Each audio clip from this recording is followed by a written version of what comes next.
Welcome to the AI Engineer's Guide for LangChain. This is a full course that will take you from the assumption that you know nothing about LangChain to being able to proficiently use the framework either within LangChain, within LangGraph, or even elsewhere from the fundamentals that you will learn in this course.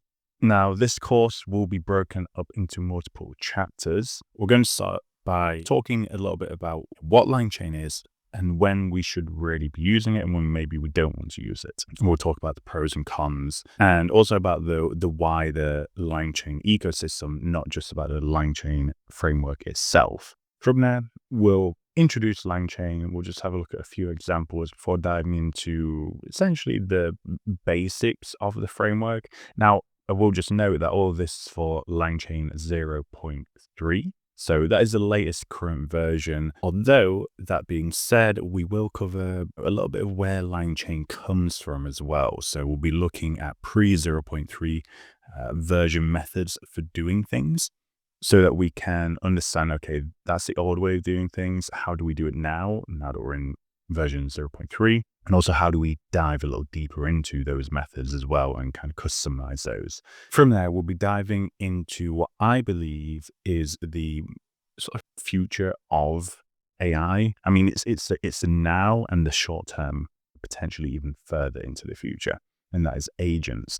We'll be spending a lot of time on agents. So we'll be starting with a simple introduction to agents. So that is, how can we build an agent that is simple? What are the main components of agents? What do they look like? And then we'll be diving much deeper into them, and we'll be building out our own agent executor, which is kind of like the framework around the AI components of an agent. We're building our own. And once we've done our deep dive on agents, we'll be diving into the LangChain expression language, which we'll be using throughout this course. So LangChain expression language is the sort of recommended way of using LangChain, and the expression language, or LCEL, takes kind of like a break from standard Python syntax. So there's a bit of weirdness in there. And yes, we'll be using it throughout the course, but we're leaving the LCEL chapter until this, kind of later on in the course, because we really want to dive into the fundamentals of LCEL by that point. But the idea is that by this point, you already have a good grasp of at least how to use the basics of LCEL before we really dig in at that point. Then we'll be digging into streaming, which is an essential UX feature of AI applications in general. Streaming, it can just improve the user experience massively. And it's not just about streaming tokens, that interface where you have word by word, the AI is generating text on the screen. Streaming is more than just that. It is also the ability, if you've seen the interface of Perplexity, where as the agent is thinking, you're getting an update of what the agent is thinking about, what tools it is using, and how it is using those tools. That's also another essential feature that we need to have a good understanding of streaming to build. So we'll also be taking a look at all of that. Then we'll be topping it off with a capstone project where we will be building our own AI agent application that is going to incorporate all of these features. We're going to have an agent that can use tools, web search. We'll be using streaming, and we'll see all of this in a nice interface that we can work with. So that's an overview of the course. Of course, it's very high level, what I've just gone through. There's a ton of stuff in here. And truly, this course can take you from, wherever you are with LangChain at the moment, and whether you're a beginner or you've used it a bit or even intermediate, and you're probably going to learn a fair bit from it. So without any further ado, let's dive into the first chapter. Okay, so the first chapter of the course, we're going to focus on when should we actually use LangChain and when should we use something else. Now, through this chapter, we're not really going to focus too much on the code. Every other chapter is very code focused, but this one is a little more just theoretical. What is LangChain? Where does it fit in? When should I use it? When should I not? So I want to just start by framing this. LangChain is one of, if not the most popular open source framework within the Python ecosystem, at least for AI. It works pretty well for a lot of things and also works terribly for a lot of things as well, to be completely honest.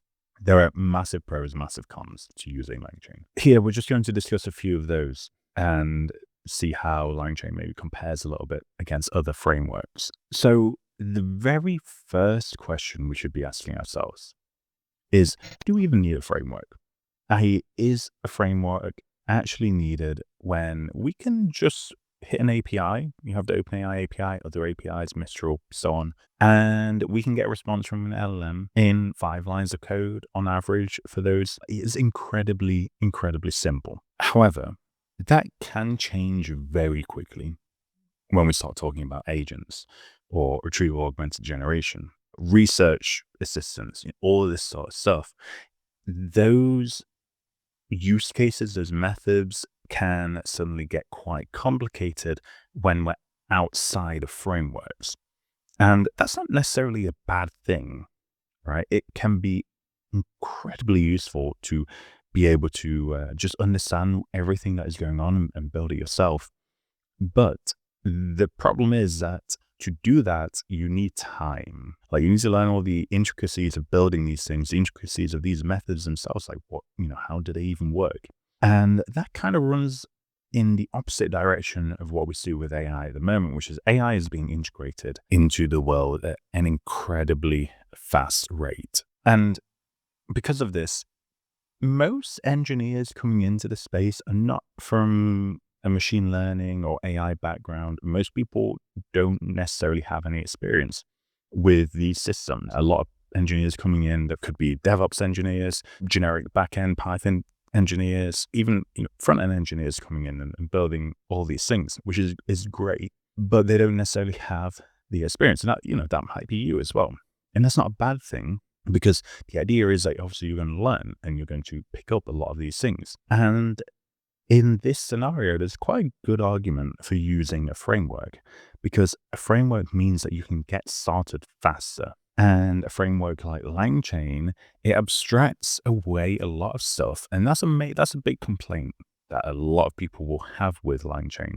But that abstracting away of many things is also what makes LangChain popular, because it means that you can come in not really knowing, okay, what RAG is, for example, and you can implement a RAG pipeline, get the benefits of it without really needing to understand it. And yes, there's an argument against that as well, just implementing something without really understanding it. But as we'll see throughout the course, it is possible to work with LangChain in a way, as we will in this course, where you kind of implement these things in an abstract way and then break them apart and start understanding the intricacies at least a little bit. So that can actually be pretty good.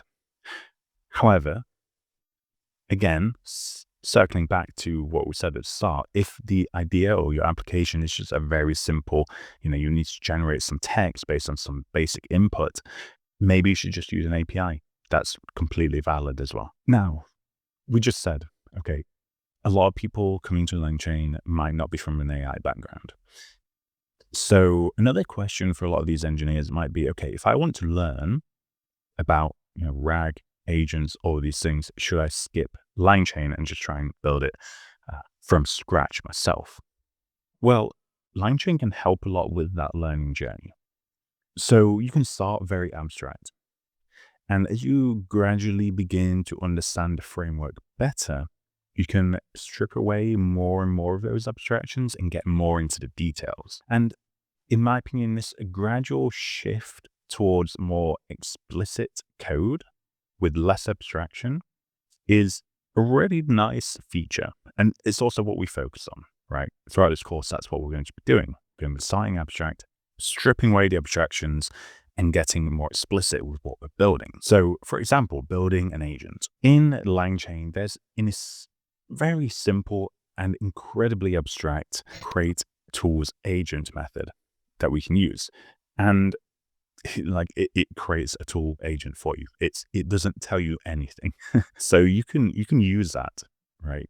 And we will use that initially in the course, but then you can actually go from that to defining your full agent execution logic, which is basically a tool's call to OpenAI. you're going to be getting that tool information back, but then you've got to figure out, okay, how am I going to execute that? How am I going to store this information? And then how am I going to iterate through this? So we're going to be seeing that stripping away of abstractions as we work through, as we build agents, as we do, as we build like our streaming use case, among many other things, even chat memory. We'll see there as well. So LangChain can act as the on-ramp to your AI learning experience. Then what you might find, and I do think this is quite true for most people, is that if you're really serious about AI engineering and that's what you want to do, like that's your focus, right? Which isn't for everyone, for certain. A lot of people just want to understand a bit of AI and they want to continue doing what they're doing and just integrate AI here and there. And maybe those, if that's your focus, you might stick with LangChain. There's not necessarily a reason to move on. But in the other scenario where you're thinking, okay, I want to get really good at this. I want to just learn as much as I can, and I'm going to dedicate basically my short-term future of my career on becoming an AI engineer, then LangChain might be the on-ramp, it might be your initial learning curve, but then after you've become competent with LangChain, you might actually find that you want to move on to other frameworks. And that doesn't necessarily mean that you're going to have wasted your time with LangChain, because one, LangChain is a thing helping you learn. And two, one of the main frameworks that I recommend a lot of people to move on to is actually LangGraph, which is still within the LangChain ecosystem, and it still uses a lot of LangChain objects and methods, and of course concepts as well. So even if you do move on from LangChain, you may move on to something like LangGraph, which you can know LangChain for anyway. And let's say you do move on to another framework instead. In that scenario, the concepts that you learn from LangChain are still pretty important. So to just finish up this chapter, I just want to summarize on that question of should you be using LangChain? What's important to remember is that LangChain does abstract a lot. Now, this abstraction of LangChain is both a strength and a weakness. With more experience, those abstractions can feel like a limitation. And that is why we sort of go with the idea that LangChain is really good to get started with. But as the project grows in complexity or the engineers get more experience, they might move on to something like LangGraph, which in any case is going to be using LangChain to some degree. So in either one of those scenarios, LangChain is going to be a core tool in an AI engineer's toolkit. So it's worth learning, in our opinion. But of course, it comes with its weaknesses, and it's just good to be aware of that. It's not a perfect framework, but for the most part, you will learn a lot from it, and you will be able to build a lot with it. So with all of that, we'll move on to our first sort of hands-on chapter with LangChain, where we'll just introduce LangChain, some of the essential concepts. We're not going to dive too much into the syntax, but we're just going to understand a little bit of what we can do with it. Okay, so moving on to our next chapter, getting started with LangChain. In this chapter, we're going to be introducing LangChain by building a simple LLM-powered assistant that will do various things for us. It will multimodal, generating some text, generating images, generate some structured outputs. It will do a few things. Now, to get started, we will go over to the course repo. All of the code, all the chapters are in here. There are two ways of running this, either locally or in Google Colab. We would recommend running in Google Colab because it's just a lot simpler with environments, but you can also run it locally. And actually for the capstone, we will be running it locally. There's no way of us doing that in Colab.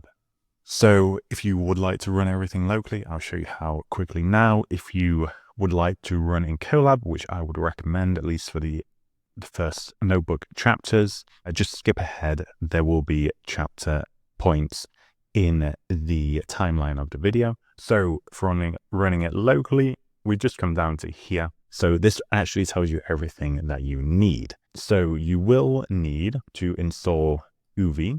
All right, so this is the package manager that we recommend, by the Python and package management library. You don't need to use UV, it's up to you. UV is very simple, it works really well. So I would recommend that. So you would install it with this command here. This is on Mac, so it will be different otherwise. If you are on Windows or otherwise, you can look at the installation guide there and it'll tell you what to do. And so before we actually do this, what I will do is go ahead and just clone this repo. So we'll come into here. I'm going to create like a temp directory for me because I already have the LangChain course in there. And what I'm going to do is just git clone LangChain course. Okay, so you will also need to install Git if you don't have that. Okay, so we have that. Then what we'll do is copy this. Okay, so this will install Python 3.12.7 for us with this command. Then this will create a new venv within that or using Python 3.12.7 that we've installed. And then UV-Sync will actually be looking at the PyProject.toml file. That's like the package installation for the repo, and using that to install everything that we need. Now, we should actually make sure that we are within the LangChain course directory. And then, yes, we can run those three. And there we go. So everything should install with that. Now, if you are in Cursor, you can just do cursor dot, or we can run code dot. If in VS Code, I would just be running this, and then I've opened up the course. Now within that course, you have your notebooks, and then you just run through these, making sure you select your kernel, Python environment, and making sure you're using the correct venv from here. So that should pop up already as this venv bin Python, and you'll click that, and then you can run through. When you are running locally, don't run these. You don't need to. You've already installed everything. So you don't, this specifically is for Colab. So that is running things locally. Now let's have a look at running things in Colab. So for running everything in Colab, we have our notebooks in here. We click through, and then we have each of the chapters through here. So starting with the first chapter, the introduction, which is where we are now. So what you can do to open this in Colab is either just click this Colab button here, or if you really want to, for example, maybe this is not loading for you, what you can do is you can copy the URL at the top here. You can go over to Colab, you can go to Open, GitHub, and then just paste that in there and press Enter. And there we go. We have our notebook. Okay, so we're in now. What we will do first is just install the prerequisites. So we have LangChain, just a load of LangChain packages here, LangChain Core, LangChain OpenAI, because we're using OpenAI, and LangChain Community, which is needed for running what we're running. Okay, so that has installed everything for us. So we can move on to our first step, which is initializing our LLM. So we're going to be using GPT-4o Mini, which is like a small but fast but also cheaper model. That is also very good from OpenAI. So what we need to do here is get an API key. Okay, so for getting that API key, we're going to go to OpenAI's website, and you can see here that we're opening platform.openai.com, and then we're going to go into settings, organization, API keys. So you can copy that or just click it from here. Okay, so I'm going to go ahead and create a new secret key. Actually, just in case you're kind of looking for where this is, it's settings, organization, API keys again. Okay, create a new API key. I'm going to call it LangChain course. I'll just put it under semantic router. That's just my organization. You put it wherever you want it to be. And then you would copy your API key.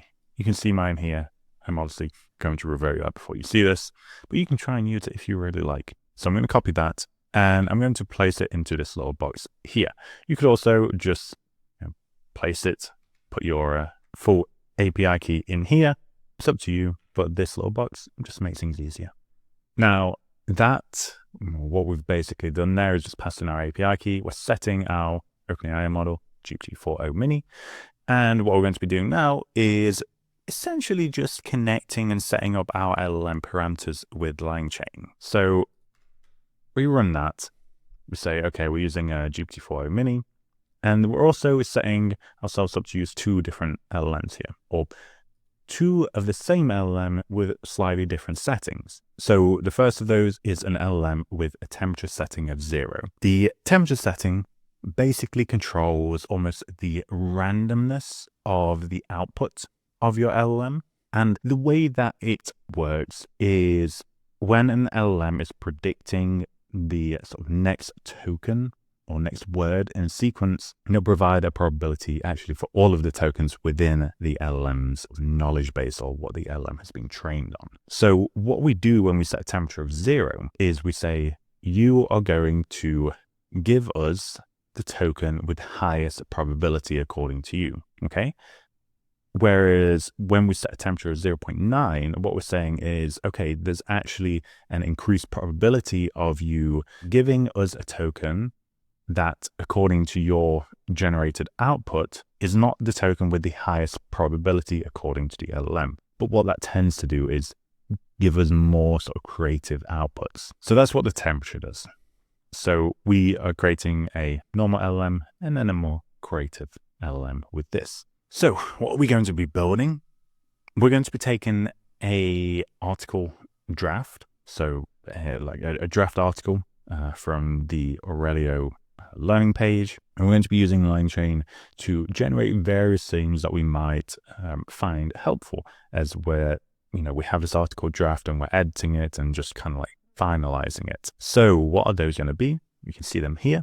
We have the title for the article, the description, an SEO-friendly description specifically. The third one, we're going to be getting the LLM to provide us advice on an existing paragraph and essentially writing a new paragraph for us from that existing paragraph. And what it's going to do, this is the structured output part, is it's going to write a new version of that paragraph for us, and it's going to give us advice on where we can improve our writing. Then we're going to generate a thumbnail or hero image for our article. So, nice image that you would put at the top. So here, we're just going to input our article. You can put something else in here if you like. Essentially, this is just a big article that's written a little while back on agents. And now we can go ahead and start preparing our prompts, which are essentially the instructions for our LLM. So LangChain comes with a lot of different utilities for prompts, and we're going to dive into them in a lot more detail, but I do want to just give you the essentials now, just so you can understand what we're looking at least conceptually. So prompts for chat agents are at a minimum broken up into 3 components. Those are the system prompt. This provides instructions to our LLM on how it should behave, what its objective is, and how it should go about achieving that objective. Generally, system prompts are going to be a bit longer than what we have here, depending on the use case. Then we have our user prompts. So these are user written messages. Usually, sometimes we might want to pre-populate those if we want to encourage a particular type of conversational patterns from our agent. But for the most part, yes, these are going to be user generated. Then we have our AI prompts. So these are, of course, AI generated.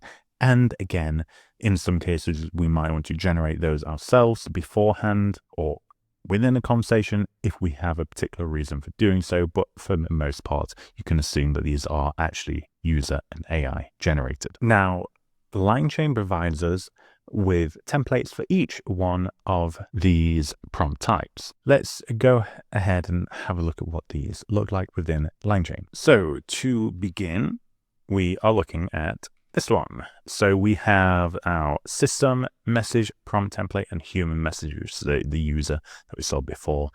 So we have these 2. System prompt, keeping it quite simple here. You are an AI system that helps generate article titles, right? So our first component where we want to generate is article title. So we're telling the AI, that's what we want it to do. And then here, right? So here we're actually providing kind of like a template for a user input. So yes, as I mentioned, user input can be, it can be fully generated by a user. It might be kind of not generated by a user. It might be setting up a conversation beforehand, which then a user would later use. Or in this scenario, we're actually creating a template, and what the user will provide us will actually just be inserted here inside article. And that's why we have this import variables. So what this is going to do is, okay, we have all of these instructions around here. They're all going to be provided to OpenAI as if it is the user saying this. But it will actually just be this here that a user will be providing. Okay, and we might want to also format this a little nicer. It kind of depends. This will work as it is, but we can also put, something like this to make it a little bit clearer to the LLM. Okay, what is the article? Where are the prompts? So we have that. And you can see in this scenario, there's not that much difference between what the system prompt and the user prompt is doing. And it's a particular scenario. It varies. When you get into the more conversational stuff, as we will do later, you'll see that the user prompt is generally more fully user generated or mostly user generated. And much of these types of instructions we might actually be putting into the system prompt. It varies, and we'll see throughout the course many different ways of using these different types of prompts in various different places. Then you'll see here, so I just want to show you how this is working. We can use this format method on our user prompt here to actually insert something within the article input here. So we're going to go user prompt format, and then we pass in something for article. Okay. And we can also maybe format this a little nicer, but I'll just show you this for now. So we have our human message, and then inside the content, this is the text that we had. All right, you can see that we have all this, right? And this is what we wrote before. We wrote all this except from this part. We didn't write this. Instead of this, we had article. All right. So let's format this a little nicer so we can see. Okay. So this is exactly what we wrote up here. Exactly the same, except from now we have test string instead of article. So later, when we insert our article, it's going to go inside there. That's all it's doing. It's like it's an F string in Python. Okay. And this is one of the things where people might complain about LangChain.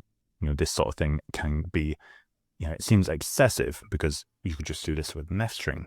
But there are, as we'll see later, particularly when you're streaming, there's really helpful features that come with using LangChain's kind of built-in prompt templates, or at least message objects that we'll see. So,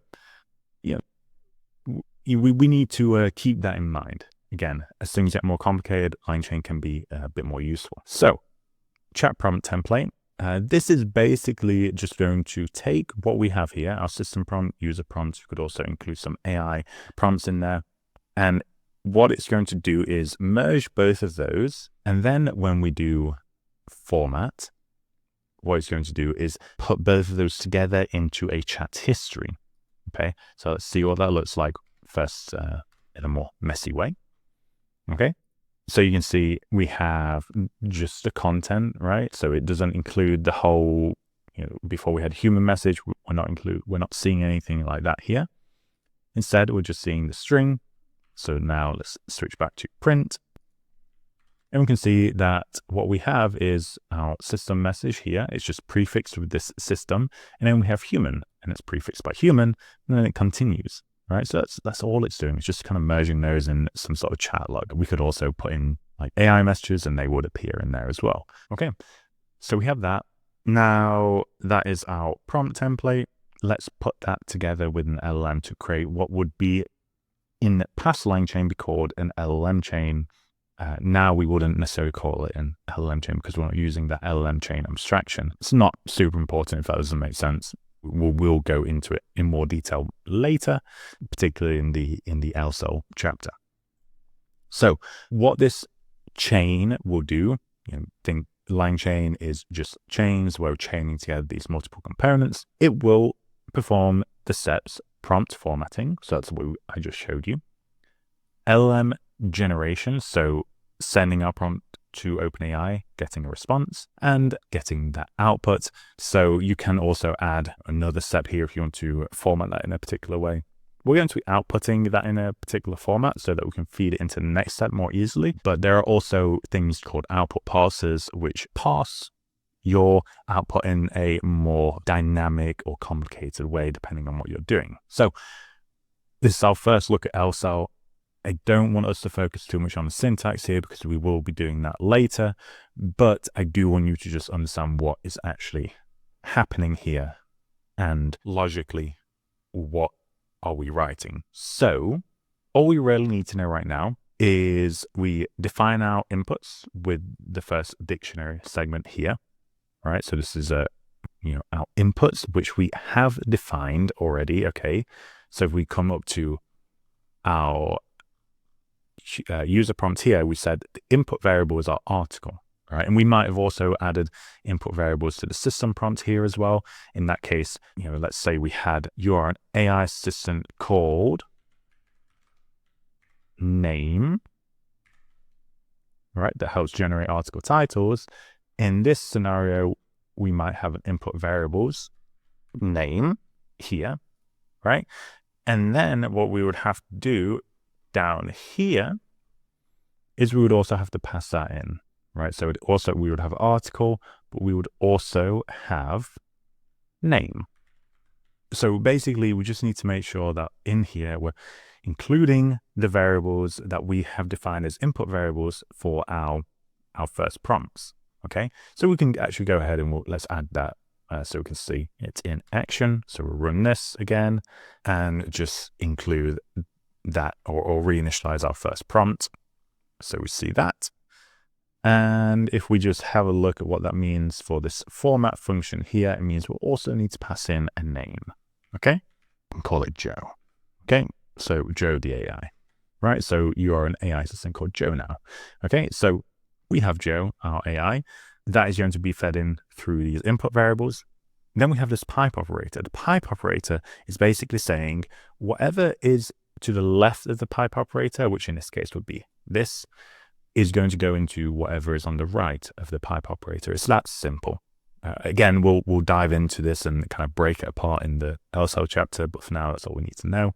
So this is going to go into our first prompt. That is going to format everything. It's going to add the name and the article that we provided into our first prompt.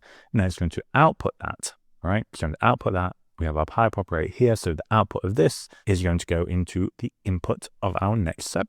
It's our creative LLM. Then that is going to generate some tokens. It's going to generate our output. That output is going to be an AI message. And as you saw before, if I take this bit out, within those message objects, we have this content field, okay? So we are actually going to extract the content field out from our AI message to just get the content. And that is what we do here. So we get the AI message out from our LLM, and then we're extracting the content from that AI message object, and we're going to passing it into a dictionary that just contains article title, like so, okay? We don't need to do that. We can just get the AI message directly.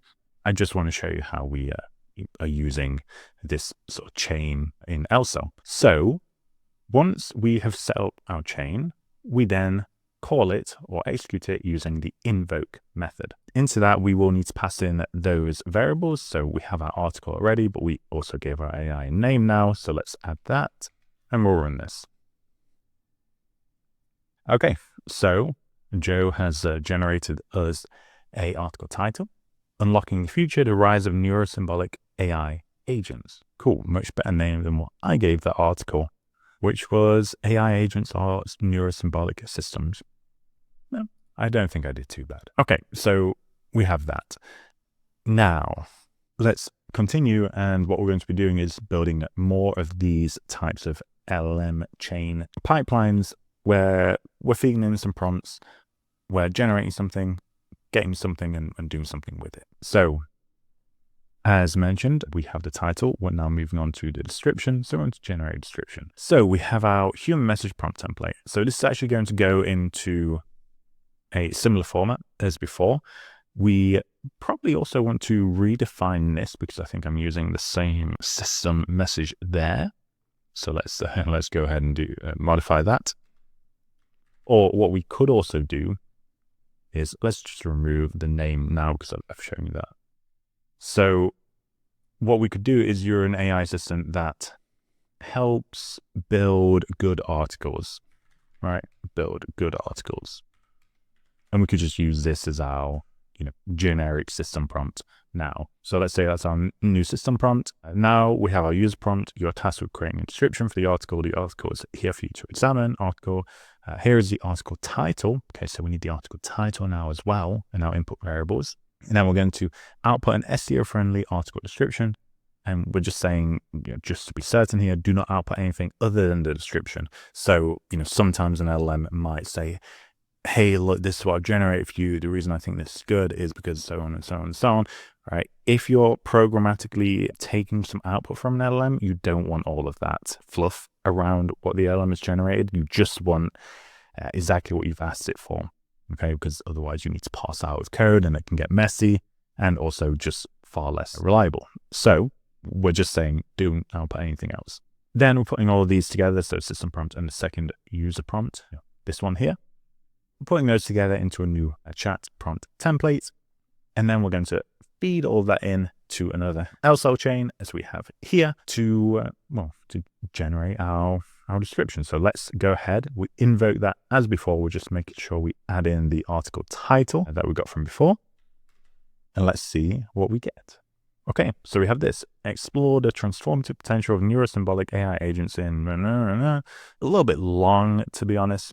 But yeah, you can see what it's doing here, right? And of course, we could then go in, we see this is kind of too long. We're like, SEO-friendly description, not really. So we can modify this.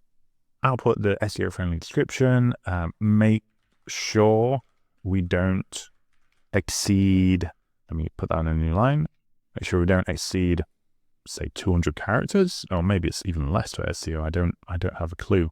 I'll just say 120 characters. I do not output anything other than the description, right? So we could just, go back, modify our prompting, see what that generates again. Okay, so much shorter, probably too short now, but that's fine. Cool. So we have that. We have a summary, process that, and that's now, in this dictionary format that we have here. Cool. Now the third step, we want to consume that first article variable with our full article. And we're going to generate a few different output fields. So for this, we're going to be using the structured output feature. So let's scroll down. We'll see what that is or what that looks like. So structured output is essentially we're forcing the LLM, like it has to output a dictionary with these, particular fields. Okay. And we can modify this quite a bit, but in this scenario, what I want to do is I want there to be an original paragraph, right? So I just want it to regenerate the original paragraph because I'm lazy and I don't want to extract it out. Then I want to get the new edited paragraph. This is the LLM generated improved paragraph. And then we want to get some feedback because we don't want to just automate ourselves. We want to augment ourselves and get better with AI rather than just being like, you do this. So that's what we do here. And you can see that here we're using this Pydantic object. And what Pydantic allows us to do is define these particular fields. And it also allows us to assign these descriptions to a field. And LangChain is actually going to go ahead, read all of this, right? Even reads, so for example, we could put integer here and we could actually get a numeric score for our paragraph. Right, and we can try that, right? So let's just try that quickly. I'll show you. So numeric score. In fact, let's even just ignore. Let's not put anything here. So I'm going to put constructive feedback on the original paragraph, but I just put int here. So let's see what happens. Okay, so we have that. And what I'm going to do is I'm going to get our creative LLM. I'm going to use this with structured output method, and that's actually going to modify that LLM class, create a new LLM class that forces that LLM to use this structure for the output, right? So passing in paragraph into here. Using this, we're creating this new structured LLM. So let's run that and see what happens, okay? So we're going to modify our chain accordingly. Maybe what I can do is also just remove this bit for now, so we can just see what the structured LLM outputs directly. And let's see. Okay, so now you can see that we actually have that paragraph object, right? The one we defined up here, which is kind of cool. And then in there, we have the original paragraph, right? So this is where this is coming from. I definitely remember writing something that looks a lot like that. So I think that is correct. We have the edited paragraph. So this is, okay, what it thinks is better. And then interestingly, the feedback is 3, which is weird, right? Because here we said the constructive feedback on the original paragraph. But what we're doing when we use this with structured output, or what LangChain is doing, is essentially performing a tool call to OpenAI. And what a tool call can do is force a particular structure in the output of an LLM. So when we say feedback has to be an integer, no matter what we put here, it's going to give us an integer. Because how do you provide constructive feedback with an integer? It doesn't really make sense. But because we've set that limitation, that restriction here, that is what it does. It just gives us the numeric value. So I'm going to shift that to string, and then let's rerun this, see what we get. Okay, we should now see that we actually do get constructive feedback. All right, so yeah, we can see it's quite long. So the original paragraph effectively communicates the limitations of neural AI systems in performing certain tasks. However, it could benefit from slightly improved clarity and conciseness. For example, the phrase "was becoming clear" can be made more direct by changing it to "became evident." Well, yeah, true. Thank you very much. So yeah, now we actually get that feedback, which is pretty nice. Now let's add in this final step to our chain. Okay, and it's just going to pull out our paragraph object here and extract it into a dictionary. We don't necessarily need to do this. Honestly, I actually kind of prefer it within this paragraph object, but just so we can see how we would parse things on the other side of the chain. Okay, so now we can see we've extracted that out. Cool, so we have all of that. Interesting feedback again, but let's leave it there for the text part of this. Now let's have a look at the sort of multimodal features that we can work with. So this is, maybe one of those things that's kind of seems a bit more abstracted, a little bit complicated, where it maybe could be improved, but, we're not going to really be focusing too much on the multimodal stuff. We'll instead be focusing on language, but I did want to just show you very quickly. So we want this article to look better, okay? We want to generate a prompt based on the article itself that we can then pass to DALL-E, the image generation model from OpenAI, that will then generate an image, like a thumbnail image for us. Okay, so the first step of that is we're actually going to get an LLM to generate that. All right, so we have our prompt that we're going to use for that. So I'm going to say generate a prompt with less than 500 characters to generate an image based on the following article. Okay, so that's our prompt.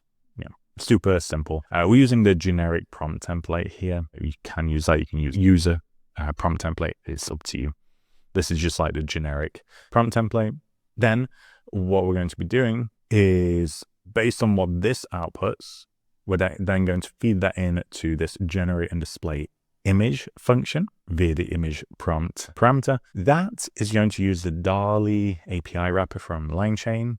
It's going to run that image prompt, and we're going to get a URL out from that, essentially. And then we're going to read that using skimage here. All right, so it's going to read that image URL, going to get the image data, and then we're just going to display it. Okay, so pretty straightforward. Now, again, this is a LCEL thing here that we're doing, and we have this RunnableLambda thing. When we're running functions within LCEL, we need to wrap them within this RunnableLambda. I don't want to go too much into what this is doing here because we do cover it in the LCEL chapter. But it's just, all you really need to know is we have a custom function, wrap it in RunnableLambda, and then what we get from that we can use within this here, right? The LCEL syntax. So what are we doing here? Let's figure this out. We are taking our original, that image prompt that we defined just up here, right? Input variable to that is article, okay? We have our article data being input here, feeding that into our prompt. From there, we get our message that we then feed into our LLM. From the LLM, it's going to generate us like an image prompt, like a prompt for generating our image for this article.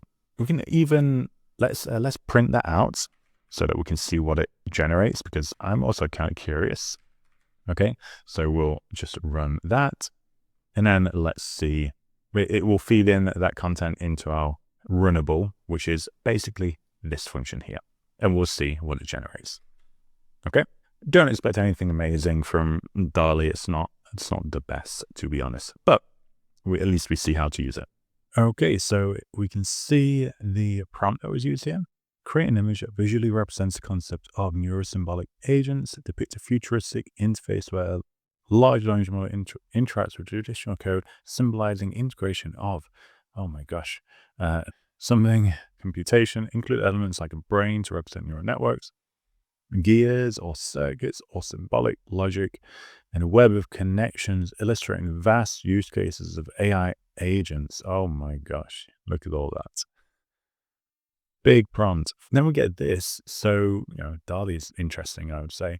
We could even take this. Let's just see what that comes up with in something like Midjourney. You can see these way cooler images that we get from just another image generation model. Far better, but pretty cool, honestly. So in terms of generation, images, the phrasing, the prompt itself is actually pretty good.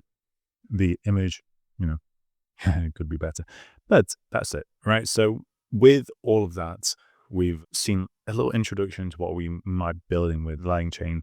So that's it for our introduction chapter. As I mentioned, we don't want to go too much into what each of these things is doing. I just really want to focus on, okay, this is kind of how we're building something with LangChain. This is the overall flow. But we don't really want to be focusing too much on, okay, what exactly LCEL is doing, or what exactly this prompt thing is that we're setting up. We're going to be focusing much more on all of those things and much more in the upcoming chapters. So for now, we've just seen a little bit of what we can build before diving in more detail. Okay, so now we're going to take a look at AI observability using LangSmith. Now, LangSmith is another piece of the broader LangChain ecosystem. Its focus is on allowing us to see what our LLMs, agents, etc. are actually doing. And it's something that we would definitely recommend using if you are going to be using LangChain and LangGraph. Now let's take a look at how we would set LangSmith up, which is incredibly simple. So I'm going to open this in Colab, and I'm just going to install the prerequisites here. You'll see these are all the same as before, but we now have the LangSmith library here as well. Now, we are going to be using LangSmith throughout the course. So in all the following chapters, we're going to be importing LangSmith, and that will be tracking everything we're doing. But you don't need LangSmith to go through the course. It's an optional dependency. But as mentioned, I would recommend it. So we'll come down to here, and first thing that we will need is the LangChain API key. Now, we do need an API key, but that does come with a reasonable free tier. So we can see here, they have each of the plans, and this is the one that we are by default on. So it's free for one user up to 5,000 traces per month. If you're building out an application, I think it's fairly easy to go beyond that, but it really depends on what you're building.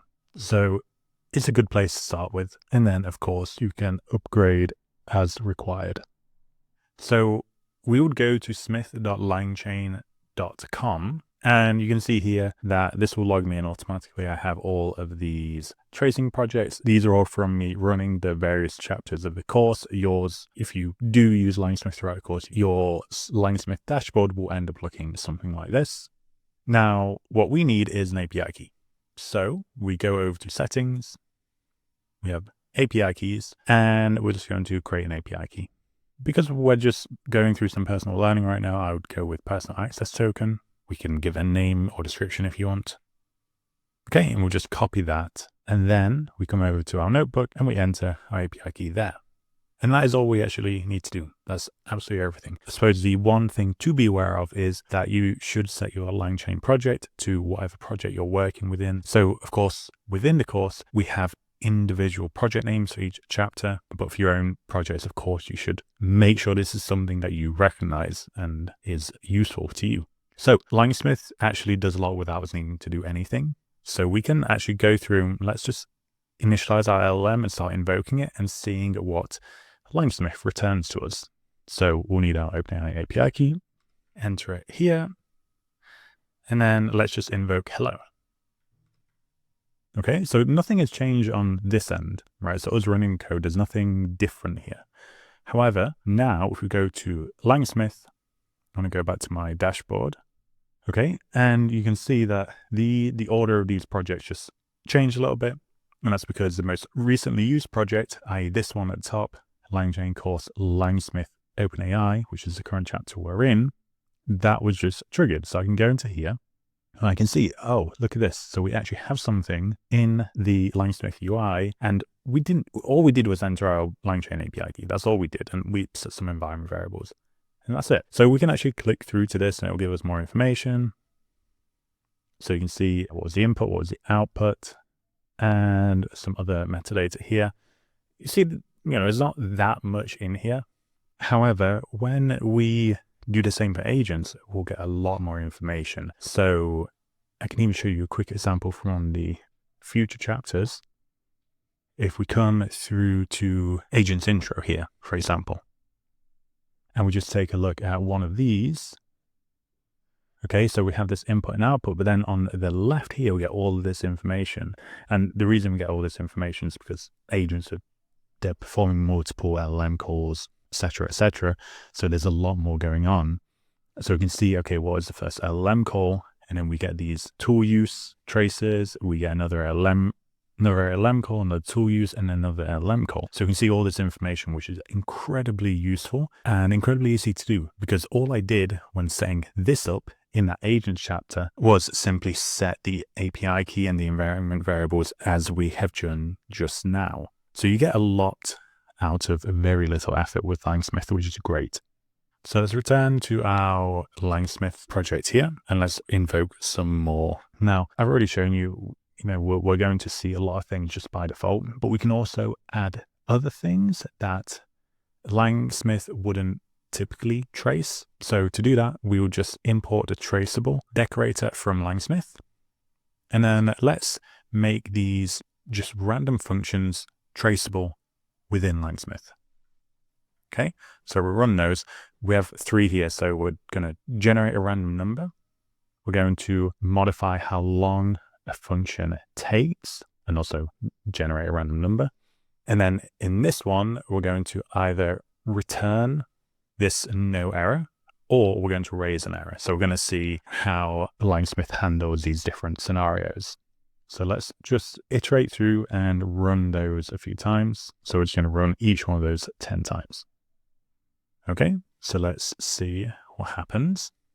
So they're running. Let's go over to our LangSmith UI and see what is happening over here. So we can see that everything is updating. We're getting that information through.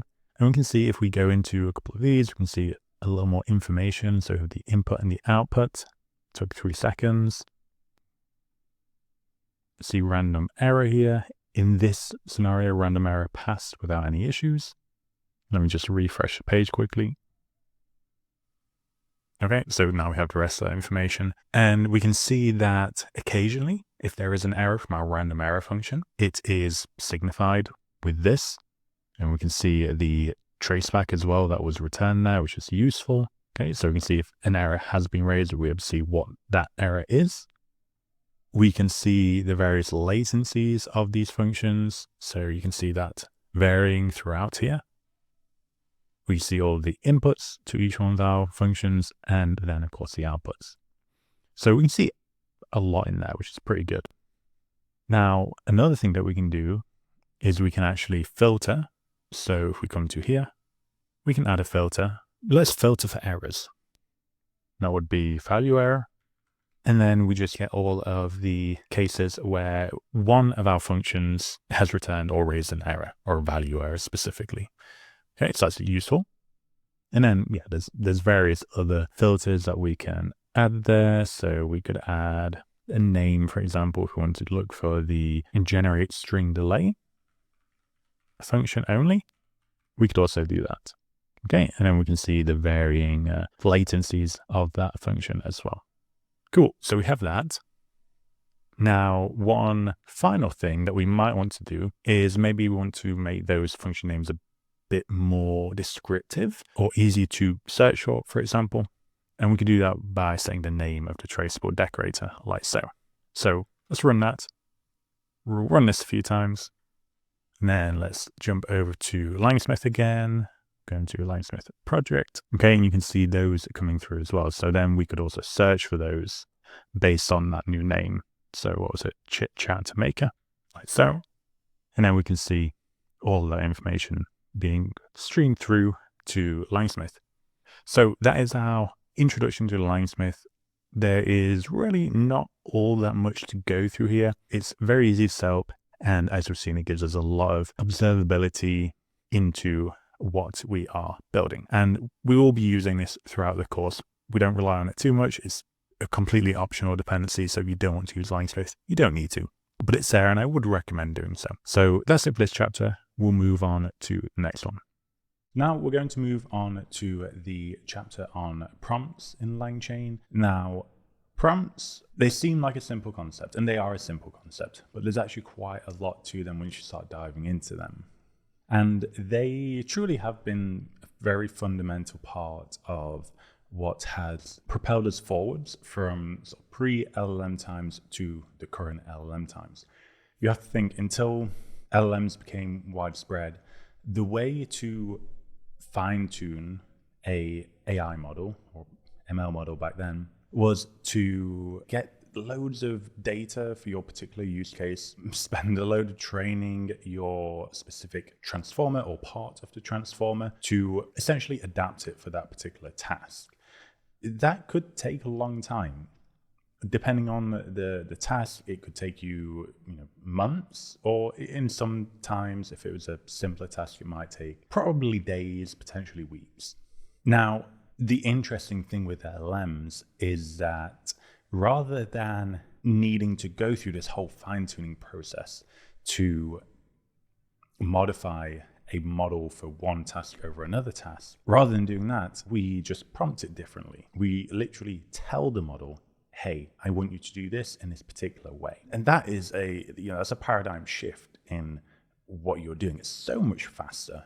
It's going to take you, a couple of minutes rather than days, weeks, or months. And LLMs are incredibly powerful when it comes to just generalizing to, across these many different tasks. So prompts, which control those instructions, are a fundamental part of that. Now, LangChain naturally has many functionalities around prompts, and we can build very dynamic prompting pipelines that modify the structure and content of what we're actually feeding into our LLM, depending on different variables, different inputs, and we'll see that in this chapter. So we're going to work through prompting within the scope of a RAG example. So let's start by just dissecting the various parts of a prompt that we might expect to see for a use case like RAG. So our typical prompt for RAG, or retrieval augmented generation, will include rules for the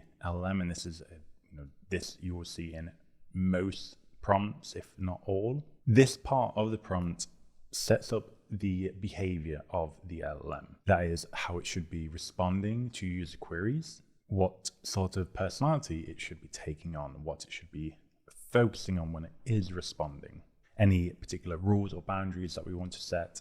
And really what we're trying to do here is just to simply provide as much information as possible to the LLM about what we're doing. We just want to give the LLM context as to the place that it finds itself in, because an LLM has no idea where it is. It takes in some information and spits out information.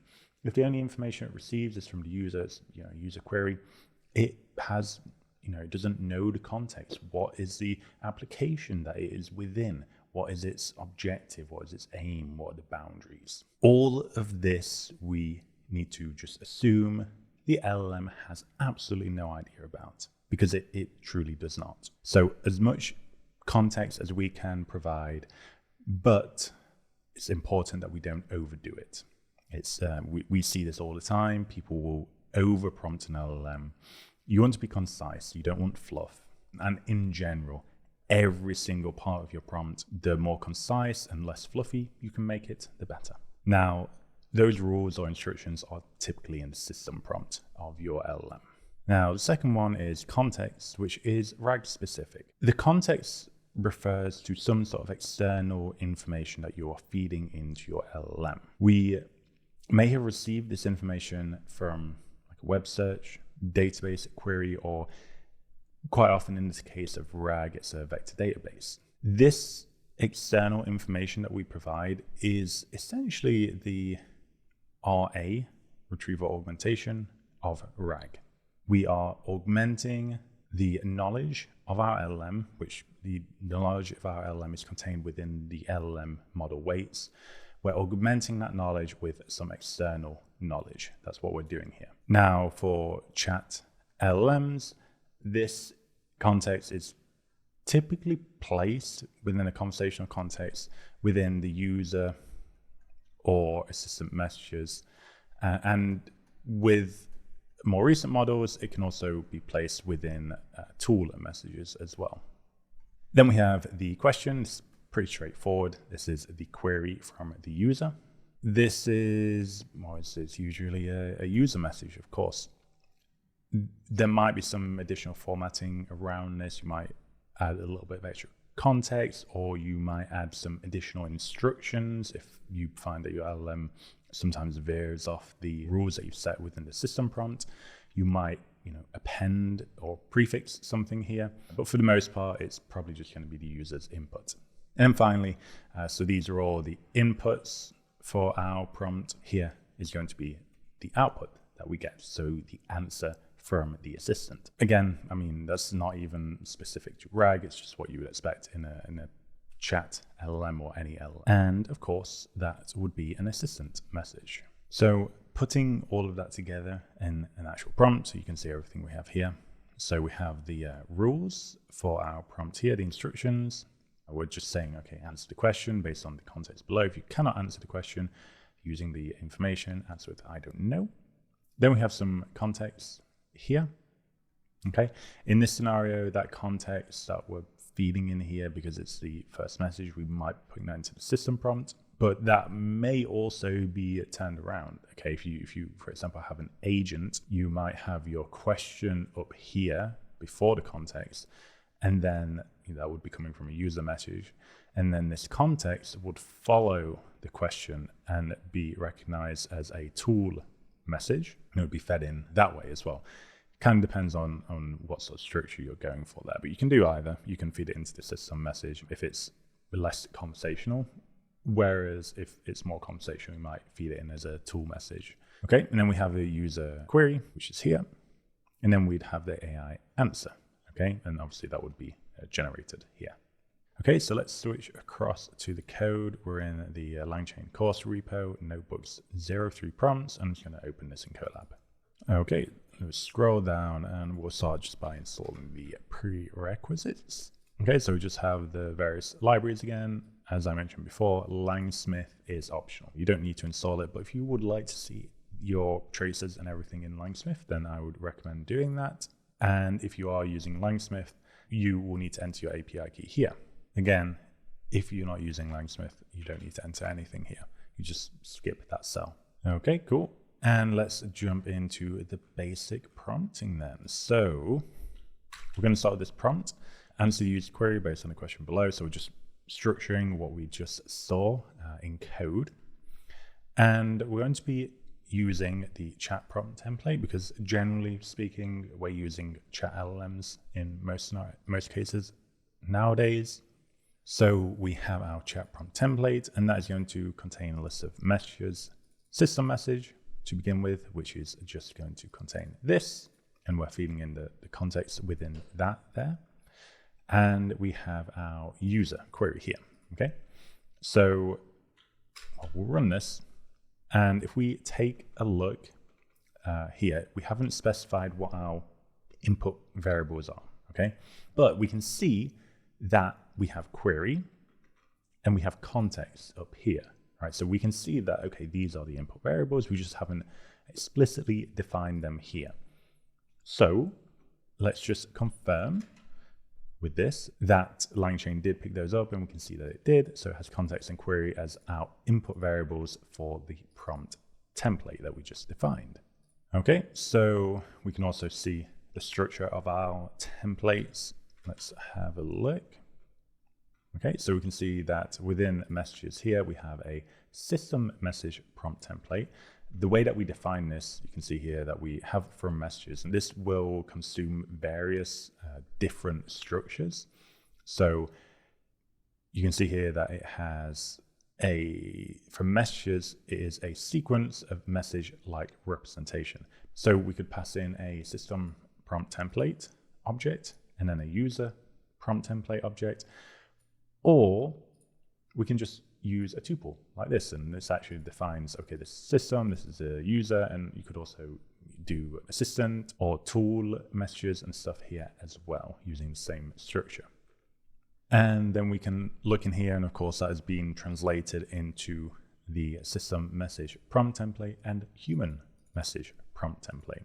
Okay, we have our input variables in there, and we have the template too.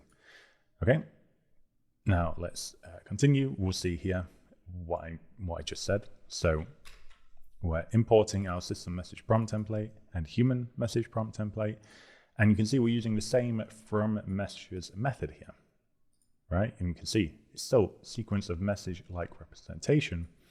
It's just that, what that actually means, it can vary, right? So here we have system message prompt template, from template, prompt. Here, from template, query. There's various ways that you might want to do this. It just depends on how explicit you want to be. Generally speaking, I think for myself, I would prefer that we stick with the objects themselves and be explicit, but it is definitely a little harder to parse when you're reading this. So I understand why you might also prefer this. It's definitely cleaner, and it does look simpler. So it just depends, I suppose, on preference. Okay, so you can see again that this is exactly the same. Okay, with chat prompt template, and it contains this and this. Okay, you probably want to see the exact output. So it's messages. Okay, exactly the same as what I output before. Cool, so we have all of that. Let's see how we would invoke our LLM with these. We're going to be using 4.0 mini again. We do need our OpenAI API key, so enter that. And we'll just initialize our LLM. We are going with a low temperature here, so less randomness or less creativity. And in many cases, this is actually what I would be doing. The reason in this scenario that we're going with low temperature is we're doing RAG. And if you remember before, if we scroll up a little bit here, our template says, answer the user's query based on the context below. If you cannot answer the question using the provided information, answer with I don't know, right? So just from reading that, we know that we want our LLM to be as truthful and accurate as possible. So a more creative LLM is going to struggle with that and is more likely to hallucinate.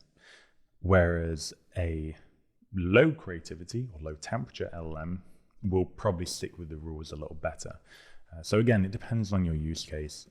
If you're creative writing, you might want to go with a higher temperature there. But for things like RAG, where the information being output should be accurate and truthful, it's important, I think, that we keep temperature low. Okay, I talked about that a little bit here. So of course, a lower temperature of 0 makes the LLM's output more deterministic, which in theory should lead to less hallucination. Okay, so we're gonna go with LCEL again here. This is, for those of you that use LangChain in the past, this is equivalent to an LLM chain object. So our prompt template is being fed into our LLM, okay? And from now we have this pipeline. Now let's see how we would use that pipeline. So we're gonna get create some context here. So this is just some context around Aurelio AI. Mention that we built semantic routers, semantic chunkers, There's AI platform and development services. We mentioned, I think we specifically outline this later on in the example. So the LangChain experts, a little piece of information. Now, most LLMs would have not been trained on the recent internet. So the fact that this came in September 2024 is relatively recent. So a lot of LLMs out of the box, you wouldn't expect them to know that. So that is a good little bit of information to ask about. So we invoke, we have our query. So what do we do?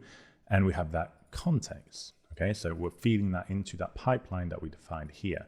All right, so when we invoke that is automatically going to take query and context and actually feed it into our prompt template. Okay. If we want to, we can also be a little more explicit. So that you will probably see me doing this throughout the course, because I do like to be explicit with everything, to be honest. And you'll probably see me doing this.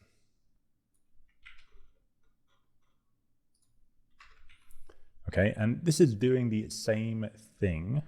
Well, you'll see it will in a moment. This is doing the exact same thing. Again, this is just an LCEL thing. So all I'm doing in this scenario is I'm saying, okay, take from the dictionary query, and then also take from that input dictionary the context key. Okay, so this is doing the exact same thing. The reason that we might want to write this is mainly for clarity, to be honest, just to explicitly say, okay, these are the inputs, because otherwise we don't really have them in the code other than within our original prompts up here, which is not super clear. So I think it's usually a good idea to just be more explicit with these things. And of course, if you decide you're going to modify things a little bit, let's say you modify this to input down the line, you can still feed in the same input here. You're just mapping it between different keys essentially.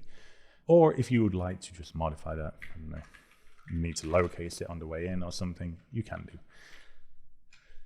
So you have that. I'll just redefine that actually. And we'll invoke again. Okay, and we see that it does the exact same thing. Okay, so radio AI, so this is a AI message just generated by the LLM.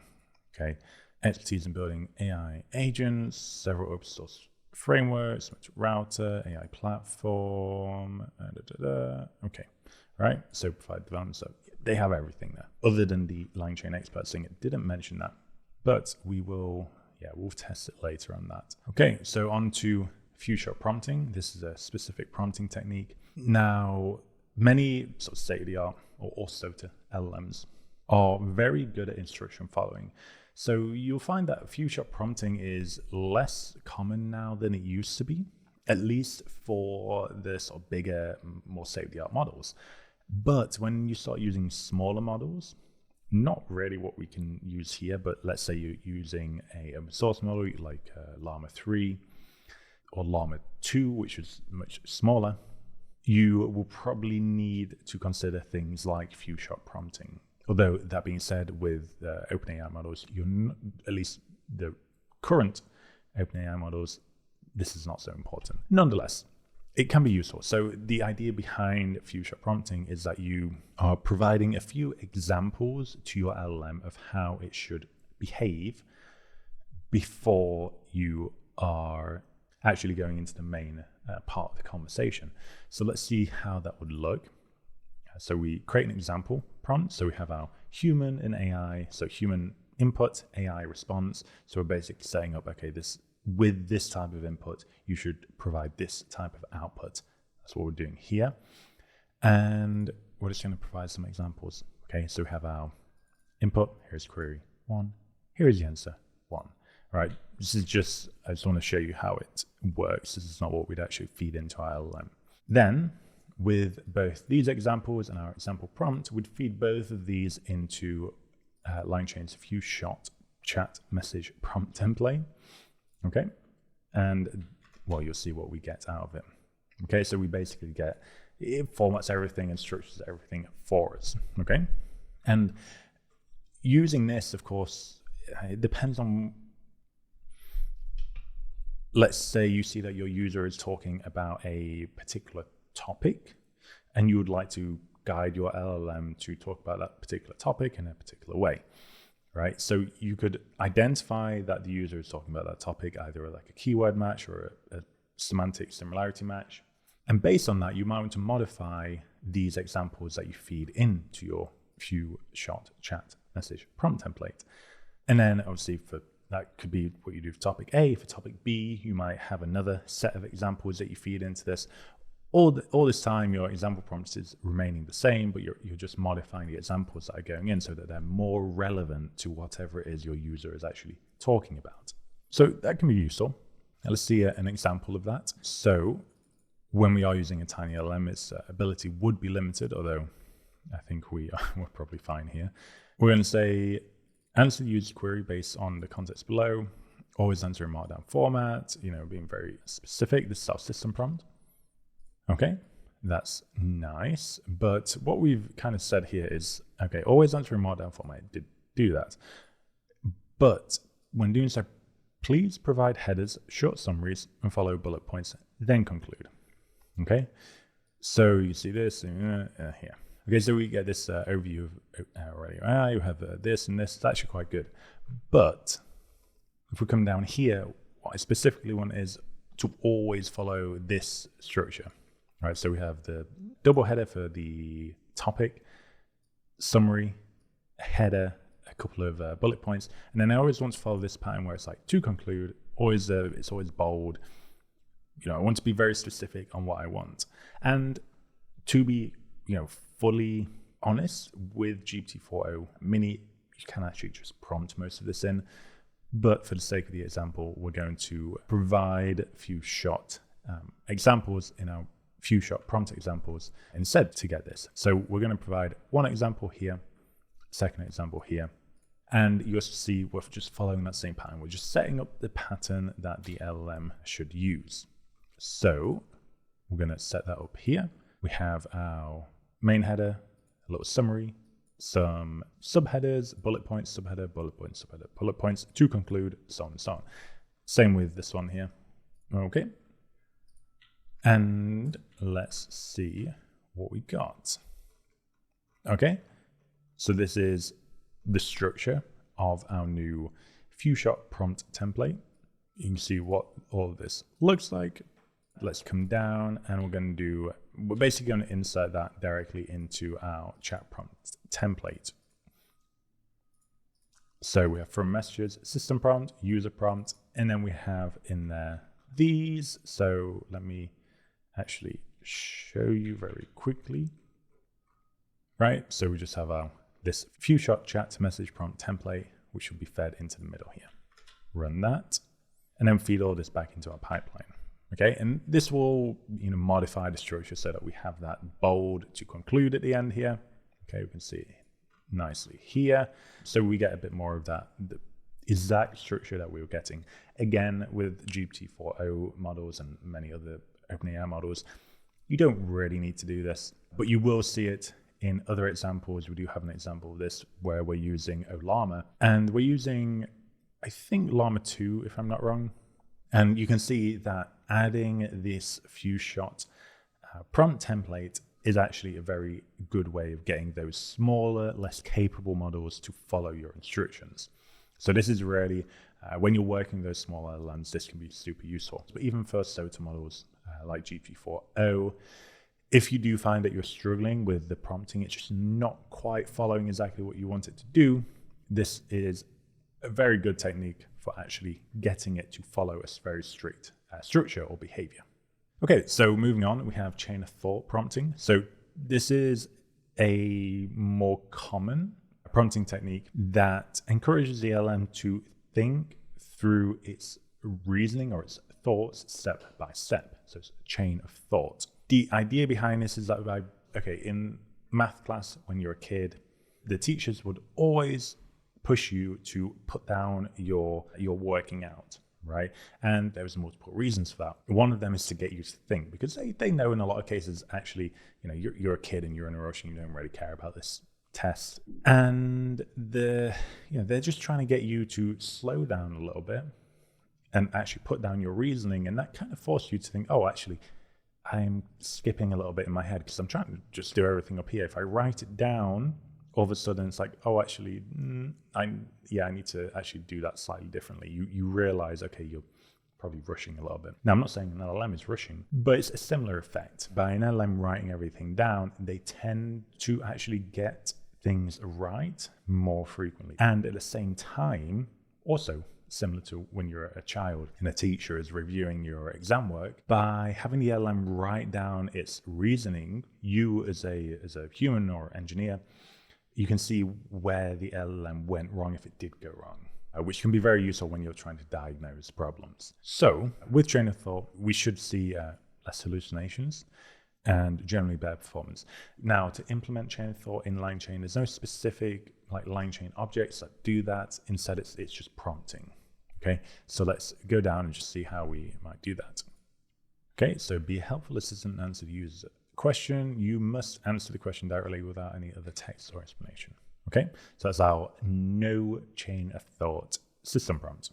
I will just note here, especially with OpenAI, again, this is one of those things where you'll see it more with the smaller models. Most LLMs are actually trained to use chain of thought prompting by default. So we're actually specifically telling it here, you must answer the question directly without any other text or explanation. Okay, so we're actually kind of reverse prompting it to not use chain of thought. Otherwise, by default, it actually will try and do that because it's been trained to. That's how relevant chain of thought is. Okay, so I'm going to say how many keystrokes I need to type in.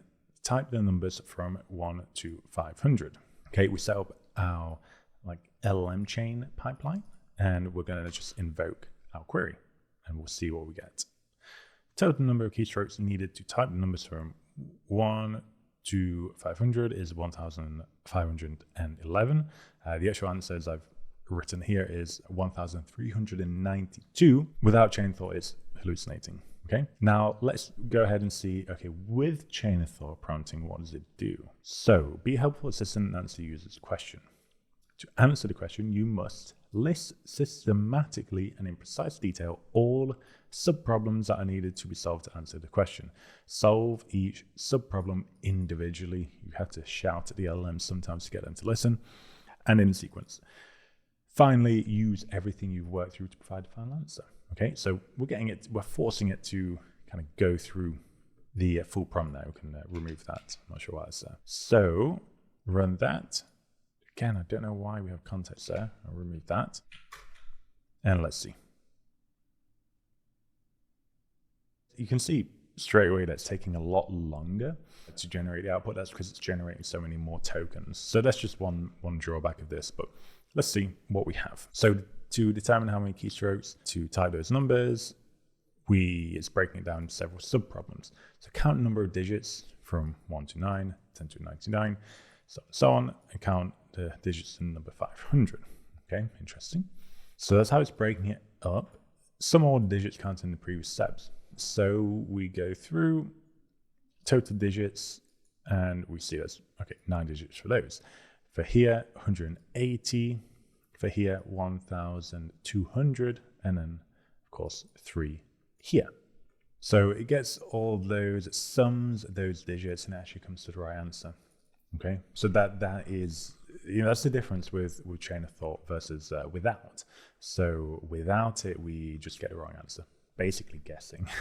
With chain of thought, we get the right answer just by the LLM writing down its reasoning and breaking the problem down into multiple parts, which is, I found that super interesting that it does that.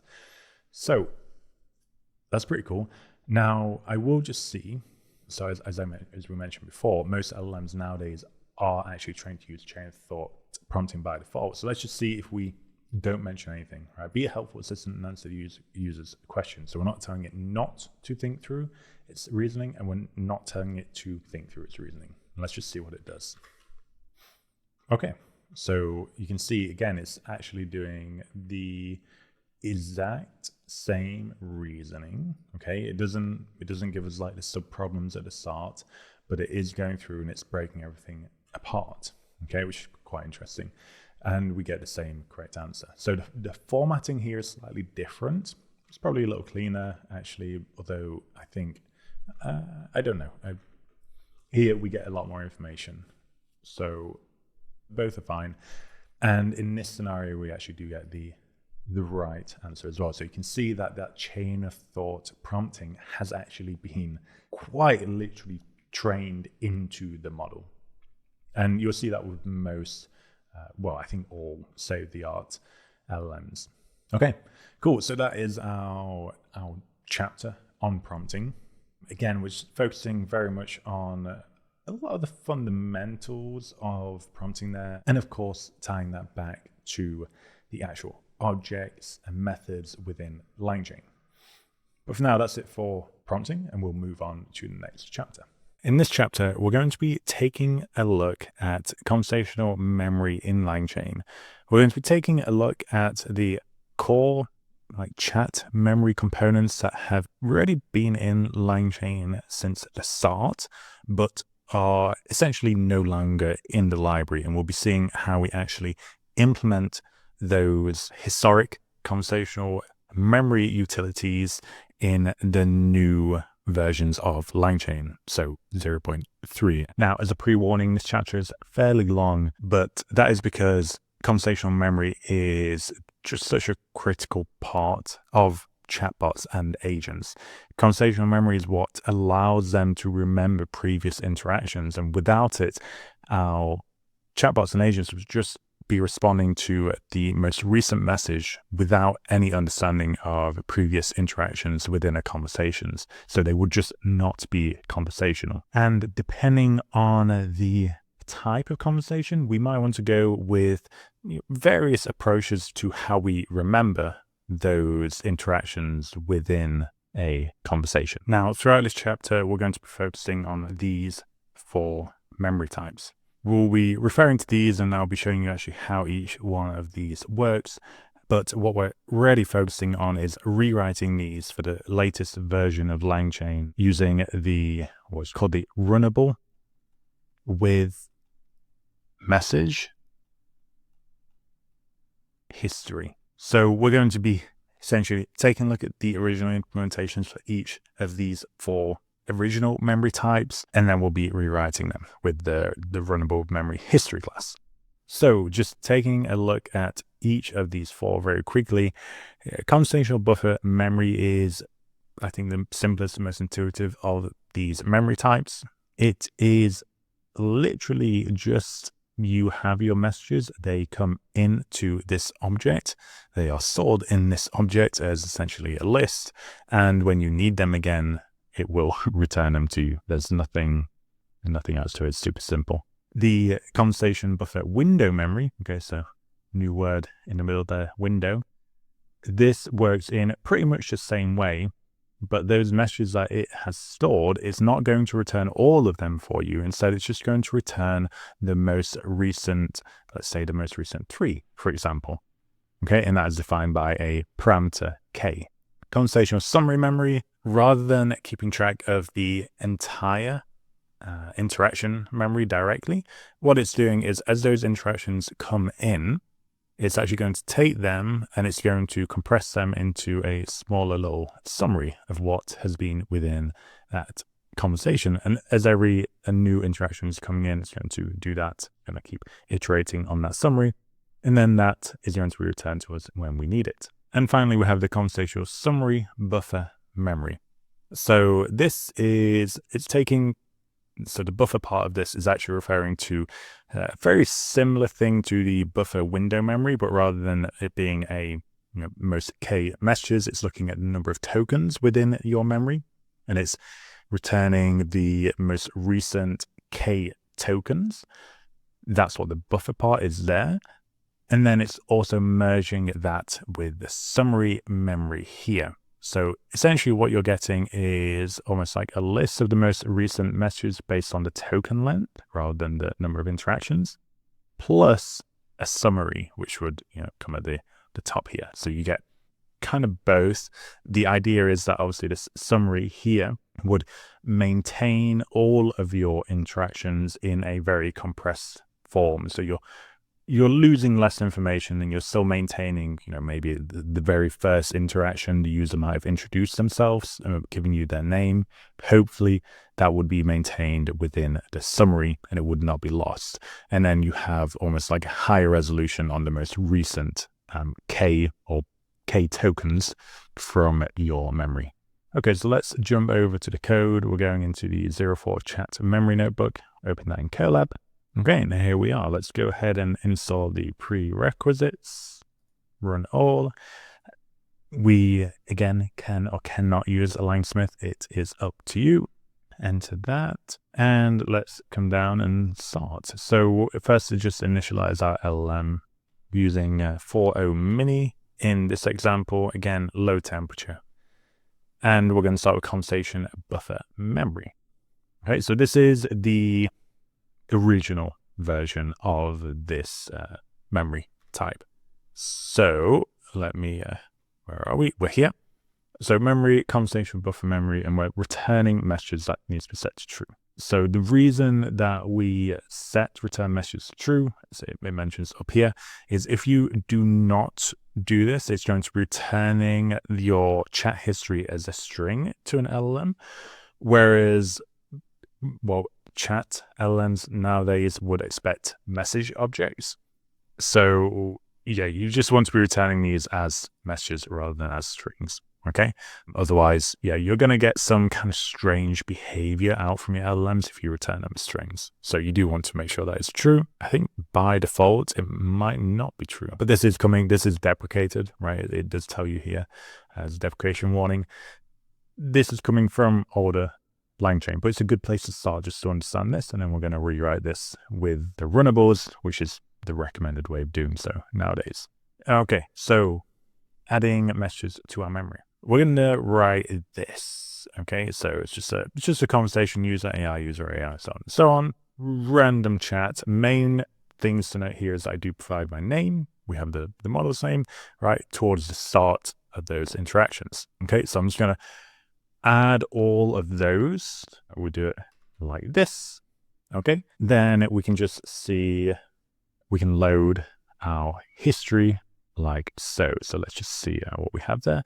Okay. So we have human message, AI message, human message, right? This is exactly what I showed you just here. It's just in that message format from LangChain. Okay. So we can do that. Alternatively, we can actually do this. So we can get our memory, we initialize the conversational buffer memory as we did before, and we can actually add it directly, each message into our memory like that. So we can use this add user message, add AI message, so on and so on, load again, and it's going to give us the exact same thing. Again, there's multiple ways to do the same thing. Cool. So we have that. To pass all of this into our LLM, again, this is all deprecated stuff we're going to learn how to use properly in a moment, but this is how LangChain was doing it in the past. So to pass all of this into our LLM, we'd be using this conversation chain, right? Again, this is deprecated. Nowadays, we would be using LCEL for this. So I just want to show you, okay, how this would all go together. And then we would invoke, okay, what is my name again? Let's run that and we'll see what we get.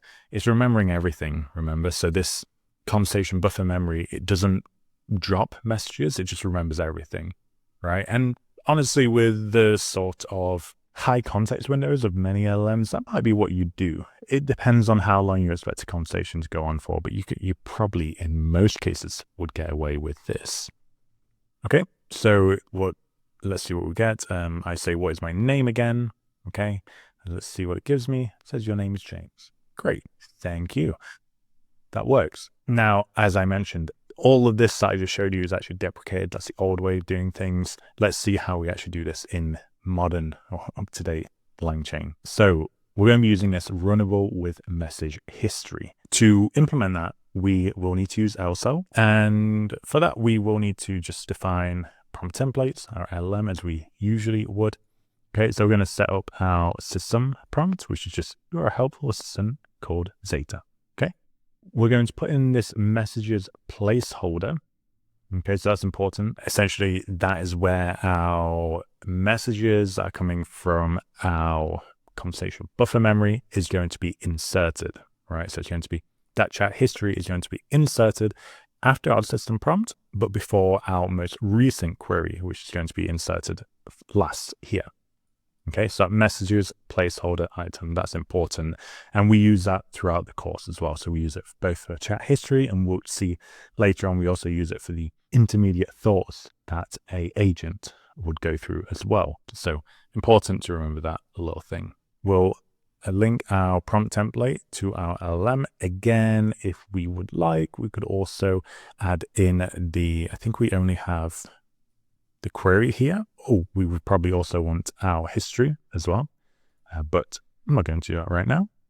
Okay, so we have our pipeline, and we can go ahead and actually define our runnable with message history. Now, this class or object, when we are initializing it, does require a few items. We can see them here.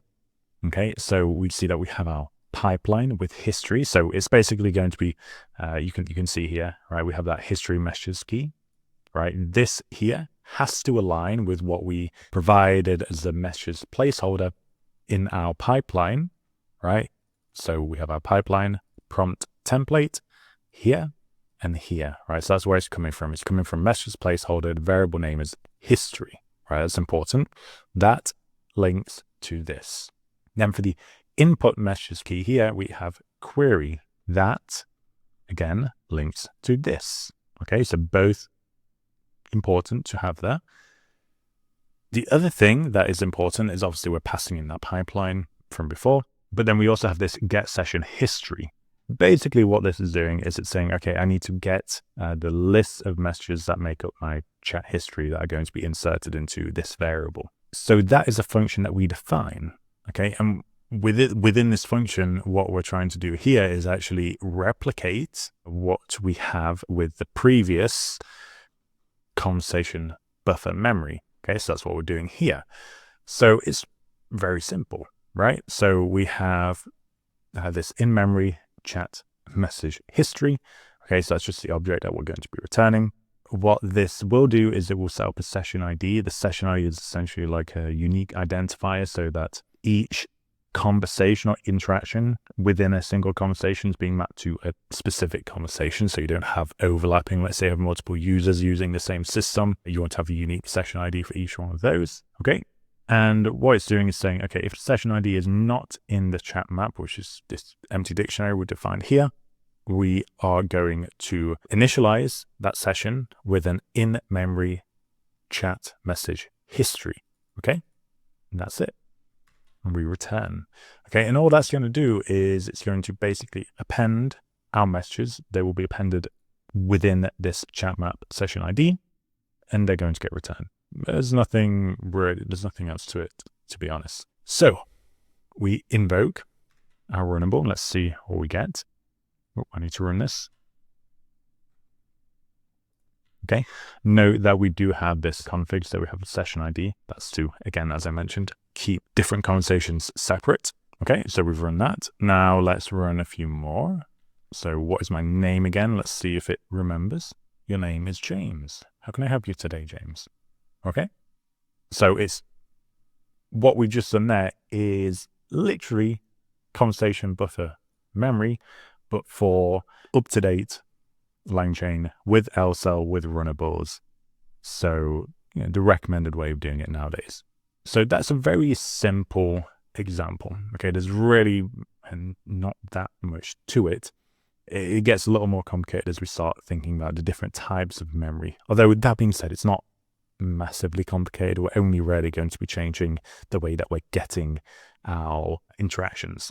So let's dive into that and see how we will do something similar with the ConversationBufferWindowMemory. But first, let's actually just understand, okay, what is the ConversationBufferWindowMemory? So as I mentioned near the start, it's going to keep track of the last K messages. So there's a few things to keep in mind here. More messages does mean more tokens sent with each request. And if we have more tokens in each request, it means that we're increasing the latency of our responses and also the cost. So with the previous memory type, we're just sending everything. And because we're sending everything, that is going to be increasing our costs. It's going to be increasing our latency for every message, especially as the conversation gets longer and longer. And we might not necessarily want to do that. So with this conversation buffer window memory, we're going to just say, okay, just return me the most recent messages. Okay, so let's see how that would work. Here, we're going to return the most recent 4 messages. Okay, we are, again, make sure we've turned messages is set to true. Again, this is deprecated. This is just the old way of doing it. In a moment, we'll see the updated way of doing this. We'll add all of our messages. Okay, so we have this. And just see here, right? So we've added in all these messages. There's more than 4 messages here. And we can actually see that here. So we have human message, AI, human, AI, human, AI, human, AI, right? So we've got 4 pairs of human AI interactions there. But here we don't have, there's more than 4 pairs. So 4 pairs would take us back all the way to here. I'm researching different types of conversational memory. Okay, and if we take a look here, the first message we have is I'm researching different types of conversational memory. So it's cut off these 2 here, which will be a bit problematic when we ask you what our name is. Okay, so let's just see. We're going to be using conversation chain object again. Just remember that is deprecated. And I want to say, what is my name again? Let's see what it says. I'm sorry, but I don't have access to your name or any personal information. If you like, you can tell me your name. Right, so it doesn't actually remember. So that's kind of like a negative of the conversation buffer window memory. Of course, to fix that in this scenario, we might just want to increase K. Maybe we say remember the previous 8 interaction pairs, and it will actually remember. So what's my name again? Your name is James. So now it remembers. We've just modified how much it is remembering. But of course, there's pros and cons to this. It really depends on what you're trying to build. So let's take a look at how we would actually implement this with the Runnable with message history. Okay, so getting a little more complicated here, although it's not complicated, but well, we'll see. Okay, so we have a buffer window message history. We're creating a class here. This class is going to inherit from the base chat message history object from LangChain.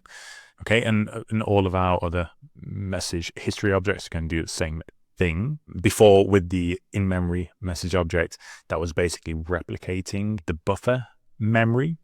So we didn't actually need to do anything. We didn't need to define our own class here. So in this case, we do. So we follow the same pattern that LangChain follows with this base chat message history. And you can see a few of the functions here that are important. So add messages and clear are the ones that we're going to be focusing on. We also need to have messages, which is this object attribute here. Okay, so we're just implementing the synchronous methods here. If we want this to be async, if we want to support async, we would have to add messages, get messages, and clear as well. So let's go ahead and do that. We have messages, we have K. Again, we're looking at remembering the top K messages or most recent K messages only. So it's important that we have that variable. We are adding messages through this class. This is going to be used by LangChain within our Runnable. So we need to make sure that we do have this method. And all we're going to be doing is extending the self messages list here. And then we're actually just going to be trimming that down so that we're not remembering anything beyond those, most recent K messages that we have set from here. And then we also have the clear method as well. So we need to include that. That's just going to clear the history. Okay. So this isn't complicated, right? It just gives us this nice default standard interface for message history. And we just need to make sure we're following that pattern. Okay. I've included this print here just so we can see what's happening. Okay, so we have that. And now for that get chat history function that we defined earlier, rather than using the built-in method, we're going to be using our own object, which is a buffer window message history, which we defined just here.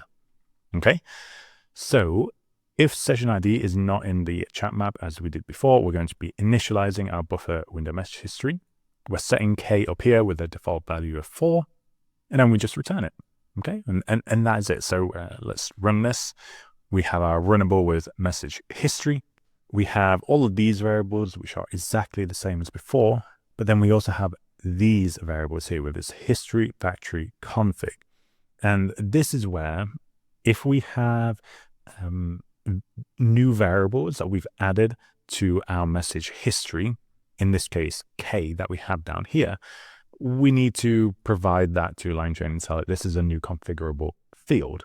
Okay. And we've also added it for the session ID here as well. So we're just being explicit and have everything in that. So we have that and we run. Okay. Now let's go ahead and invoke and see what we get. Okay. So important here, this history factory config, that is kind of being fed through into our invoke so that we can actually modify those variables from here. Okay, so we have config, configurable, session ID. Okay, we just put whatever we want in here. And then we also have the number K. Okay, so remember the previous 4 interactions. I think in this one, we're doing something slightly different. I think we're remembering the 4 interactions rather than the previous 4 interaction pairs. Okay, so my name is James. We're going to go through, I'm just going to actually clear this and then I'm going to start again. And we're going to use the exact same add user message, add AI message that we used before. We're just manually inserting all that into our history so that we can then just see, okay, what is the result? And you can see that K equals 4 is actually, unlike before where we were having the, saving the top 4 interaction pairs, we're now saving the most recent 4 interactions, not pairs, just interactions. And honestly, I just think that's clearer. I think it's weird that the number 4 for K would actually save the most recent 8 messages, right? I think that's odd. So I'm just not replicating that weirdness. We could if we wanted to. I just don't like it. So I'm not doing that. And anyway, we can see from messages that we're returning just the most 4 recent messages, okay? Which would be these 4. Okay, cool. So we've just, using the runnable, we've replicated the old way of having a window memory. And okay, I'm going to say, what is my name again? As before, it's not going to remember. So we can come to here. I'm sorry, but I don't have access to personal information, and so on and so on. If you like to tell me your name, it doesn't know. Now let's try a new one where we initialize a new session. Okay, so we're going with ID K14, so that's going to create a new conversation there. And we're going to say, we're going to set K to 14. Okay, great. I'm going to manually insert the other messages as we did before. Okay, and we can see all of those. You can see at the top here, we are still maintaining that hi, my name is James message. Now let's see if it remembers my name. Your name is James. Okay, there we go. Cool, so that is working. We can also see, so we just added this. What is my name again? Let's just see if did that get added to our list of messages, right? What is my name again? Nice. And then we also have the response, your name is James. So just by invoking this, because we're using the runnable with message history, it's just automatically adding all of that into our message history, which is nice. Cool. All right, so that is the buffer window memory. Now we are going to take a look at how we might do something a little more complicated, which is the summaries, okay? So when you think about the summary, what are we doing? We're actually taking the messages, we're using the LLM call to summarize them, to compress them, and then we're storing them within messages. So let's see how we would actually do that. So to start with, let's just see how it was done in old LangChain. So you have ConversationSummaryMemory. Go through that. And let's just see what we get. So again, same interactions, right? I'm just invoking. I'm not adding these directly to the messages because it actually needs to go through a, like that summarization process. And if we have a look, we can see it happening. Okay, current conversation. So, sorry, current conversation. Hello there, my name is James. AI is generating. Current conversation. The human introduces himself as James. AI greets James warmly and expresses its readiness to chat and assist, inquiring about how his day is going. Right, so it's summarizing the previous interactions. And then we have, after that summary, we have the most recent human message, and then the AI is going to generate its response. Okay, and that continues going. And you can see that the final summary here is going to be a lot longer. Okay, and it's different to that first summary, of course. Asking about his day, he mentions that he's researching different types of conversational memory. The AI responds enthusiastically, explaining that conversational memory includes short-term memory, long-term memory, contextual memory, personalized memory, and then inquires if James is focused on a specific type of memory. Okay, cool. So we get essentially the summary is just getting longer and longer as we go.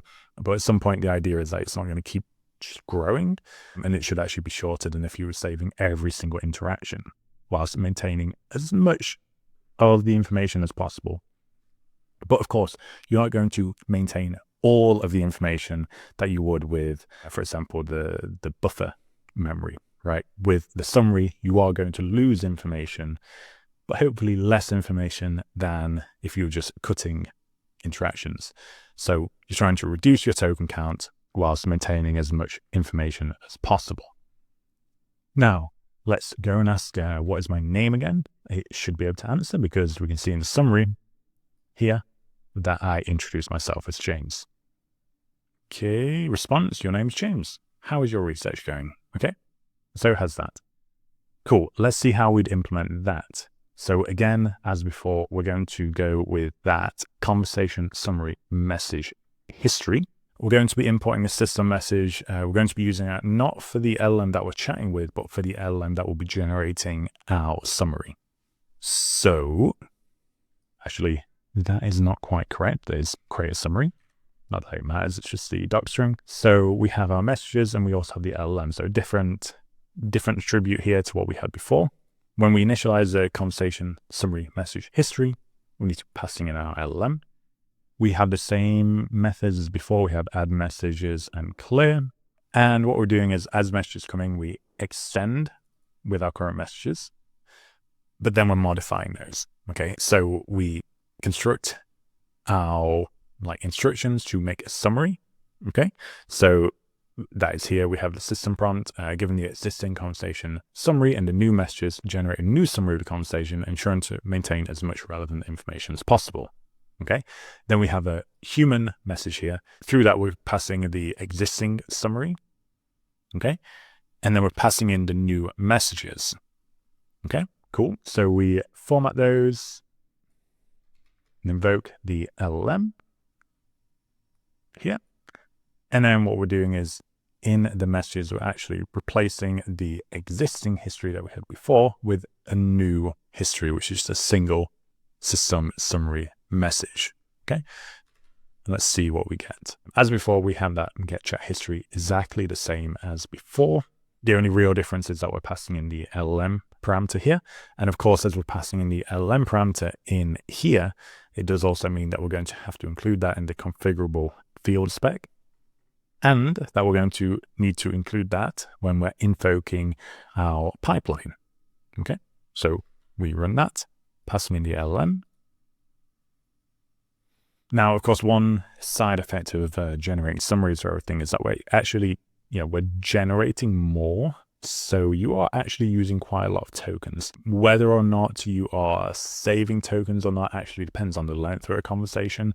As the conversation gets longer, if you're storing everything, after a little while, that the token usage is actually going to increase. So if in your use case, you expect to have shorter conversations, you would be saving money and tokens by just using the standard buffer memory. Whereas if you're expecting very long conversations, you would be saving tokens and money by using the summary history. Okay, so let's see what we got from there. We have a summary of the conversation. James introduced himself by saying, "Hi, my name is James." AI responded warmly, asking, "Hi, James." And interaction included details about token usage. Okay, so we actually included everything here, which we probably should not have done. Why did we do that? So in here, we're including all of the including all of the content from the messages. So I think maybe if we just do x.content for x in messages, that should resolve that. Okay, there we go. So we quickly fix that. So yeah, before we're passing in the entire message object, which obviously includes all of this information, whereas actually we just want to be passing in the content. So we modified that, and now we're getting what we'd expect. Okay, cool. And then we can keep going, right? So as we keep going, the summary should get more like abstract. Like as we just saw here, is literally just giving us the messages directly almost. Okay, so we're getting a bit of a summary there, and we can keep going. We're going to add just more messages to that. We'll see the, as we'll send those, we'll get a response, send it again, get a response. And we're just adding all of that, invoking all of that, and that will be, of course, adding everything into our message history. Okay, cool. So we've run that. Let's see what the latest summary is. Okay, and then we have this. So this is a summary that we have instead of our chat history. Okay, cool. Now, finally, let's see what's my name again. We can just double check. It has my name in there, so it should be able to tell us. Okay, cool. So your name is James. Pretty interesting. So let's have a quick look over at LangSmith. So the reason I want to do this is just point out, okay, the different essentially token usage that we're getting with each one of these. Okay, so we can see that we have these runnable message history, which is probably improved in naming there. But we can see, okay, how long is each one of these taken? How many tokens are they also using? If we come back to here, we have this runnable message history. This is, we'll go through a few of these, maybe to here, I think. And we can see here, this is that first interaction where we're using the buffer memory. And we can see how many tokens were used here. So 112 tokens when we're asking, what is my name again? Okay. Then we modified this to include, I think it was like 14 interactions or something along those lines. It obviously increases the number of tokens that we're using, right? So we could see that actually happening all in LangSmith, which is quite nice. And we can compare, okay, how many tokens is each one of these using? Now, this is looking at the buffer window. And then if we come down to here and look at this one, so this is using our summary. Okay, so our summary with what is my name again, actually use more tokens in this scenario, right? Which is interesting because we're trying to compress information. The reason there's more is because there hasn't been that many interactions. As the conversation length increases with the summary, this total number of tokens, especially if we prompt it correctly to keep that low, that should remain relatively small. Whereas with the buffer memory, that will just keep increasing and increasing as the conversation gets longer. So useful little way of using LangSmith there to just kind of figure out, okay, in terms of tokens and costs, what we're looking at for each of these memory types. Okay, so our final memory type acts as a mix of the summary memory and the buffer memory. So what it's going to do is keep the buffer up until an n number of tokens. And then once a message exceeds the n number of token limit for the buffer, it is actually going to be added into our summary. So this memory has the benefit of remembering in detail the most recent interactions, whilst also not having the limitation of using too many tokens as a conversation gets longer and even potentially exceeding context windows if you try super hard. So this is a very interesting approach. Now, as before, let's try the original way of implementing this. Then we will go ahead and use our update method for implementing this. So we come down to here and we're going to do LangChain memory import ConversationSummaryBufferMemory. Okay, a few things here. LLM for summary. We have the n number of tokens that we can keep before they get added to the summary. And then return messages, of course.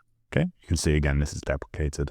We use the conversation chain and then we just pass in our memory there and then we can chat. Okay, so super straightforward.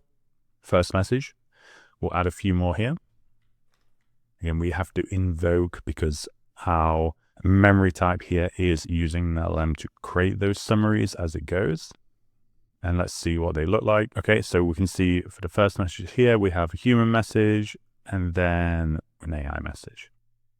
Then we come a little bit lower down. Again, it's the same thing. Human message is the first thing in our history here.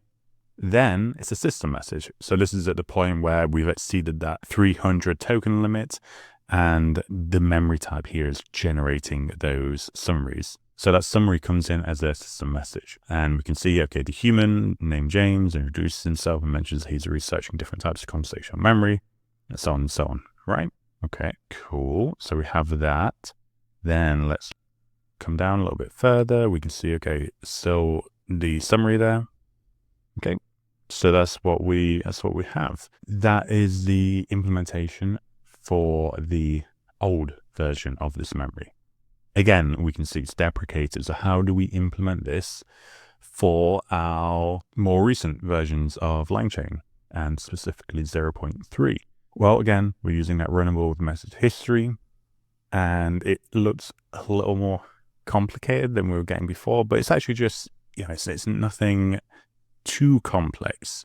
We're just creating a summary as we did with the previous memory type, but the decision for adding to that summary is based on, in this case, actually the number of messages. So I didn't go with the LangChain version where it's a number of tokens. I don't like that. I prefer to go with messages. So what I'm doing is saying, okay, the last K messages, okay? Once we exceed K messages, the messages beyond that are going to be added to the memory. Okay, cool. So let's see. We first initialize our conversation summary buffer message history class with LLM and K. Okay, so these two here. So LLM, of course, to create summaries, and K is just the limit of the number of messages that we want to keep before adding them to the summary, or dropping them from our messages and adding them to the summary. Okay, so we will begin with, okay, do we have an existing summary? So the reason we set this to none is we can't extract the summary, the existing summary, unless it already exists. And the only way we can do that is by checking, okay, do we have any messages? If yes, we want to check if within those messages we have a system message, because we're doing the same structure as what we have up here, where the system message, that first system message, is actually our summary. So that's what we're doing here. We're checking if there is a summary message already stored within our messages. Okay. So we're checking for that. If we find it, we have this little print statement so we can see that we found something. And then we just make our existing summary. I should actually move this to the first instance here. Okay, so that existing summary will be set to the first message. Okay, and this would be a system message rather than a string. Cool, so we have that. Then we want to add any new messages to our history. Okay, so we're extending the history there. And then we're saying, okay, if the length of our history exceeds the K value that we set, we're going to say, okay, we found that many messages. We're going to be dropping the latest. It's going to be the latest 2 messages. This, I will say here, one thing or one problem with this is that we're not going to be saving that many tokens if we're summarizing every 2 messages. So what I would probably do is in an actual production setting, I would probably say, let's go up to 20 messages. And once we hit 20 messages, let's take the previous 10. We're going to summarize them and put them into our summary alongside any previous summary that already existed. But in this is also fine as well. Okay, so we say we found those messages. We're going to drop the latest 2 messages. Okay, so we pull the oldest messages out. I should say not the latest, it's the oldest. Not the latest. We want to keep the latest and drop the oldest. So we pull out the oldest messages and keep only the most recent messages.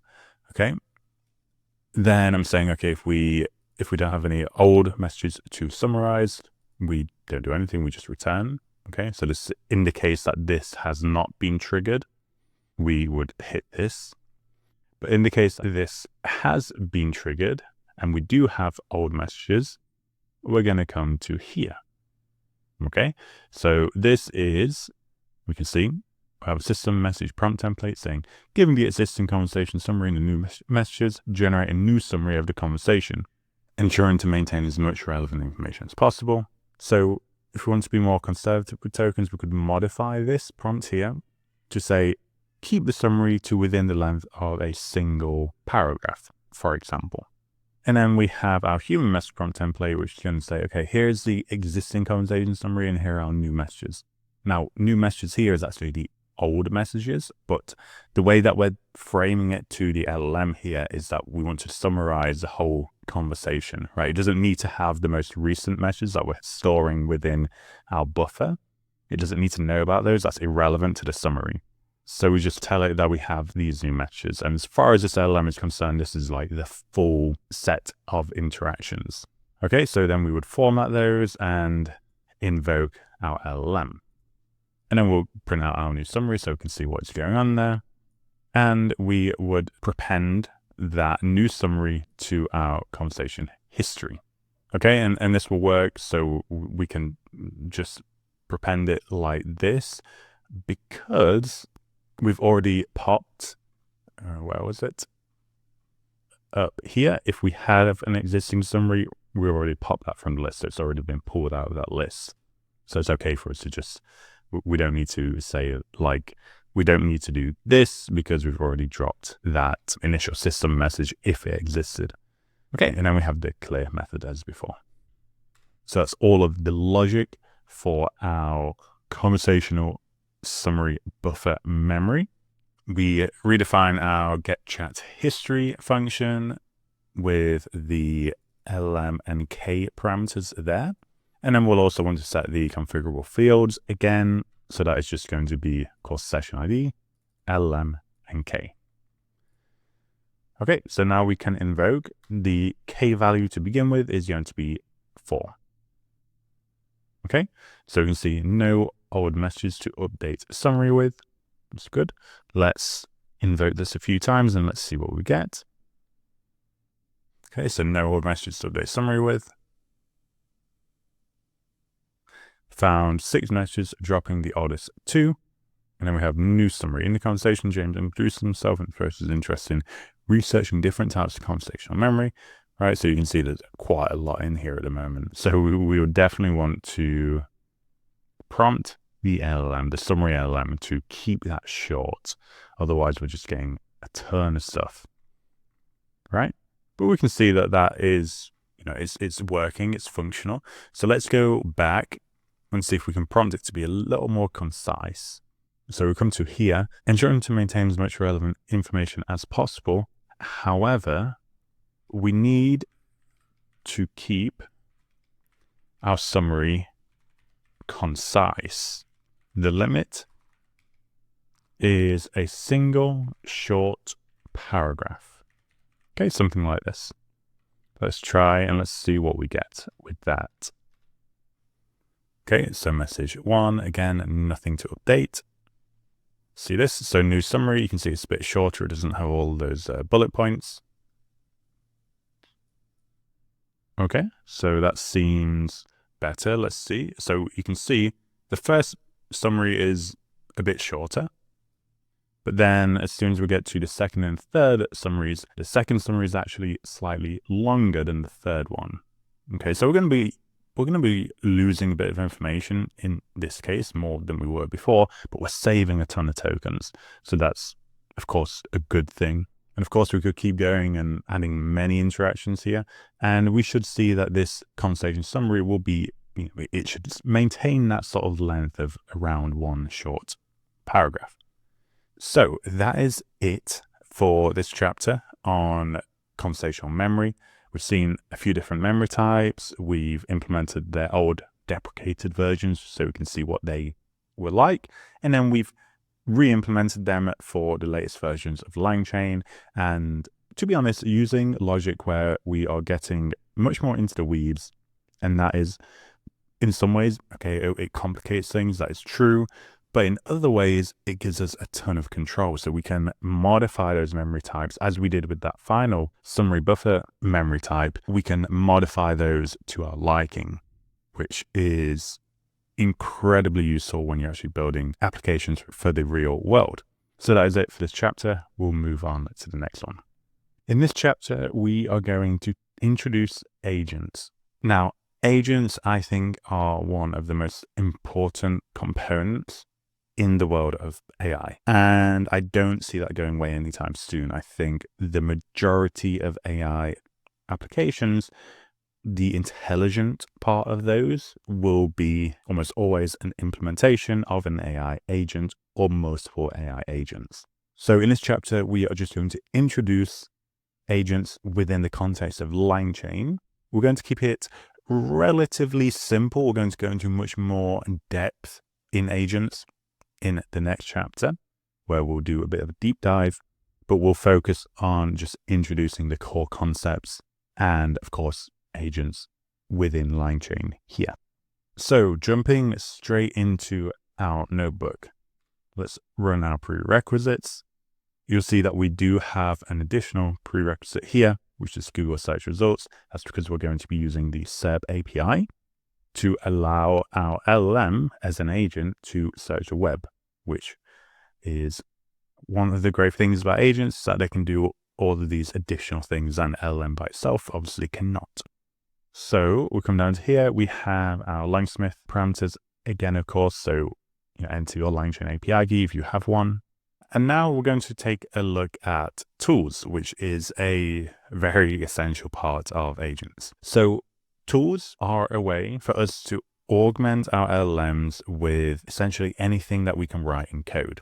So we mentioned that we're going to have a Google search tool. That Google search tool is some code that gets executed by our LLM in order to search Google and get some results. So a tool can be thought of as any code logic or any function in the case of Python, any function that has been formatted in a way so that our LLM can understand how to use it and then actually use it. Although the LLM itself is not using the tool, it's more our agent execution logic, which uses the tool for the LLM. So we're going to go ahead and actually create a few simple tools. We're going to be using what is called the tool decorator from LangChain. And there are a few things to keep in mind when we're building tools.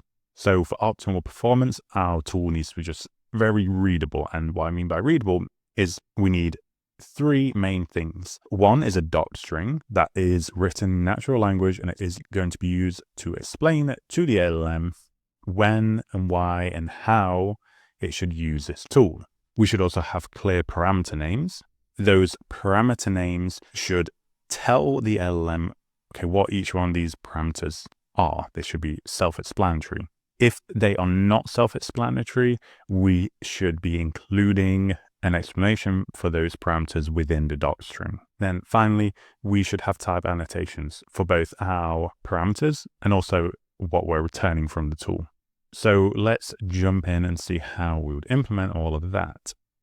So we come down to here and we have LangChain core tools, import tool. Okay, so these are just four incredibly simple tools. We have the addition or add tool, multiply, the exponentiate, and the subtract tools. Okay, so a few calculator-esque tools. Now, when we add this tool decorator, it is turning each of these tools into what we call a structured tool object. So we can see that here. We can see we have this structured tool. We have a name, description, okay? And then we have this arg schema.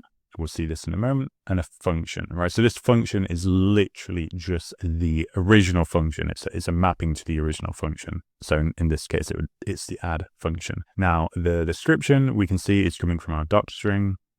And of course, the name as well is just coming from the function name, okay? And then we can also see, let's just print the name and description, but then we can also see the args schema, right? So this thing here that we can't read at the moment, to read it, we're just going to look at the model JSON schema method, And then we can see what that contains, which is all of this information. So this actually contains everything. It includes properties. So we have the X, it creates a little title for that. And it also specifies the type. Okay, so the type that we defined is float. Float for OpenAI gets mapped to number rather than just being float. And then we also see that we have this required field. So this is telling our LLM which parameters are required, which ones are optional. So we, in some cases we can even do that here. Let's do Z. That is going to be float or none. Okay. And we're just going to say it is 0.3. All right. I'm going to remove this in a minute because it's kind of weird, but let's just see what that looks like. So you see that we now have X, Y, and Z. But then in Z, we have some additional information.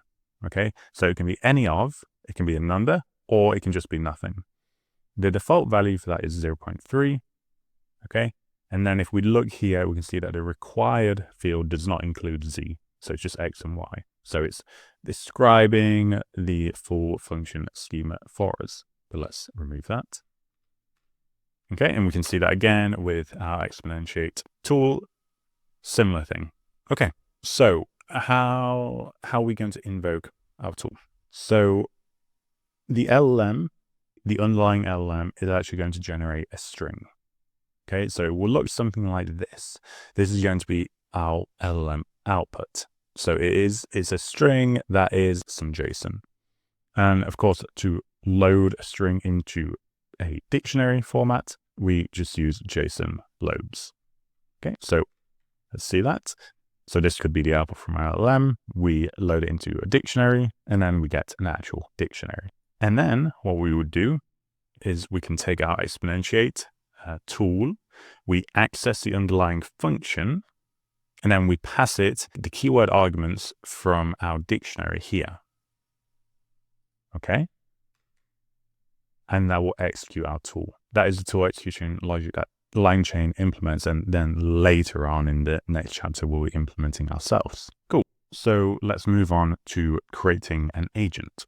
Now we're going to be constructing a simple tool calling agent. We're going to be using LangChain expression language to do this. Now we will be covering LangChain expression language, or LCEL, more in a upcoming chapter. But for now, all we need to know is that our agent will be constructed using syntax and components that look like this. So we would start with our input parameters.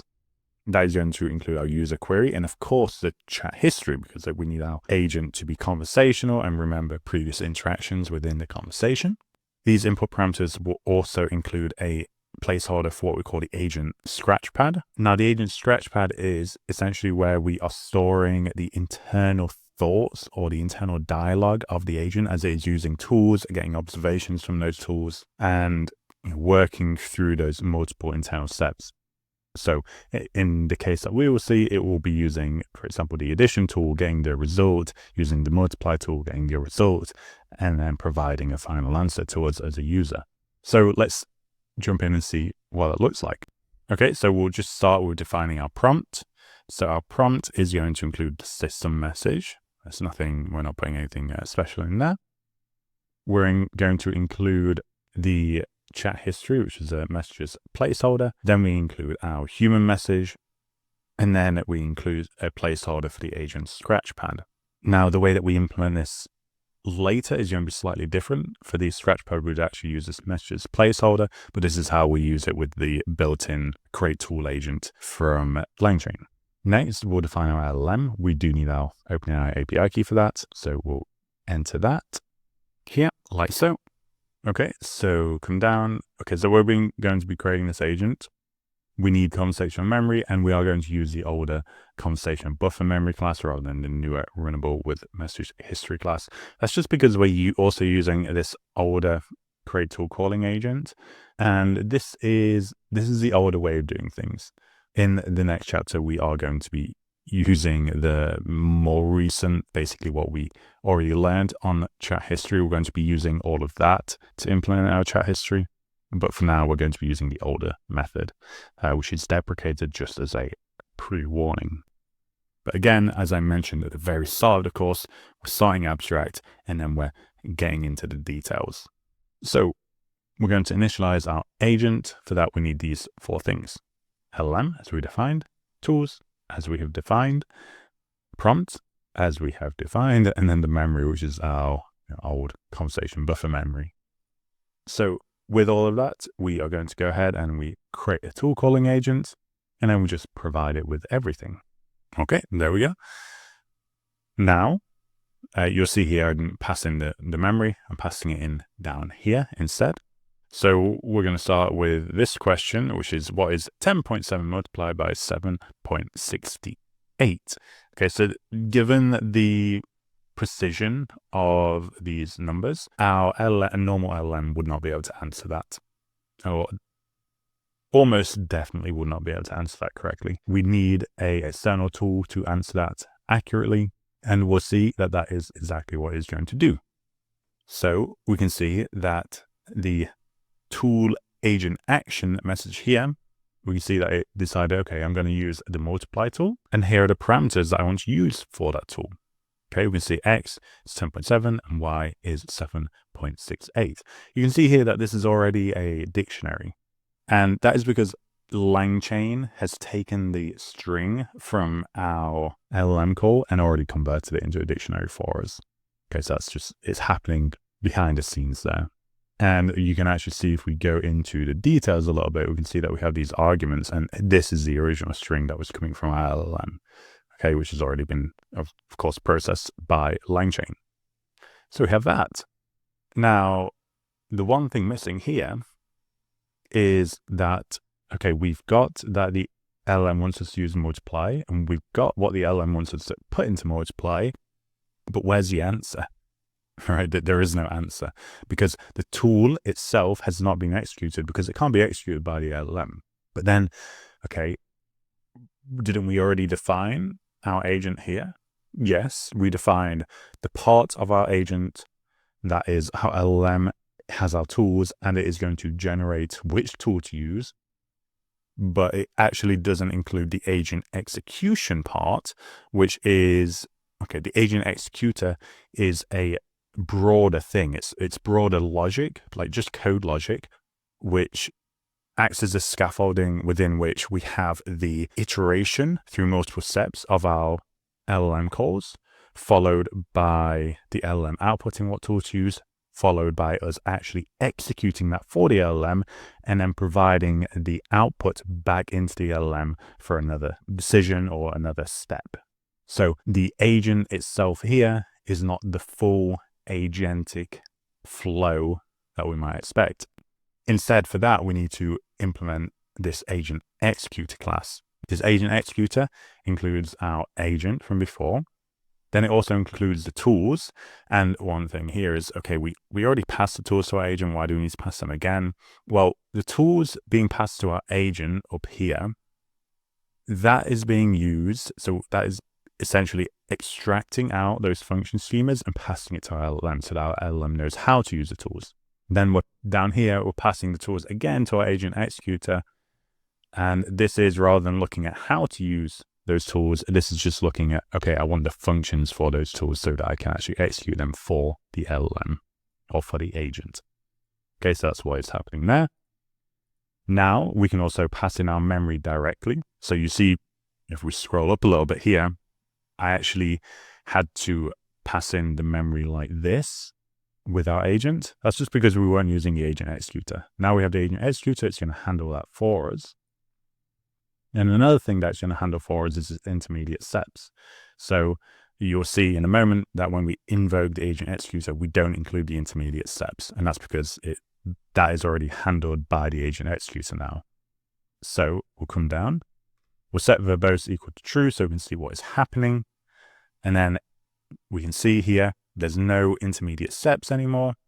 And we do still pass in the chat history like this, but then the addition of those new interactions to our memory is going to be handled by the executor.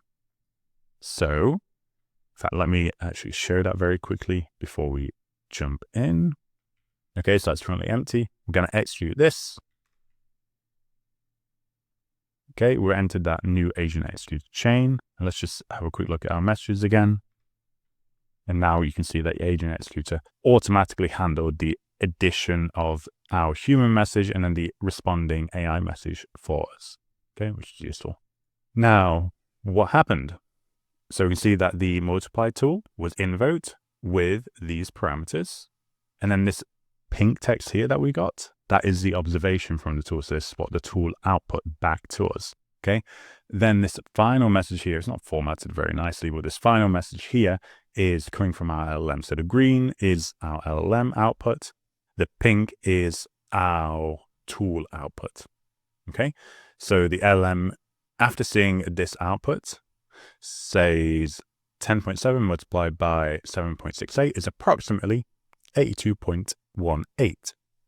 Okay, cool, useful. And then we can also see the chat history, which we already just saw. Great. So that has been used correctly. We can just also confirm that that is correct. Okay, 82.1759 recurring, which is exactly what we get here. Okay, and the reason for that is obviously our multiply tool is just doing this exact operation. Cool. So let's try this with a bit of memory. So I'm going to ask, or I'm going to state to the agent, hello, my name is James.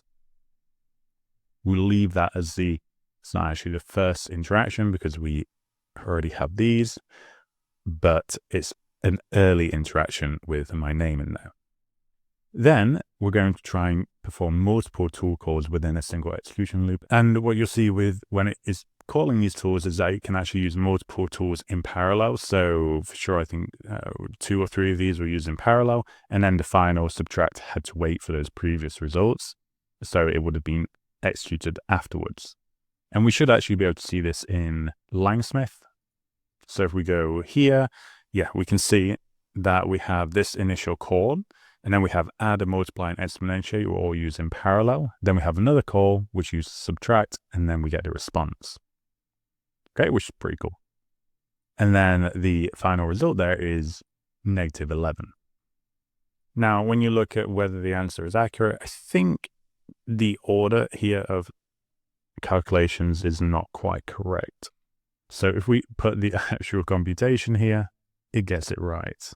But otherwise, if I use natural language, it's like, maybe I'm phrasing it in a poor way.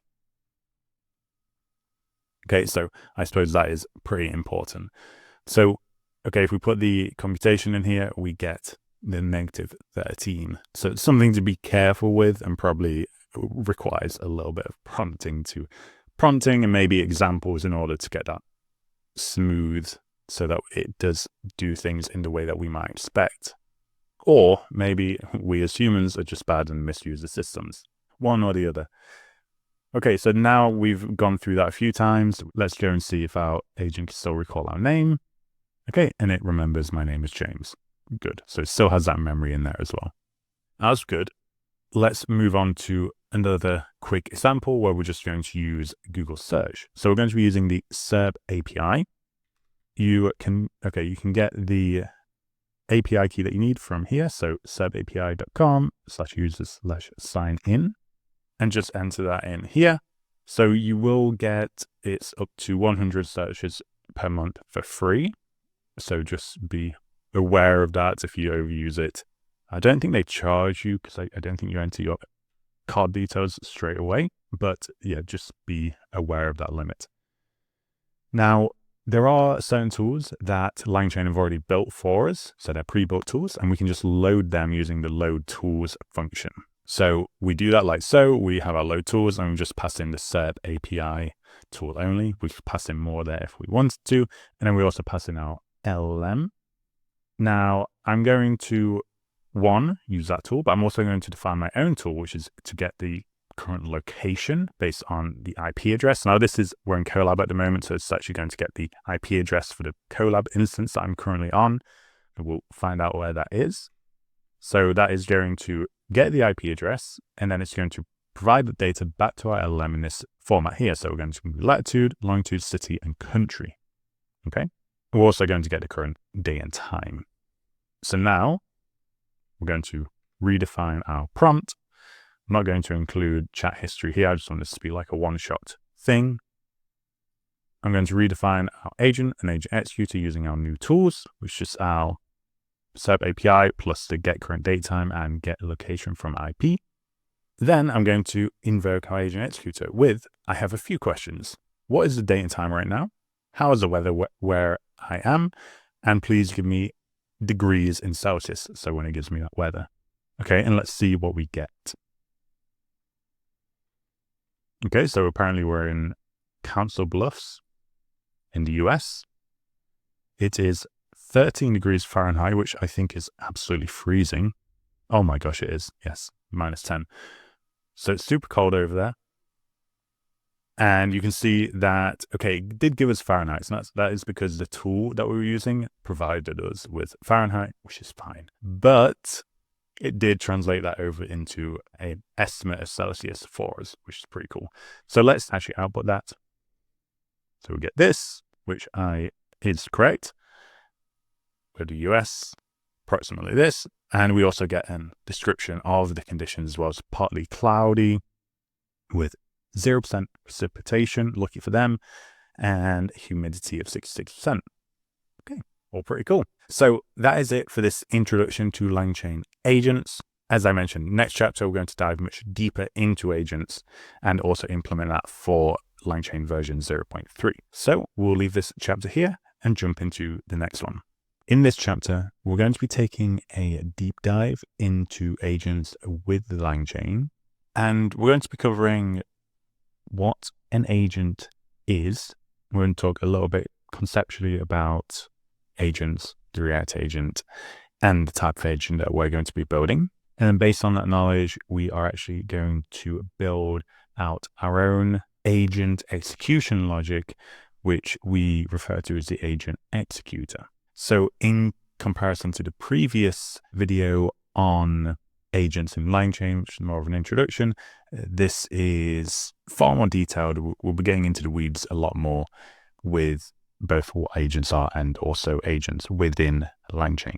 Now, when we talk about agents, a significant part of the agent is actually relatively simple code logic that iteratively runs LLM calls and processes their outputs, potentially running or executing tools. The exact logic for each approach to building an agent will actually vary pretty significantly, but we'll focus on one of those, which is the React agent. Now, React it's a very common pattern, and although being relatively old now, most of the tool agents that we see used by OpenAI and essentially every LLM company, they all use a very similar pattern. Now, the React agent follows a pattern like this. Okay, so we would have our user input up here. Okay, so our input here is a question. All right, aside from the Apple Remote, what other device can control the program Apple Remote was originally designed to interact with? Now, probably most LLMs would actually be able to answer this directly now. This is from the paper, which was a few years back. Now, in this scenario, assuming our LLM didn't already know the answer, there are multiple steps that an LLM or an agent might take in order to find out the answer.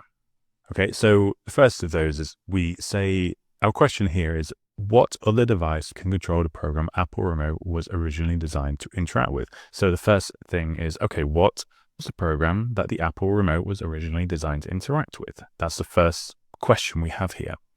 So what we do is I need to search Apple Remote and find a program it was used for. This is a reasoning step. So the LLM is reasoning about what it needs to do. I need to search for that and find a program it was used for. So we are taking an action. This is a tool call here. Okay, so we're going to use the search tool and our query will be Apple Remote. And the observation is the response we get from executing that tool. Okay, so the response here would be the Apple Remote is designed to control the front row immediate center. So now we know the program Apple Remote was originally designed to interact with. Now we're going to go through another iteration. Okay, so this is one iteration of our reasoning, action, and observation. So when we're talking about React here, although again, this sort of pattern is very common across many agents. When we're talking about React, the name actually is reasoning, or the first two characters of reasoning, followed by action. Okay, so that's where the React comes from. So this is one of our React agent loops or iterations. We're going to go and do another one. So next step, we have this information. The LLM is now provided with this information. Now what we want to do is search for front row. Okay, so we do that. This is the reasoning step. We perform the action, search front row. Okay, tool, search, query, front row. Observation, this is the response. Front row is controlled by an Apple remote or keyboard function keys. All right, cool. So we know keyboard function keys are the other device that we were asking about up here. So now we have all the information we need. We can provide an answer to our user. So we go through another iteration here, reasoning and action. Our reasoning is I can now provide the answer of keyboard function keys to the user. Okay, great. So then we use the answer tool. It's like final answer in more common tool agent use. And the answer would be keyboard function keys, which we then output to our user. Okay, so that is the React loop. Okay, so looking at this, where are we actually calling an LLM, and in what way are we actually calling an LLM? So we have our reasoning step. Our LLM is generating the text here, right? So LLM is generating, okay, what should I do? Then our LLM is going to generate the input parameters to our action step here. That will, those input parameters and the tool being used will be taken by our code logic, our agent executor logic, and they will be used to execute some code in which we will get an output. That output might be taken directly to our observation, or our LLM might take that output and then generate an observation based on that. It depends on how you've implemented everything. So our LLM could potentially be being used at every single step there. And of course, that will repeat through every iteration. So we have further iterations down here. So you're potentially using LLM multiple times throughout this whole process, which of course, in terms of latency and token cost, it does mean that you're going to be paying more for an agent than you are with just a standard LLM. But that is, of course, expected because you have all of these different things going on. But the idea is that what you can get out of an agent is, of course, much better than what you can get out of an LLM alone. So when we're looking at all of this iterative chain of thought and tool use, all of this needs to be controlled by what we call the agent executor, okay, which is our code logic, which is hitting our LLM, processing its outputs, and repeating that process until we get to our answer. So breaking that part down, what does it actually look like? It looks kind of like this. So we have our user input, goes into our LLM, okay, and then we move on to the reasoning and action steps. Is the action the answer? If it is the answer, so as we saw here, where is the answer? If the action is the answer, so true, we would just go straight to our outputs. Otherwise, we're going to use our selector tool. Agent executor is going to handle all this. It's going to execute our tool, and then from that we get our 3 reasoning, action, observation, inputs and outputs, and then we're feeding all of that information back into our LLM, okay? In which case we go back through that loop. So we could be looping for a little while until we get to that final output. Okay, so let's go across to the code. We're going to be going into the agent executor notebook. We'll open that up in Colab. And we'll go ahead and just install our prerequisites. Nothing different here, just LangChain LangSmith optionally as before. Again, optionally, LangChain API key if you do want to use LangSmith. Okay, and then we'll come down to our first section where it's going to define a few quick tools. I'm not necessarily going to go through these because we've already covered them in the agent introduction. But very quickly, LangChain core tools, we're just importing this tool decorator, which transforms each of our functions here into what we would call a structured tool object, this thing here, okay, which we can see. Just having a quick look here. And then if we want to, we can extract all of the sort of key information from that structured tool using these parameters here, or attributes. So name, description, arg schema, model, JSON schema, which give us essentially how the LLM should use our function. Okay, so I'm going to keep pushing through that. Now, very quickly, again, we did cover this in the intro video, so I don't want to necessarily go over it again in too much detail, but our agent executor logic is going to need this part. So we're going to be getting a string from our LLM. We're going to be loading that into a dictionary object, and we're going to be using that to actually execute our tool as we do here using keyword arguments.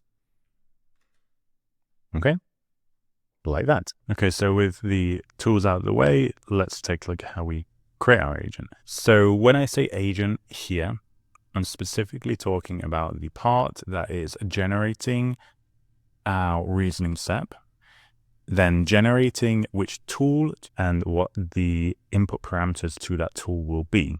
Then the rest of that is not actually covered by the agent. Okay, the rest of that would be covered by the agent execution logic, which would be taking the tool to be used, the parameters, executing the tool, getting the response, aka the observation, and then iterating through that until the LLM is satisfied and we have enough information to answer a question.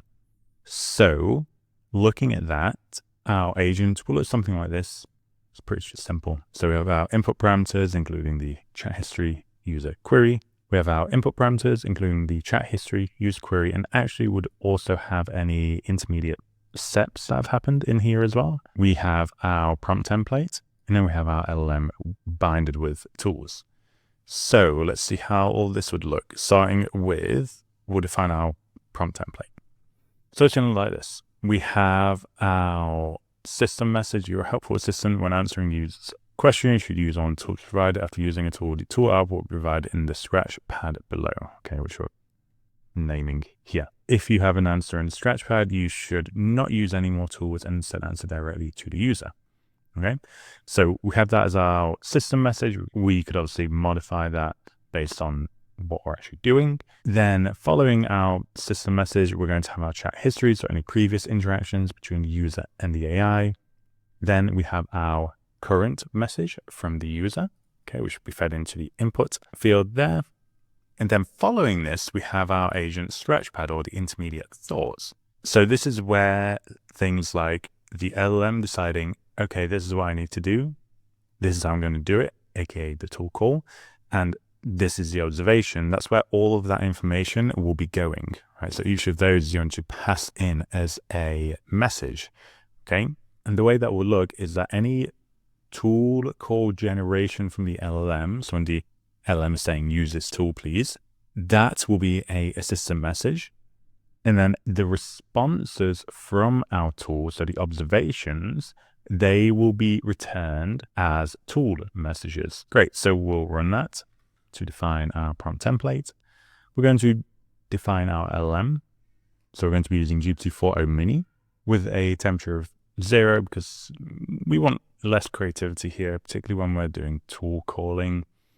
There's just no need for us to use a high temperature here. So we need to enter our OpenAI API key, which we would get from platform openai.com. We enter this, then we're going to continue, and we're just going to add tools to our LLM here, okay?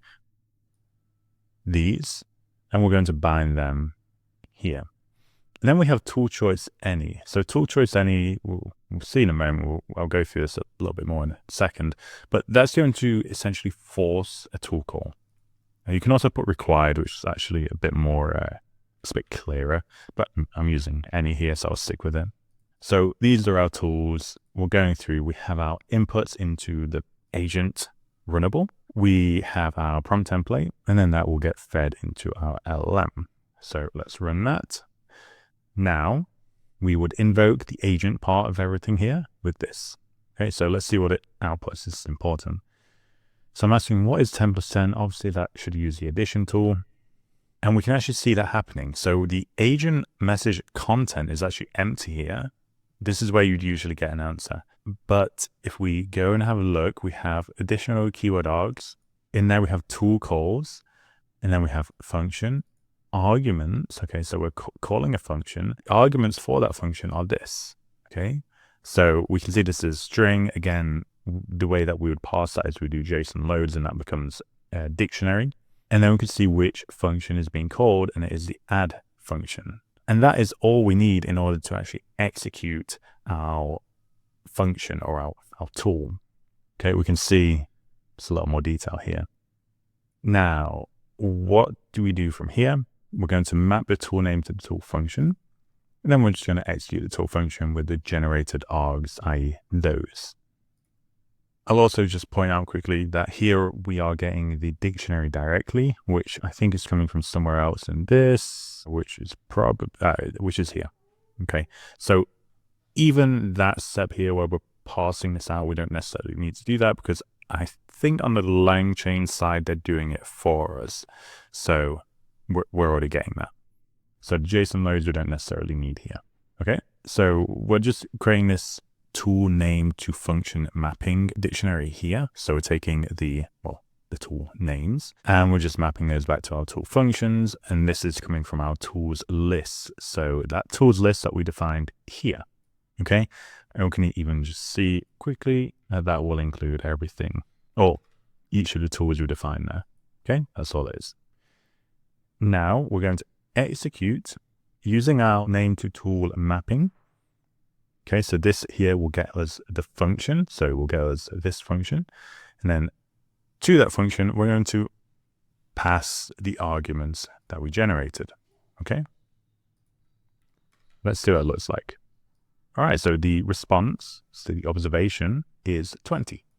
Now, we are going to feed that back into our LLM using the tool message.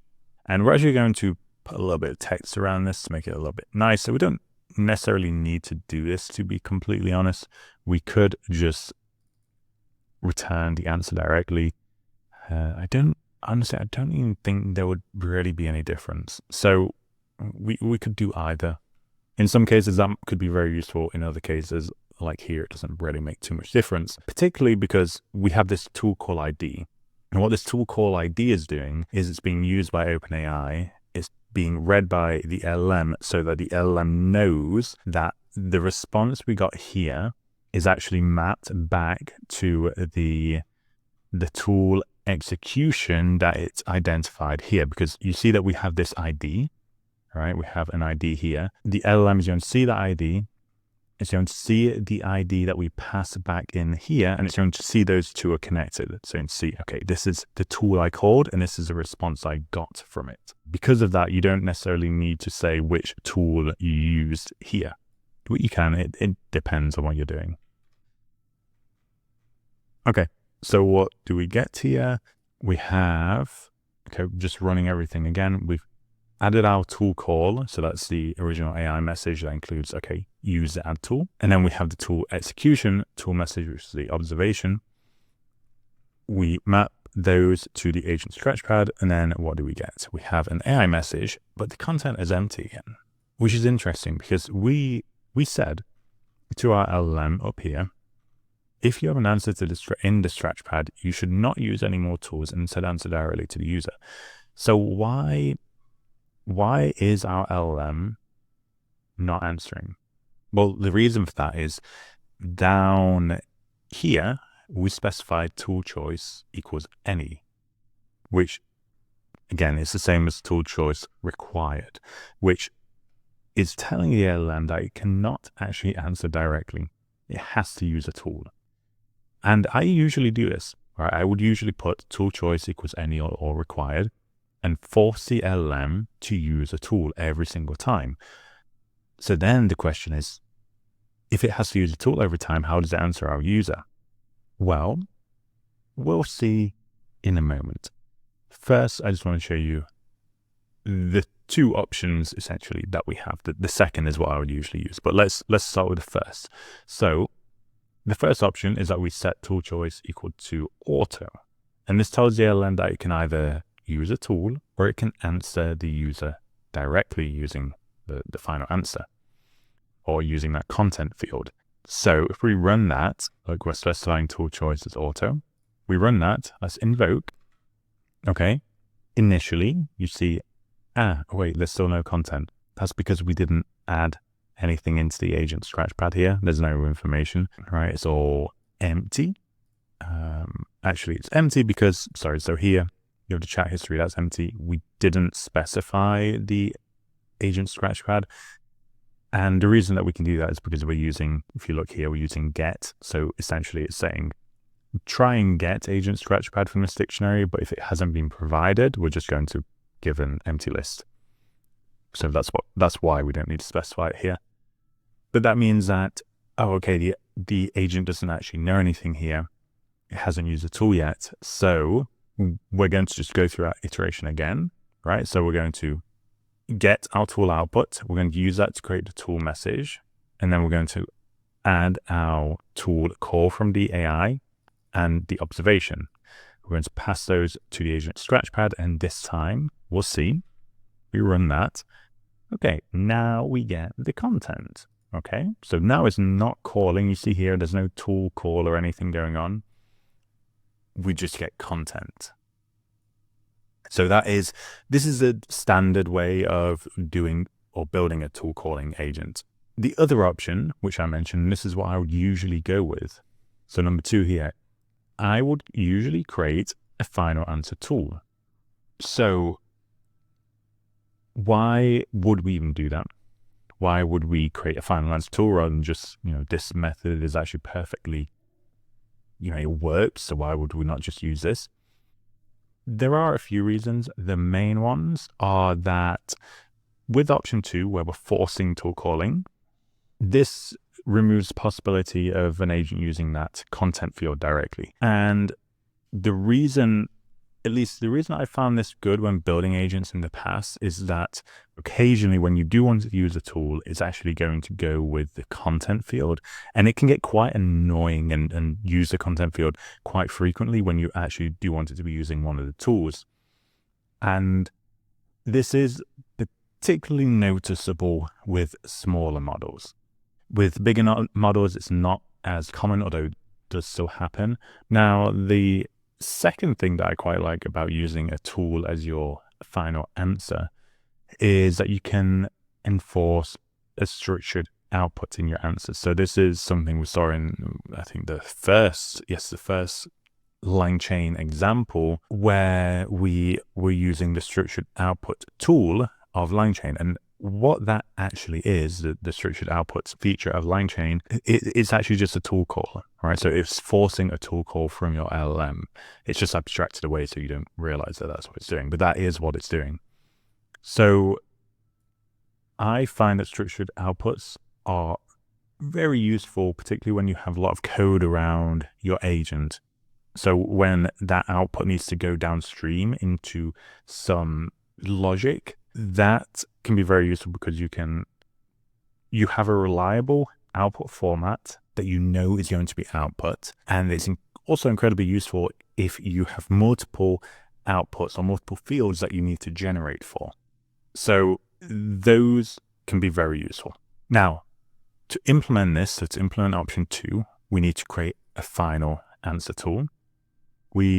As with our other tools, we're actually going to provide a description.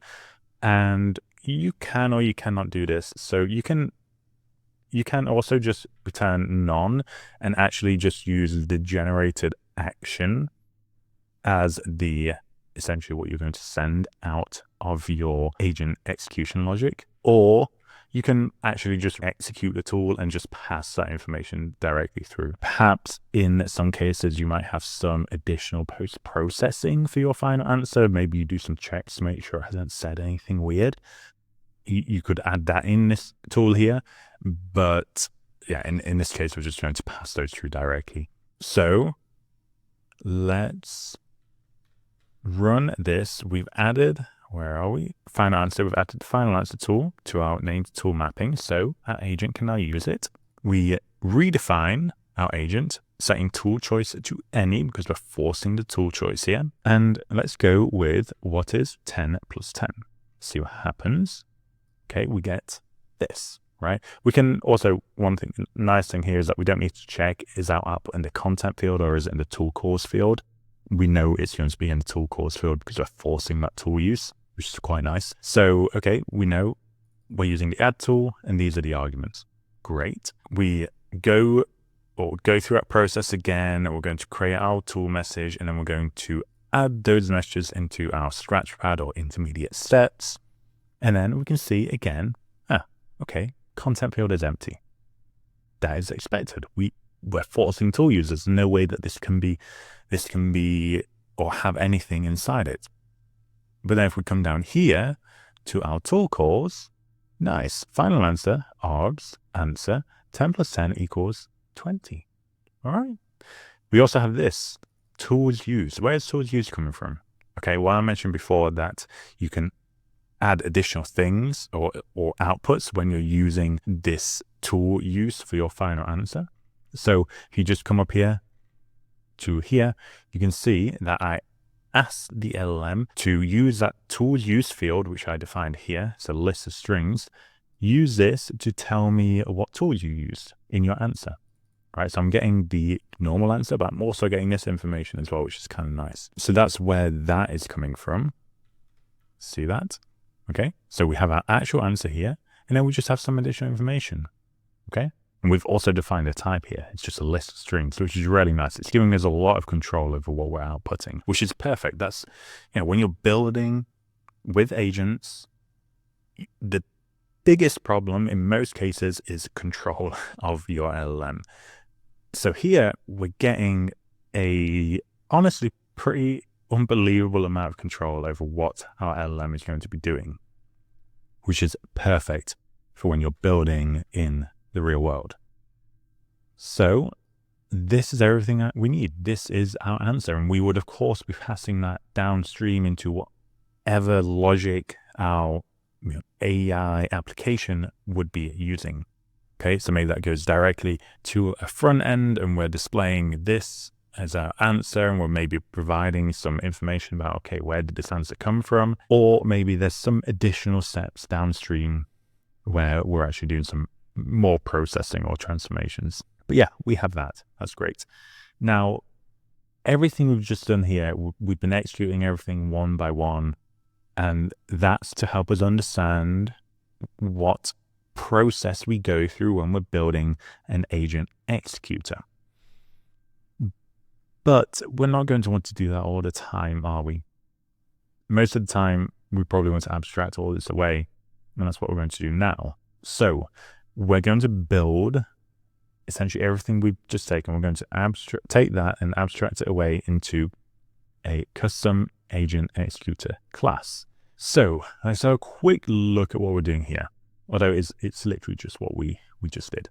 Okay, so custom agent executor. We initialize it. We set this max iterations. I'll talk about this in a moment. We initialize it. That is going to set our chat history to just being empty. Okay, good. So it's a new agent. There should be no chat history in this case. Then we actually define our agent, right? So that part of the logic that is going to be taking our inputs and generating what to do next, aka what tool call to do. Okay, and we set everything as attributes of our class. And then we're going to define an invoke method. This invoke method is going to take an input, which is just a string. So it's going to be our message from the user. And what it's going to do is it's going to iterate through essentially everything we just did. Okay, until we hit the final answer tool. Okay, so, well, what does that mean? We have our tool call, right, which is, we're just invoking our agent. Right, so it's going to generate what tool to use and what parameters should go into that. Okay, and that's an AI message. So we would append that to our agent scratchpad, and then we're going to use the information from our tool call, so the name of the tool and the args and also the ID. We're going to use all of that information to execute our tool and then provide the observation back to our LLM. Okay, so execute our tool here. We then format the tool output into a tool message. See here that I'm just using the output directly. I'm not adding that additional information there. We do need to always pass in the tool call ID so that our LLM knows which output is mapped to which tool. I didn't mention this before in this video at least, but that's important when we have multiple tool calls happening in parallel, because that can happen. When we have multiple tool calls happening in parallel, let's say we have 10 tool calls, all those responses might come back at different times. So then the order of those can get messed up. So we wouldn't necessarily always see that it's a AI message beginning a tool call followed by the answer to that tool call. Instead, it might be AI message followed by like 10 different tool call responses. So you need to have those IDs in there. Okay, so then we pass our tool output back to our agent scratchpad or intermediate steps. I'm sending a print in here so that we can see what's happening whilst everything is running. Then we increment this count number. We'll talk about that in a moment. So coming past that, we say, okay, if the tool name here is final answer, that means we should stop. Okay. So once we get to final answer, that means we can actually extract our final answer from the final tool call. Okay. And in this case, I'm going to say that we're going to extract the answer from the tool call or the observation. We're going to extract the answer that was generated. We're going to pass that into our chat history. So we're going to have our user message. This is the one the user came up with, followed by our answer, which is just the natural answer field. And that's going to be an AI message. But then we're actually going to be including all of the information. So this is the answer, natural language answer, and also the tools used output. We're going to be feeding all of that out to some downstream process as preferred. So we have that. Now, one thing that can happen if we're not careful is that our agent executor may run many times. And particularly if we've done something wrong in our logic as we're building these things, it can happen that maybe we've not connected the observation back up into our agent executor logic. And in that case, what we might see is our agent executor runs again and again and again. And I mean, that's fine. We're going to stop it.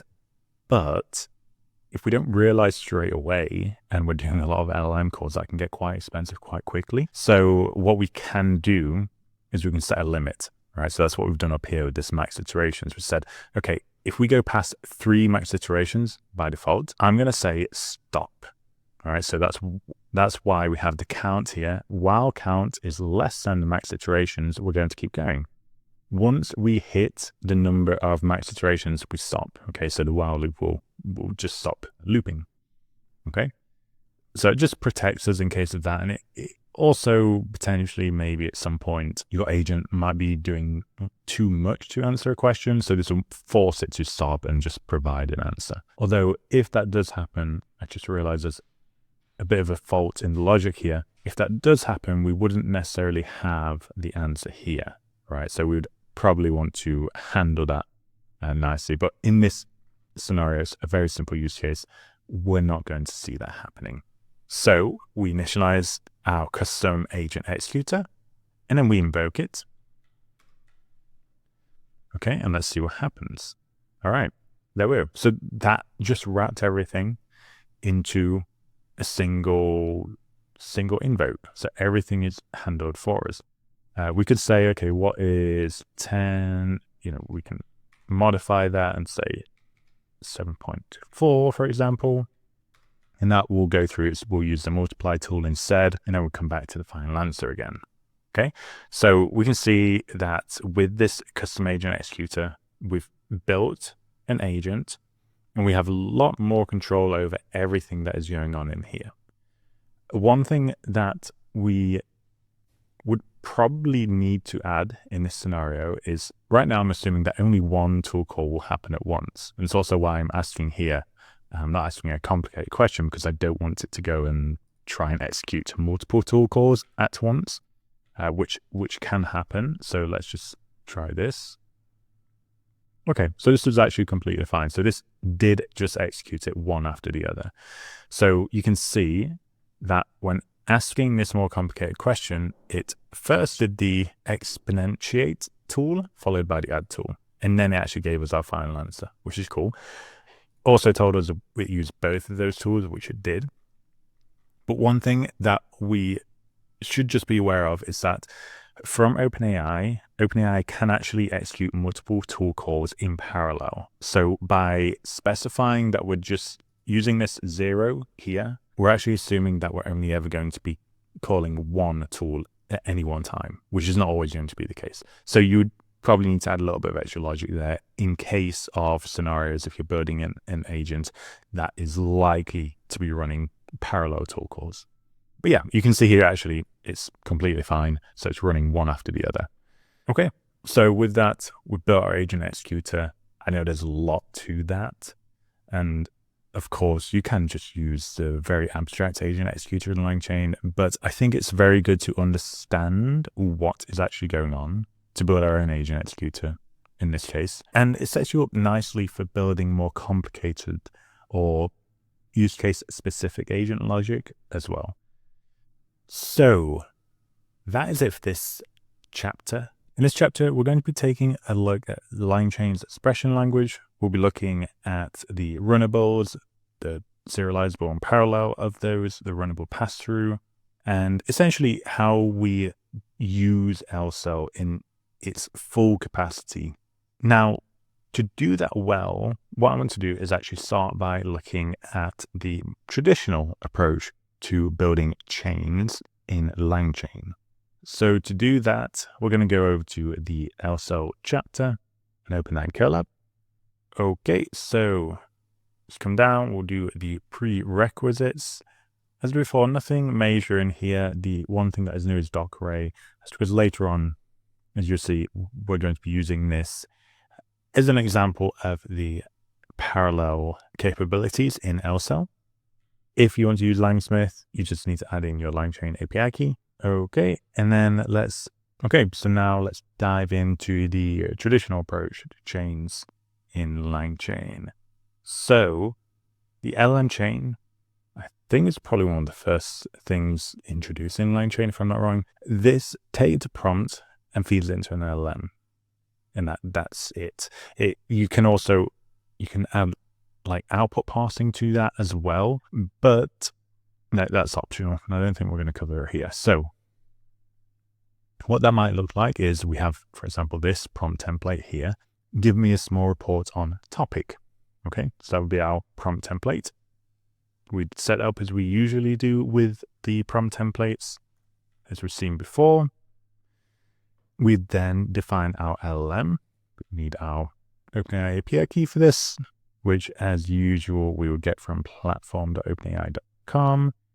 Then we go ahead, I'm just showing you that you can invoke the LLM there. Then we go ahead, actually define a output parser. So we do this. I wasn't sure we did, but we would then define our LLM chain like this. Okay.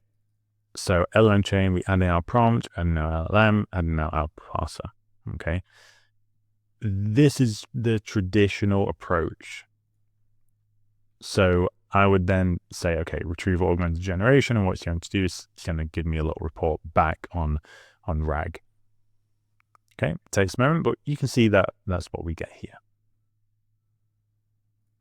We can format that nicely as we usually do, and we get, okay, look, we get a nice little report.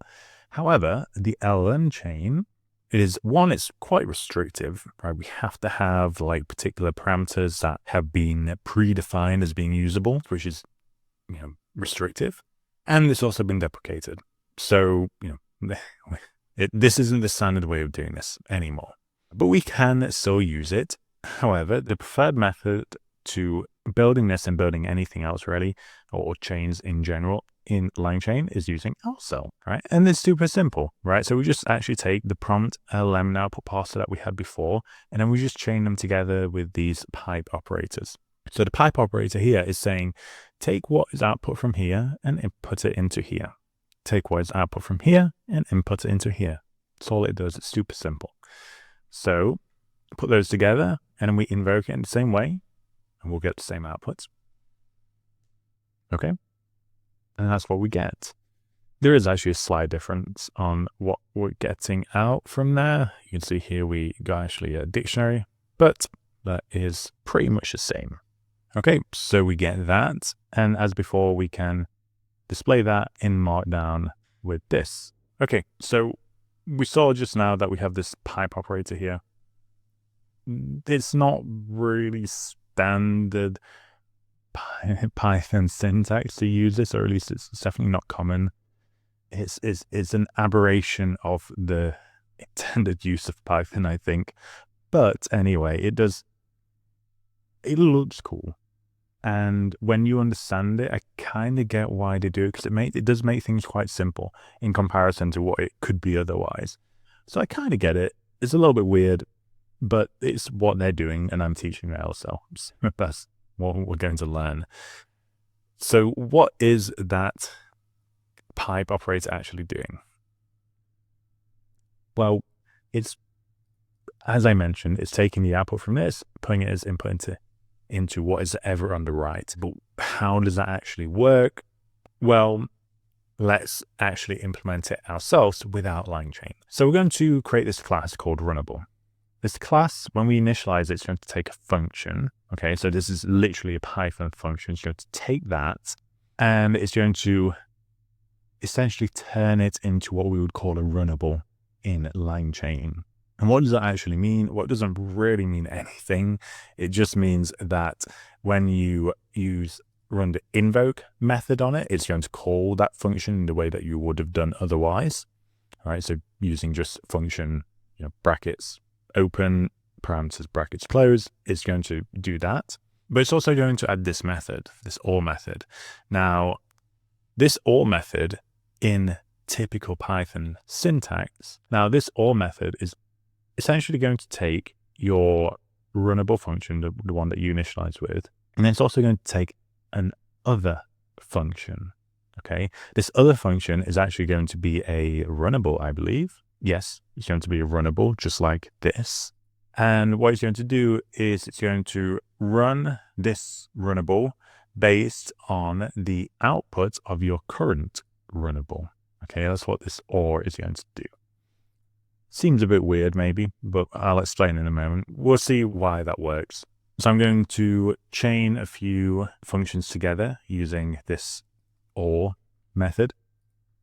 So first we're just going to turn them all into runnables. Okay, so these are normal functions, as you can see, normal Python functions. We then turn them into this runnable using our runnable class. Then look what we can do, right? So we're going to create a chain that is going to be our runnable chained with another runnable, chained with another runnable. Okay, and let's see what happens. So we're going to invoke that chain of runnables with 3. So what is this going to do? Okay, we start with 5. We're going to add 5 to 3. So we'll get 8. Then we're going to subtract 5 from 8 to give us 3 again. And then we're going to multiply 3 by 5 to give us 15. And we can invoke that. And we get 15. Okay, pretty cool. So that is interesting. How does that relate to the pipe operator? Well, that pipe operator in Python is actually a shortcut for the OR method. So what we just implemented is the pipe operator. So we can actually run that now with the pipe operator here, and we'll get the same, we'll get 15. Right, so that's what LangChain is doing. Like under the hood, that is what that pipe operator is. It's just chaining together these multiple runnables, as we'd call them, using their own internal OR operator. Okay, which is cool. I will give them that. It's kind of a cool way of doing this. It's creative. I wouldn't have thought about it myself. So yeah, that is a pipe operator. Then we have these runnable things. Okay, so this is different to the runnable I just defined here. We define this ourselves. It's not a LangChain thing. We didn't get this from LangChain. Instead, this RunnableLambda object here, that is actually exactly the same as what we just defined. All right, so what we did here, this RunnableLambda is the same thing, but in LangChain. Okay, so if we use that, okay, we use that to now define 3 runnables from the functions that we defined earlier. We can actually pair those together now using the pipe operator. You could also pair them together if you want with the OR operator, right? So we could do what we did earlier. We can invoke that, okay? Or, as we were doing originally, we'd use a pipe operator. Exactly the same. So this RunnableLambda from LangChain is just what we just built with the Runnable. Cool. So we have that. Now let's try and do something a little more interesting. We're going to generate a report, and we're going to try and edit that report using this functionality. Okay. So give me a small report about topic. Okay. We'll go through here. We're going to get our report on AI. Okay. So we have this. You can see that AI is mentioned many times in here. Then we're going to take a very simple function. All right, so I'm going to extract fact. This is basically going to take, taking the first. Okay, so we're actually trying to remove the introduction here. I'm not sure if this actually will work as expected, but it's fine. Try it anyway. But then more importantly, we're going to replace this word. Okay, so we're going to replace an old word with a new word. Our old word is going to be AI, our new word is going to be Skynet. Okay, so we can wrap both of these functions as runnable lambdas. Okay, we can add those as additional steps inside our entire chain. Right, so we're going to extract, try and remove the introduction, although I think it needs a bit more processing than just splitting here. And then we're going to replace the word. We need that actually to be AI. Run that, run this. Okay, so now we get artificial intelligence Skynet refers to the simulation of human intelligence processed by machines, and then we have narrow Skynet, weak Skynet, and strong Skynet. Applications of Skynet. Skynet technology is being applied in numerous fields, including all these things. Scary. Despite its potential, Skynet poses several challenges. Systems can perpetrate existing biases. It raises significant privacy concerns. It can be exploited for malicious purposes. Okay, so we have all these. It's just a silly little example. We can see also the introduction didn't work here. The reason for that is because our introduction includes multiple new lines here. So I would actually, if I want to remove the introduction, we should remove it from here, I think. And this is I would never actually recommend you do that because it's not very flexible. It's not very robust, but just so I show you that is actually working. So this extract fact runnable, right? So now we're essentially just removing the introduction, right? Why would we want to do that? I don't know, but it's there just so you can see that we can have multiple of these runnable operations running, and they can be whatever you want them to be. Okay. It is worth noting that the inputs to our functions here were all single arguments. Okay. If you have a function that is accepting multiple arguments, you can do that the way that I would probably do it, or you can do it in multiple ways. One of the ways that you can do that is actually write your function to accept multiple arguments, but actually do them through a single argument. So just like a single X, which would be like a dictionary or something, and then just unpack them within the function and use them as needed. That's just that's one way you can do it. Now, we also have these different runnable objects that we can use. So here we have runnable parallel and runnable pass-through. Right. Kind of self-explanatory to some degree. So let me just go through those. So runnable parallel allows you to run multiple runnable instances in parallel. Runnable pass-through, maybe it's less self-explanatory, allows us to pass a variable through to the next runnable without modifying it. Okay, so let's see how they would work. So we're going to come down here and we're going to set up these 2 Docker arrays, or obviously these 2 sources of information. And we're going to need our LLM to pull information from both of these sources of information in parallel. which is going to look like this. So we have these two sources of information, vector store A, vector store B. This is our Docker A and Docker A B. These are both going to be fed in as context into our prompt.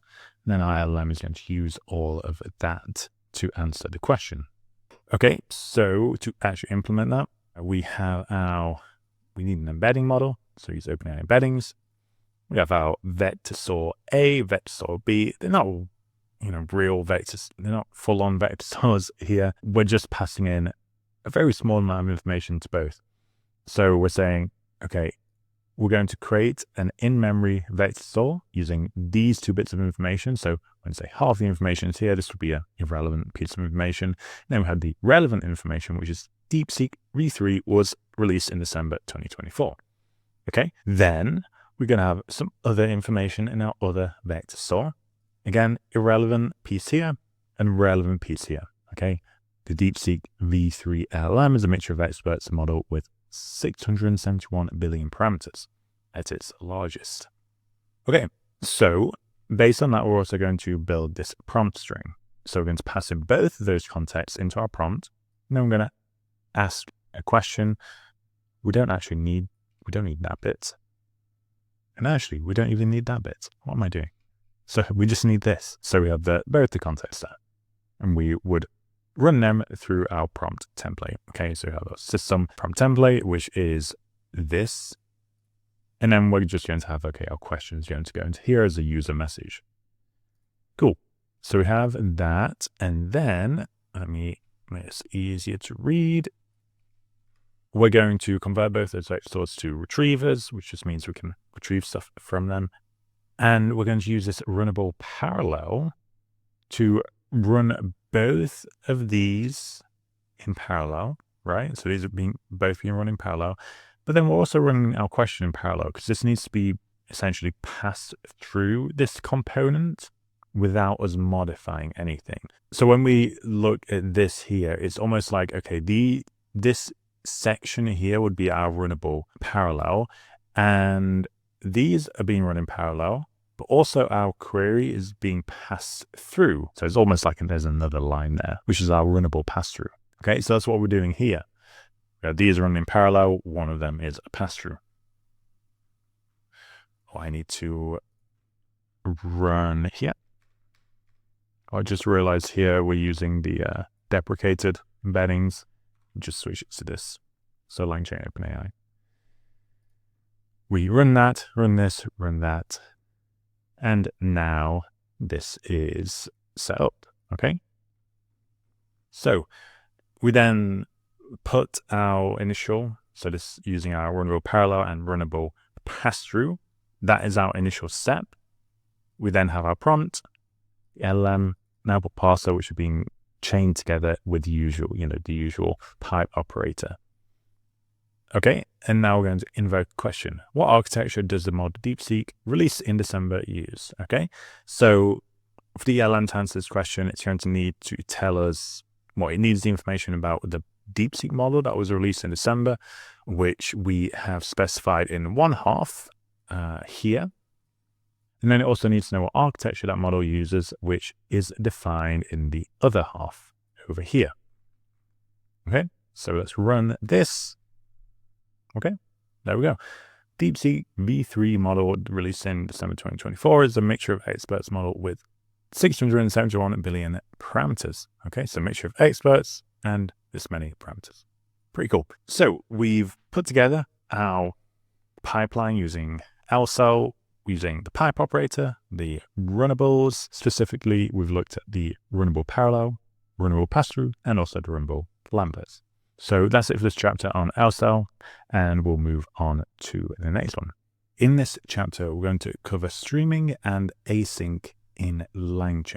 Now, both using async code and using streaming are incredibly important components of, I think, almost any conversational chat interface, or at least any good conversational chat interface. For async, if your application is not async and you're spending a load of time in your API or whatever else waiting for LLM calls, because a lot of those are behind APIs, you are waiting and your application is doing nothing because you've written synchronous code. And that, well, there are many problems with that.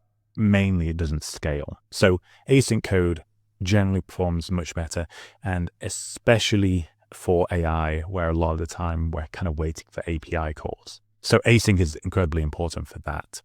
For streaming, now streaming is a slightly different thing. So let's say I want to tell me a story. Okay, I'm using GPT-4 here. It's a bit slower, so we can actually use string. We can see that token by token, this text is being produced and sent to us. Now, this is not just a visual thing. This is the LLM, when it is generating tokens or words, it is generating them one by one. And that's because these LLMs literally generate tokens one by one. So they're looking at all of the previous tokens in order to generate the next one, and then generate the next one, generate the next one. Now, that's how they work. So when we are implementing streaming, we're getting that feed of tokens directly from the LLM through to our back end or our front end. That is what we see when we see that token by token interface. All right, so that's one thing. But one other thing that I can do, let me switch across to 4.0, is I can say, okay, we just got this story. I'm going to ask, are there any standard storytelling techniques to follow used above? Please use search. Okay, so look, we get this very briefly there. We saw that it was searching the web.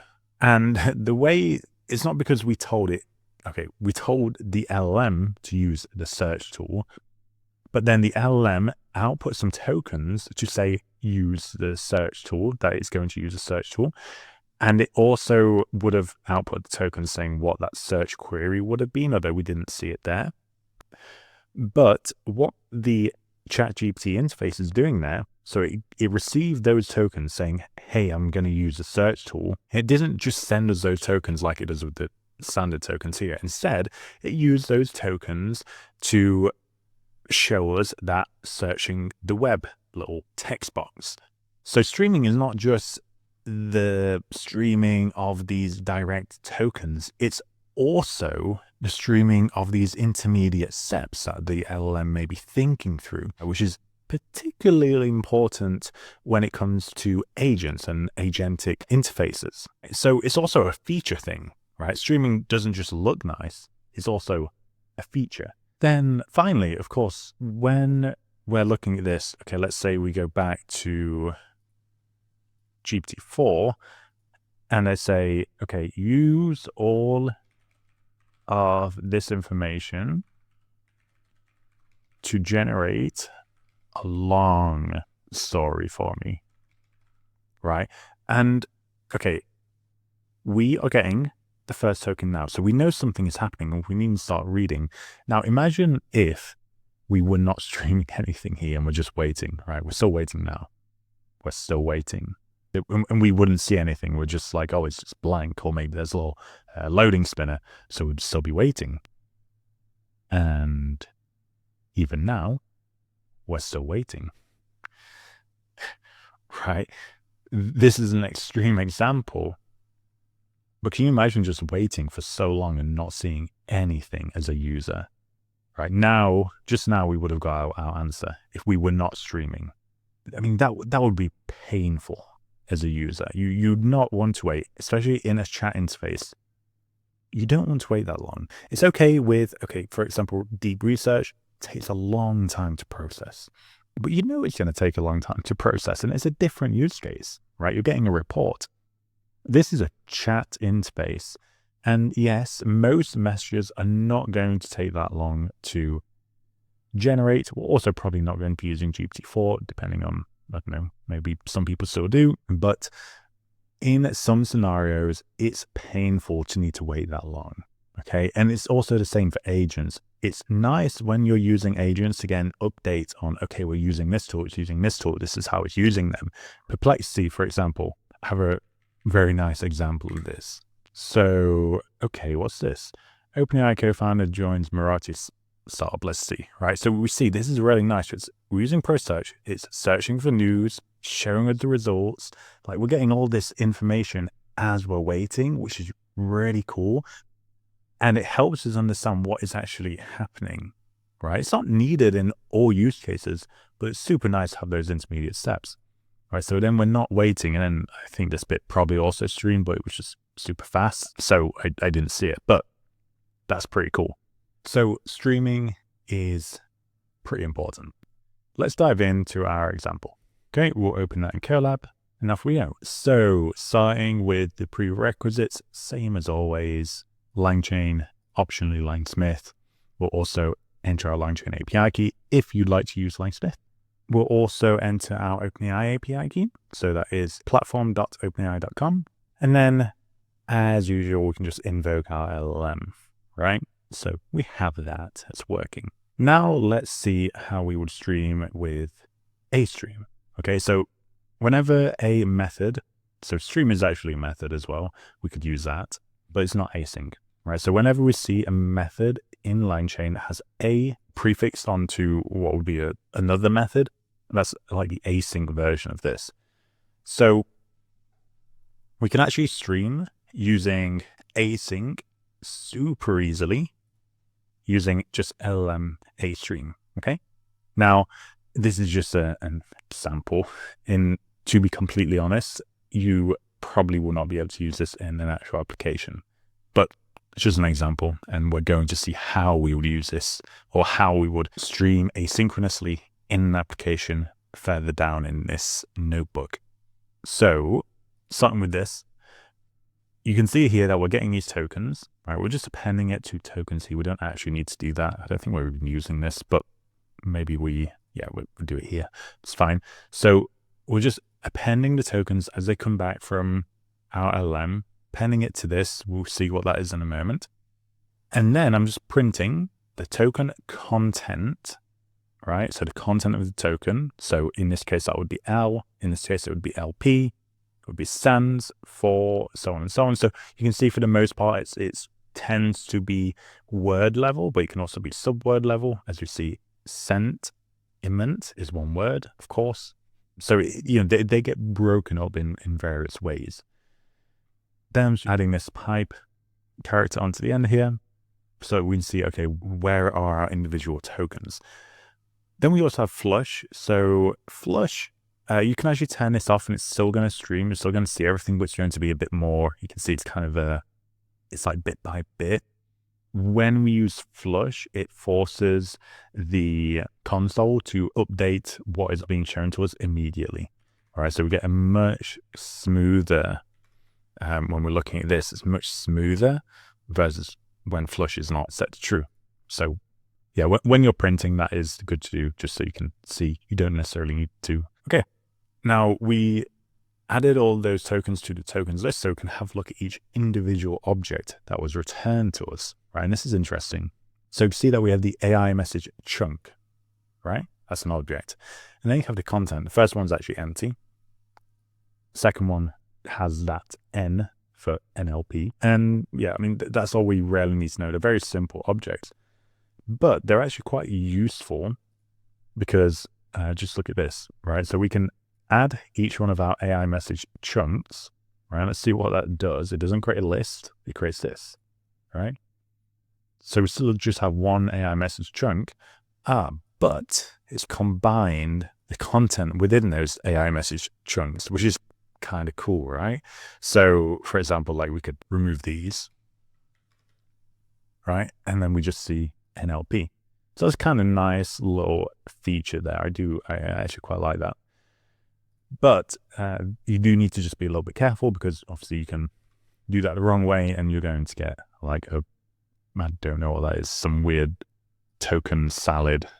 So yeah, you need to just make sure you are going to be merging those in the correct order. Unless unless you're doing something weird. Okay, cool. So streaming, that was streaming from a LLM.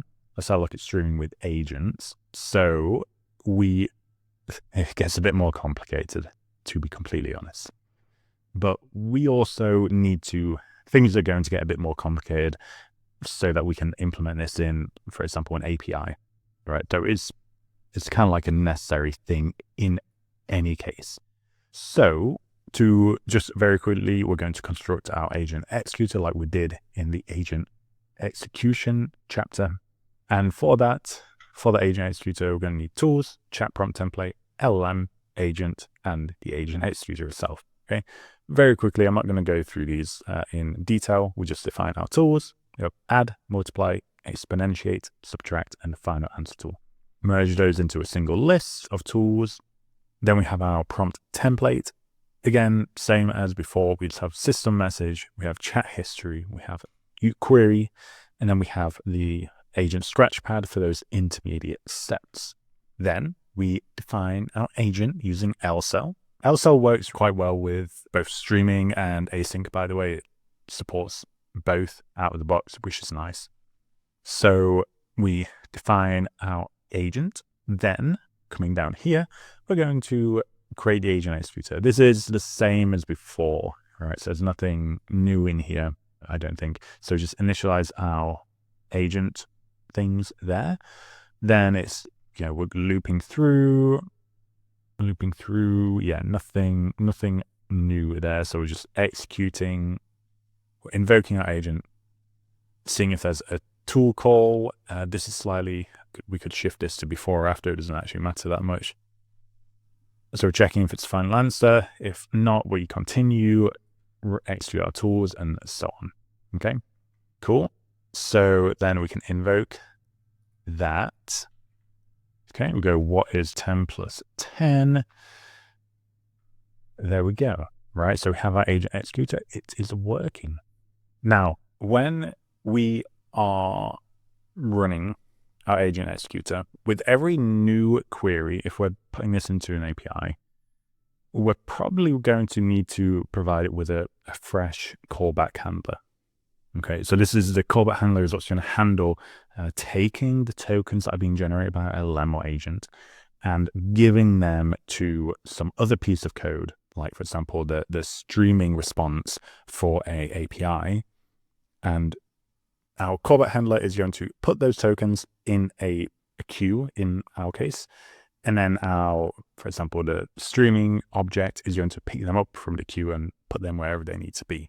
So to allow us to do that with every new query, rather than us needing to initialize everything when we actually initialize our agent, we can add a configurable field to our LLM.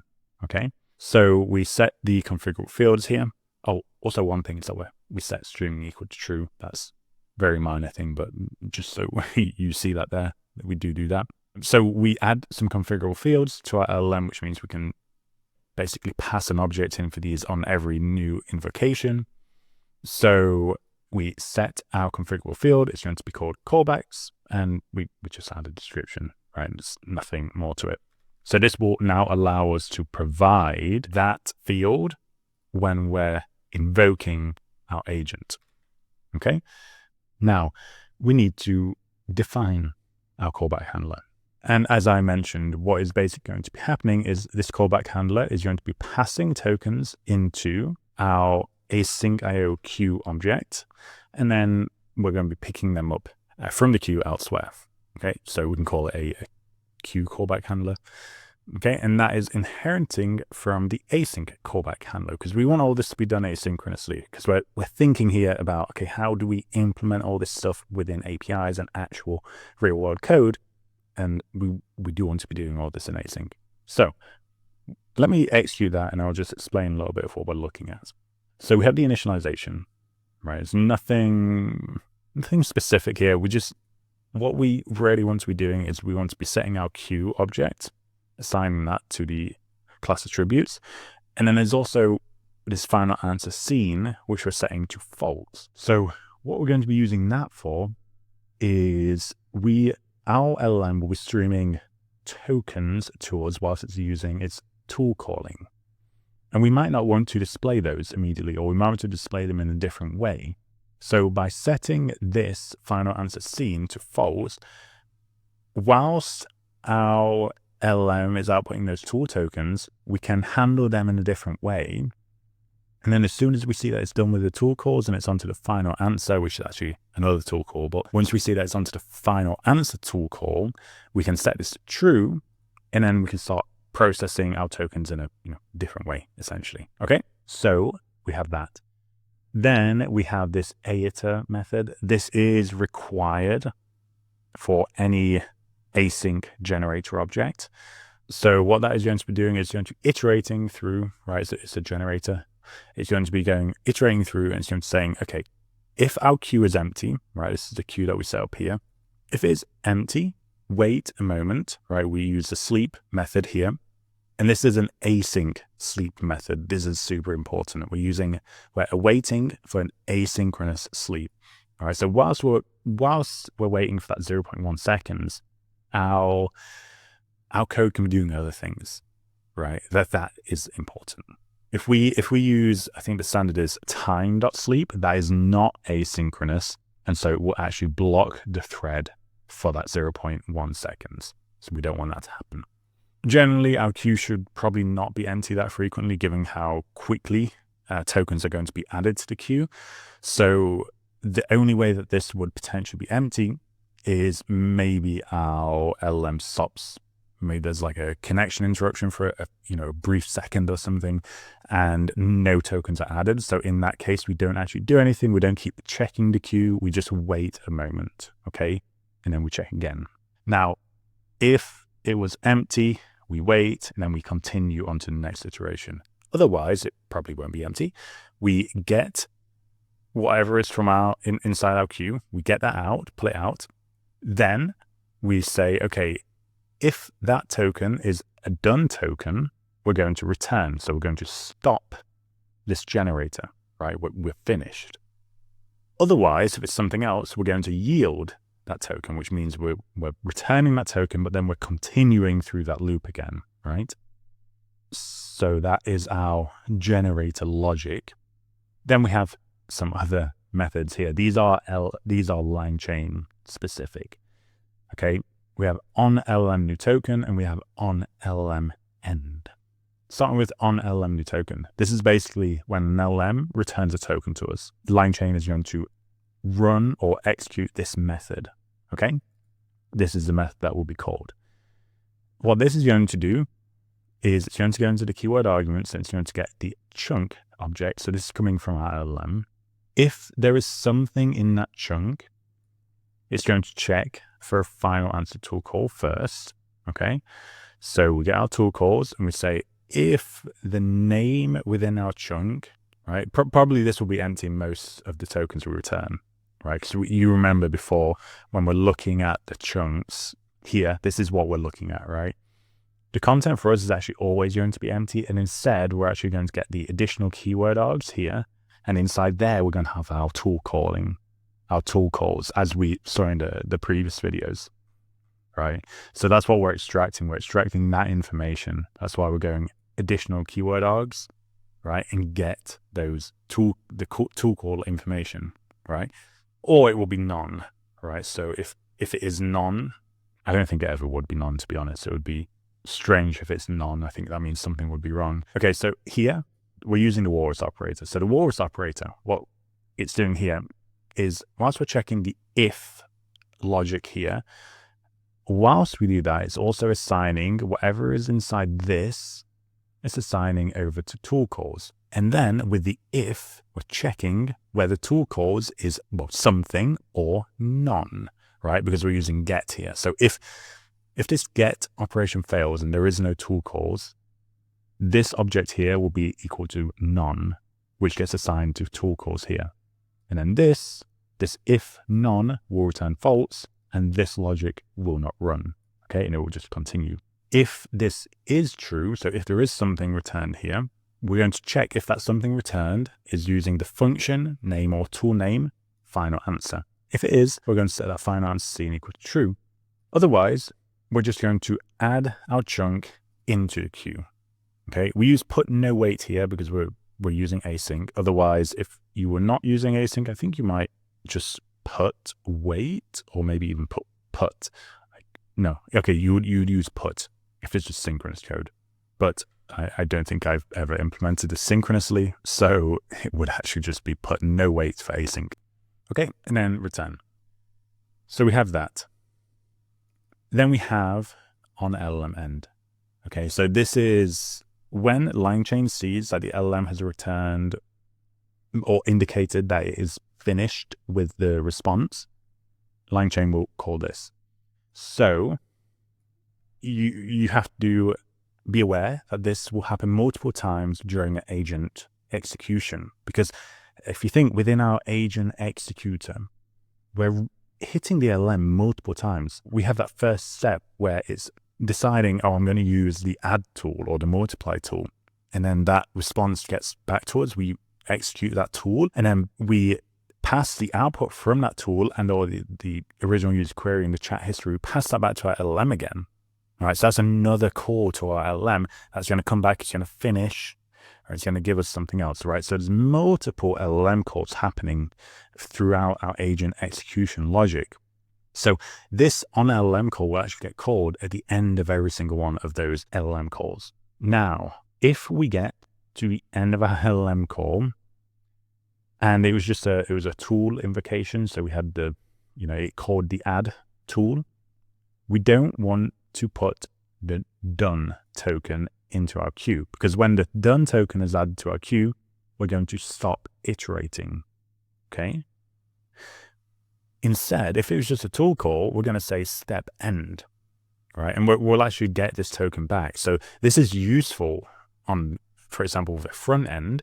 You could have, okay, I've used the add tool. These are the parameters, and it's the end of the step. So you could have that your tool call is being used on some front end, and then as soon as it sees step end, it knows, okay, we're done with that. Here was the response, right? And it can just show you that. And we're going to use that. We'll see that soon. But let's say we get to the final answer tool, we're on the final answer tool, and then we get this signal that the LLM has finished. Then we need to stop iterating. Otherwise, our streaming generator is just going to keep going forever, right? Nothing's going to stop it. Or maybe it will time out. I don't think it will, though. So at that point, we need to send, okay, stop, right? We need to say we're done. And then that will come back to here, to our A iterator and to our async iterator, and it will return and stop the generator, okay? So that's the core logic that we have inside there. I know there's a lot going on there. But we need all of this, so it's important to be aware of it. Okay, so now let's see how we might actually call our agent with all of this streaming in this way. So we're going to initialize our queue, and we're going to use that to initialize a streamer, okay, using the custom streamer that we just set up, custom callback handler, whatever you want to call it, okay? Then I'm going to define a function. So this is an asynchronous function. It has to be if we're using async. And what it's going to do is it's going to call our agent with a config here, and we're going to pass it that call, the callback, which is the streamer, right? Note here, I'm not calling the agent executor. I'm just calling the agent, right? So if we come back up here, we're calling this, right? So that's not going to include all the tool execution logic. And importantly, we're calling the agent with the config that uses callbacks, right? So this configurable field here from our LLM is actually being fed through, and it propagates through to our agent object as well, to the runnable serializable. All right, so that's what we're executing here. We see agent with config, and we're passing in those callbacks, which is just one actually. Okay, so that sets up our agent, and then we invoke it with a stream, okay, like we did before. And we're just going to return everything. So let's run that. Okay, and we see all the token or the chunk objects that are being returned. And this is useful to understand what we're actually doing up here. All right, so when we're doing this chunk message, additional keyword arguments, all right, we can see that in here. So this would be the chunk message object. We get the additional keyword args, we go into tool calls, and we get the information here. So we have the ID for that tool call, as we saw in the previous chapters. Then we have our function, right? So the function includes the name, right? So we know what tool we're calling from this first chunk, but we don't know the arguments, right? Those arguments are going to be streamed to us. So we can see them begin to come through in the next chunk. So the next chunk is just a first token for the add function, right? And we can see these all come together over multiple steps, and we actually get all of our arguments. Okay, that's pretty cool. So actually, one thing I would like to show you here as well. So if we just do token equals tokens, sorry, and we do tokens.append token. Okay, we have all of our tokens in here now. All right, see that they're all AI message chunks. So we can actually add those together. All right, so we'll go with these here. And based on these, we're going to get all the arguments. Okay, so this is kind of interesting. So it's 1 until I think like the second to last, maybe. Right, so we have these. And actually, we just want to add those together. So I'm going to go with tokens 1. I'm just going to go for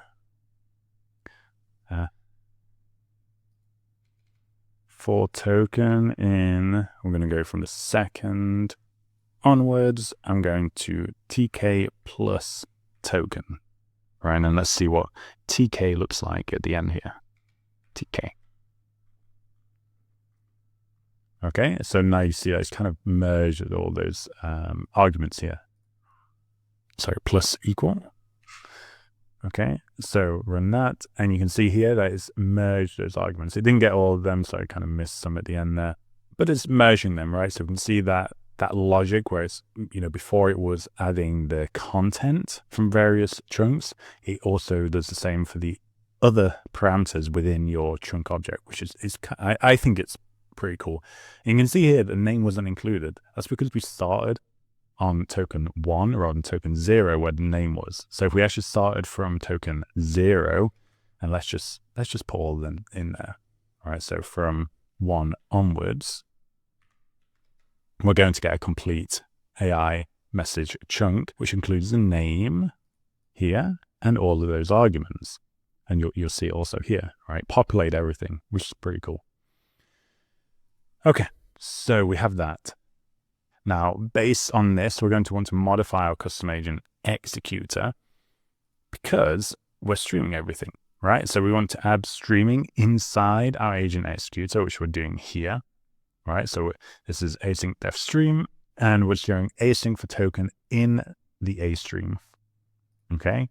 So this is like the very first instance. If output is none, we're just going to be adding our token, so the chunk, sorry, to our output, like the first token becomes our output.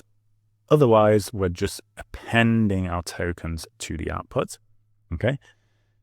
If the token content is empty, which it should be, right, because we're using tool calls all the time, we're just going to print content. Okay, I just added these so we see, like, print everything. I just want to be able to see that. I wouldn't expect this to run because we're saying it has to use tool calling, okay? So within our agent, if we come up to here, we said tool choice any, so it's been forced to use tool calling. So it should never really be returning anything inside the content field. But just in case, it's there, right? So we'll see if that is actually true. Then we're just getting out our tool calls information, okay, from our chunk. And we're going to say, okay, if there's something in there, we're going to print what is in there, okay? And then we're going to extract our tool name. If there is a tool name, I'm going to show you the tool name. Then we're going to get the args, and if the args are not empty, we're going to see what we get in there, okay?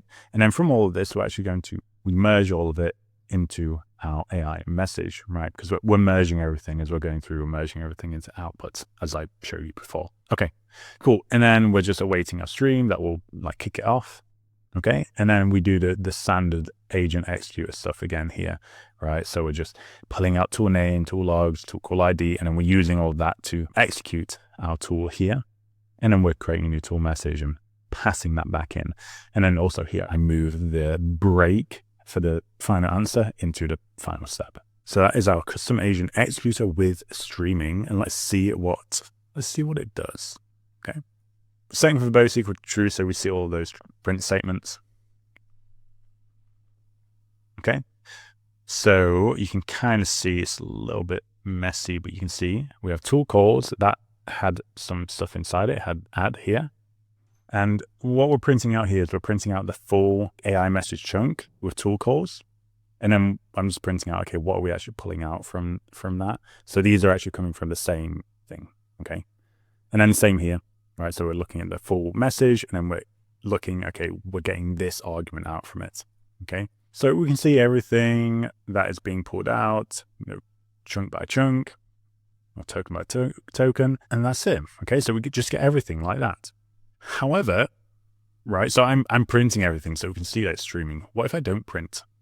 Okay, so we're setting verbose, or by default verbose is equal to false here. So what happens if we invoke now? Let's see. Okay, cool, we got nothing. So the reason we got nothing is because we're not printing. But we don't, if you're building an API, for example, you're pulling your tokens through, you can't print them to your, like a front end, or print them as to the output of your API. Printing goes to your terminal, right? Your console window. It doesn't go anywhere else. Instead, what we want to do is we actually want to get those tokens out, right? But how do we do that? All right, so we printed them, but another place that those tokens are is in our queue, all right? Because we set them up to go to the queue.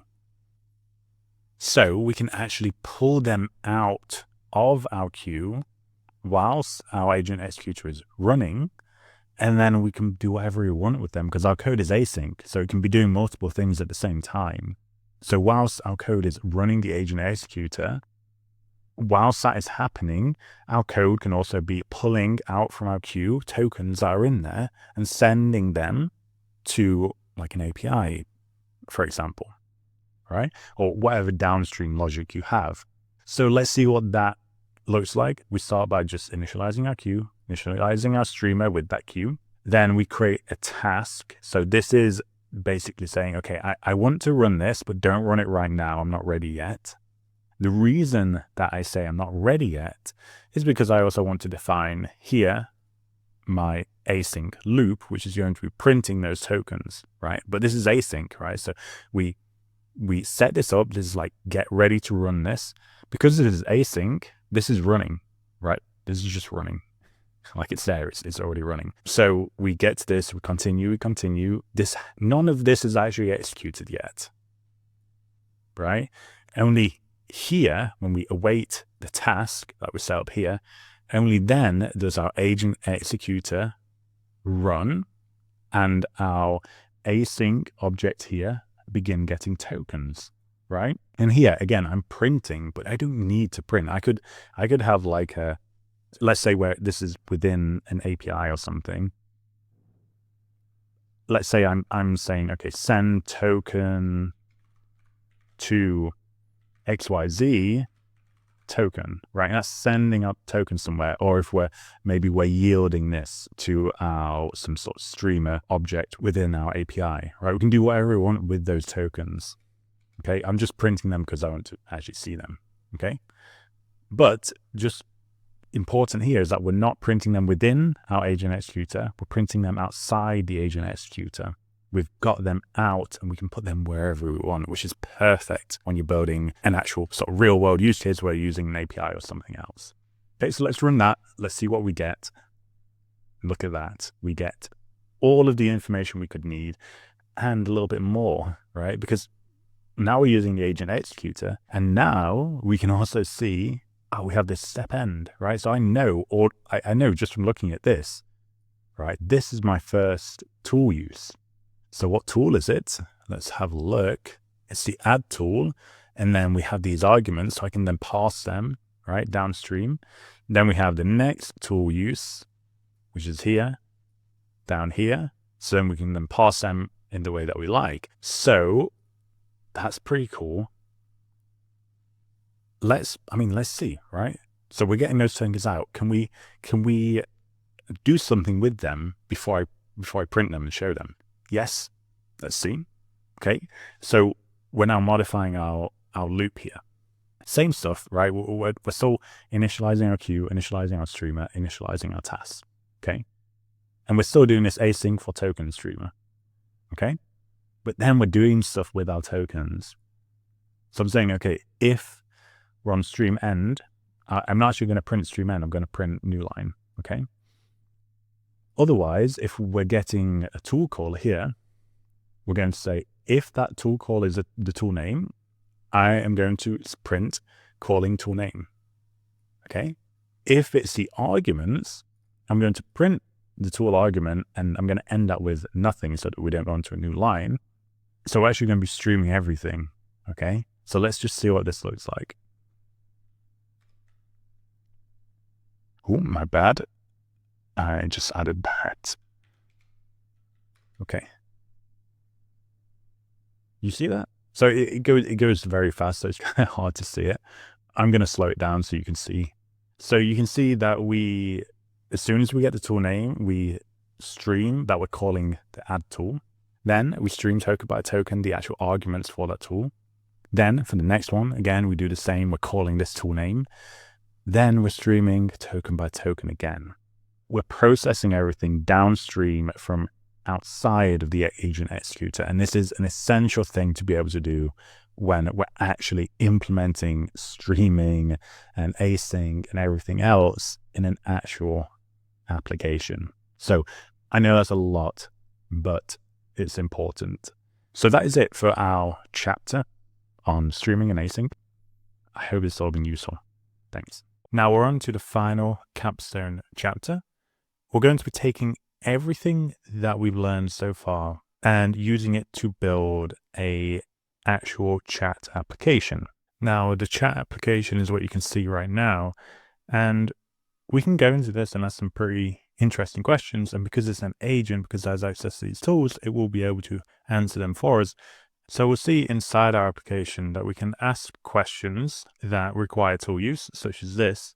And because of the streaming that we've implemented, we can see all this information in real time. So we can see that SerpAPI tool is being used, that these are the queries. We saw all that was in parallel as well.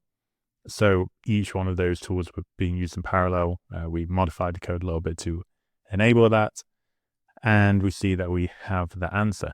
We can also see the structured output being used here. So we can see our answer followed by the tools used here. And then we could ask follow-up questions as well, because this is conversational. So we say, how is the weather in each of those cities?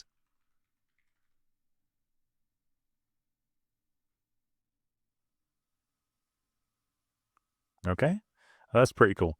So this is what we're going to be building. We are, of course, going to be focusing on the API, the backend. I'm not a front-end engineer, so I can't take you through that, but the code is there. So for those of you that do want to go through the front-end code, you can, of course, go and do that. But we'll be focusing on how we build the API that powers all of this, using, of course, everything that we've learned so far. So let's jump into it. The first thing I'm going to want to do is clone this repo. So we'll copy this URL. This is repo, Aurelio Labs LangChain course. And you just clone your repo like so. I've already done this, so I'm not going to do it again. Instead, I'll just navigate to the LangChain course repo. Now, there's a few setup things that you do need to do. All of those can be found in the README. So we just open a new tab here, and I'll open the README. Okay, so this explains everything we need. We have, if you were running this locally already, you will have seen this, or you will have already done all of this. But for those of you that haven't, we'll go through it quickly now. So you will need to install the UV library. So this is how we manage our Python environment, our packages. We use UV. On Mac, you would install it like so. If you're on Windows or Linux, just double check how you would install over here. Once you have installed this, you would then go to install Python. So uv Python install. Then we want to create our VNV, our virtual environment, using that version of Python. So VNV here. Then, as we can see here, we need to activate that virtual environment, which I did miss from here. So let me quickly add that. So you just run that. For me, I'm using fish, so I just add fish onto the end there. But if you're using bash or ZSH, I think you can just run that directly. And then finally, we need to sync, i.e. install all of our packages using uvsync. And you see that will install everything for you. Great, so we have that. And we can go ahead and actually open Cursor or VS Code. And then we should find ourselves within Cursor or VS Code. So in here, you'll find a few things that we will need. So first is environment variables. So we can come over to here and we have OpenAI API key, LangChain API key, and SerpAPI API key. Create a copy of this and you'd make this your .env file, or if you want to run it with source, you can, well, I like to use mac.env when I'm on Mac, and I just add export onto the start there and then enter my API keys. Now I actually already have these in this local.mac.env file, which over in my terminal, I would just activate with source again, like that. Now we'll need that when we are running our API and application later, but for now, let's just focus on understanding what the API actually looks like. So navigating into the 09 Capstone chapter, we'll find a few things. What we're going to focus on is the API here, and we have a couple of notebooks that help us just understand, okay, what are we actually doing here? So let me give you a quick overview of the API first. So the API, we're using FastAPI for this. We have a few functions in here. The one we'll start with is this. Okay, so this is our post endpoint for invoke, and this essentially sends something to our LLM and begins a streaming response. So we can go ahead and actually start the API, and we can just see what this looks like. So we'll go into chapters 09 Capstone API after setting our environment variables here, and we just want to do uv run uvcorn main :app reload. We don't need a reload, but if we're modifying the code, that can be useful. Okay, and we can see that our API is now running on localhost port 8000. And if we go to our browser, we can actually open the docs for our API. So we go to 8000/docs. Okay, and we just see that we have that single invoke method, expects content, and it gives us a small amount of information there. Now we could try it out here. So if we say hello, you can run that, and we'll see that we get a response. We get this. Okay. Now the thing that we're missing here is that this is actually being streamed back to us.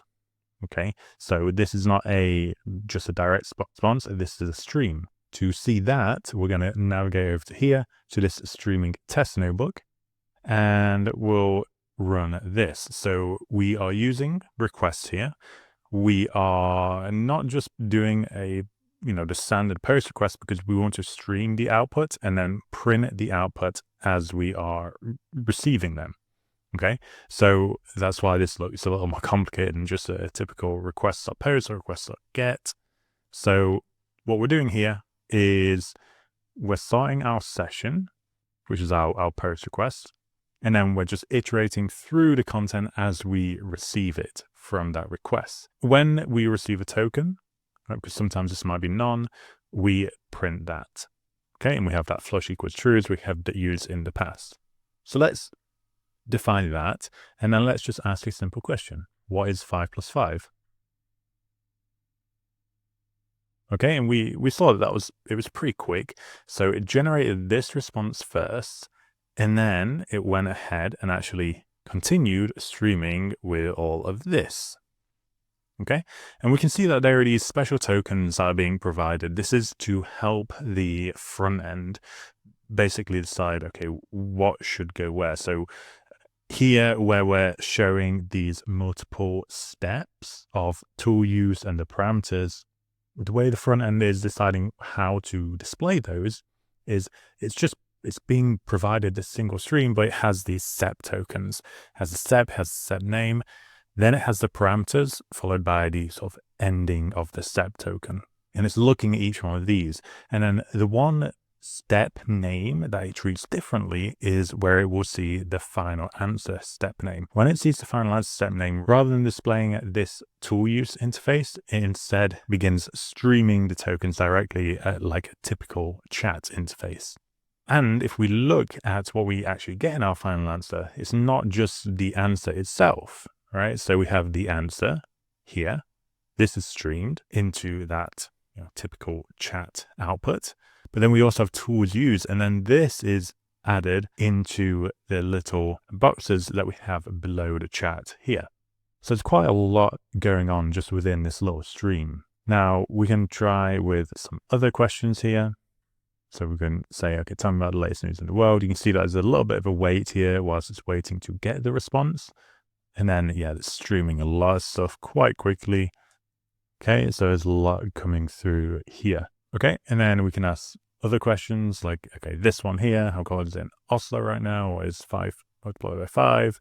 Right, so these two are going to be executed in parallel, and then it will, after it has the answers for those, the agent will use the other multiply tool to multiply those two values together. And all of that will get streamed, okay? And then, as we saw earlier, we have the what is the current date and time in these places. Same thing. So 3 questions. There are 3 questions here. What is the current date and time in Dubai? What is the current date and time in Tokyo? And what is the current date and time in Berlin? Those 3 questions get executed in parallel against the SerpAPI search tool, and then all answers get returned within that final answer. Okay, so that is how our API is working. Now let's dive a little bit into the code and understand how it is working. So there are a lot of important things here. There's some complexity, but at the same time, we've tried to make this as simple as possible as well. So this is just fast API syntax here with the app post invoke. So just our invoke endpoint, we consume some content, which is a string. And then if you remember from the agent executor deep dive, which is what we've implemented here, or a modified version of that, we have to initialize our async IO queue and our streamer, which is the queue callback handler, which I believe is exactly the same as what we defined in that earlier chapter. There's no differences there. So we define that, and then we return this streaming response object. Right? Again, this is a fast API thing. This is so that you are streaming a response. That streaming response has a few attributes here, which again are fast API things or just generic API things. So some headers giving instructions to the API, and then the media type here, which is text event stream. You can also use, I think it's text plain possibly as well, but I believe the standard here would be to use event stream. And then the more important part for us is this token generator. Okay, so what is this token generator? Well, it is this function that we defined up here. Now, if you remember that earlier chapter, at the end of the chapter, we set up a for loop where we were printing out different tokens in various formats. So we were kind of post-processing them before deciding how to display them. That's exactly what we're doing here. So in this block here, we're looping through every token that we're receiving from our streamer. We're looping through and we're just saying, okay, if this is the end of a step, we're going to yield this end of step token, which we saw here. Okay, so it's this end of step token there. Otherwise, if this is a tool call, so again, we've got that water operator here. So what we're doing is saying, okay, get the tool calls out from our current message. If there is something there, so if this is not none, we're going to execute what is inside here. And what is being executed inside here is we're checking for the tool name. If we have the tool name, we return this. Okay, so we have the start of step token, the start of the step name token, the tool name or step name, whichever of those you want to call it, and then the end of the step name token. Okay, and then this, of course, comes through to the front end like that. Okay, that's what we have there. Otherwise, we should only be seeing the tool name returned as part of the first token for every step. After that, it should just be tool arguments. So in this case, we say, okay, if we have those tool or function arguments, we're going to just return them directly. So then that is the part that would stream all of this here. Okay, like these would be individual tokens, right? For example, right? So we might have the open curly brackets followed by query could be a token, latest could be a token, world could be a token, news could be a token, etc. Okay, so that is what is happening there. This should not get executed, but we just handle that just in case. So if we have any issues with tokens being returned there, we're just going to print this error and we're going to continue with the streaming. But that should not really be happening. Cool, so that is our token streaming loop. Now, the way that we are picking up tokens from our stream object here is, of course, through our agent execution logic, which is happening in parallel. Okay, so all of this is asynchronous. We have this async definition here.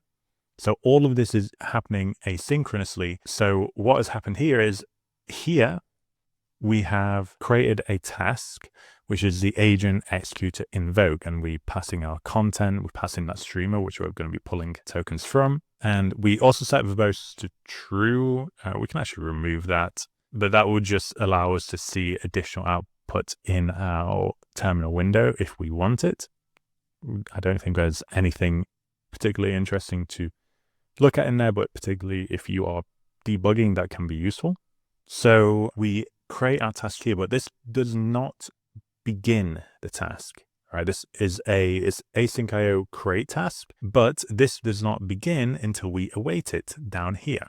So what is happening here is essentially this code here is still being run. We're in an asynchronous loop here, but then we await this task. As soon as we await this task, tokens will start being placed within our queue, which then get picked up by the streamer object here. So then this begins receiving tokens.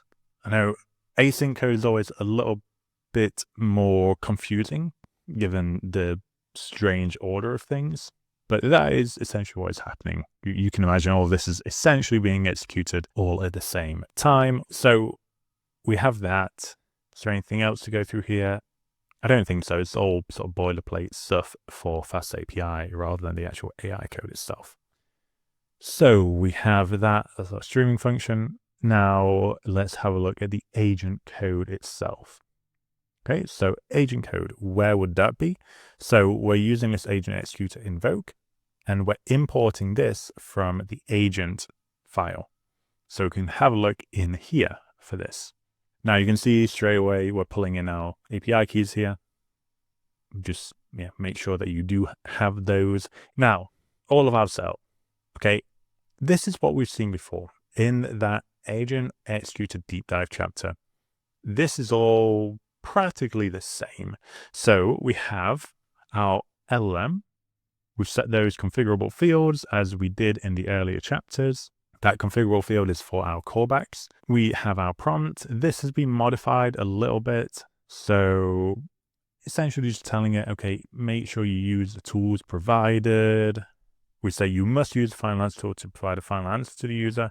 And one thing that I added that I notice every now and again, so I have explicitly said use tools to answer the user's current question, not previous questions. So I found with this setup, it will occasionally, if I just have a little bit of small talk with the agent, and beforehand I was asking questions about, okay, like what was the weather in this place or that place, the agent will kind of hang on to those previous questions and try and use a tool again to answer. And that is just something that you can more or less prompt out of it. Okay, so we have that. This is all exactly the same as before. Okay, so we have our chat history to make this conversational. We have our human message and then our agent scratchpad so that our agent can think through multiple tool use messages. Great. So we also have the article class. So this is to process results from SerpAPI. We have our SerpAPI function here. I will talk about that a little more in a moment because this is also a little bit different to what we covered before. What we covered before with SerpAPI, if you remember, was synchronous because we were using the SerpAPI client directly or the SerpAPI tool directly from LangChain.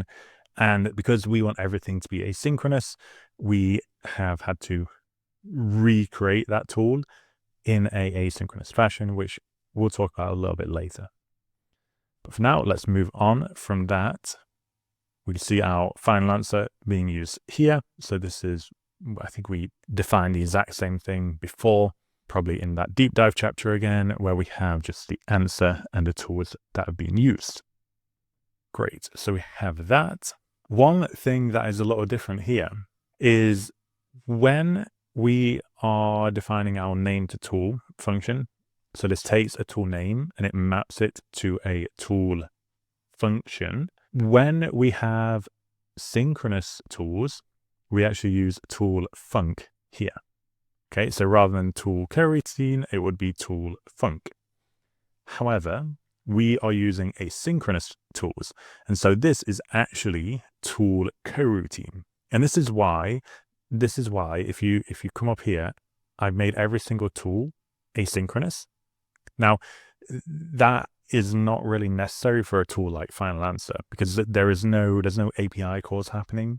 An API call is a very typical scenario where you do want to use async because if you make an API call with a synchronous function, your code is just going to be waiting for the response from the API while the API is processing and doing whatever it's doing.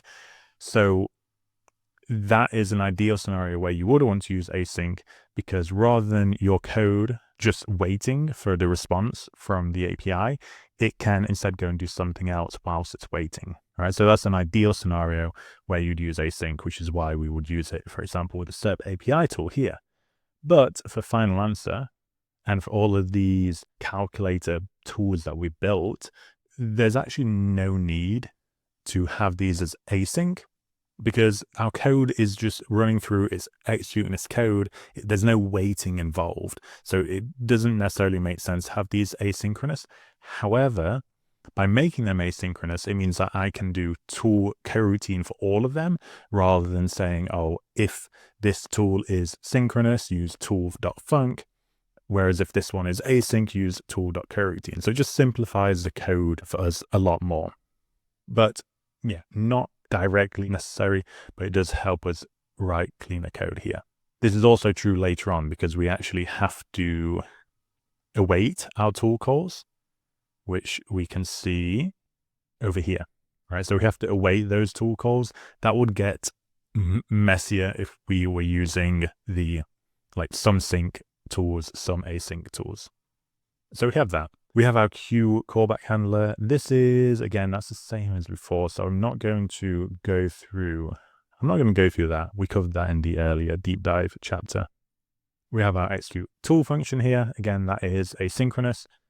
This just helps us, clean up code a little bit. This would, I think in the deep dive chapter, we had this directly placed within our agent executor function. And you can do that. It's fine. It's just a bit cleaner to kind of pull this out. And we can also add more type annotations here, which I like. So execute tool expects us to provide an AI message, which includes a tool call within it, and it will return us a tool message. Okay.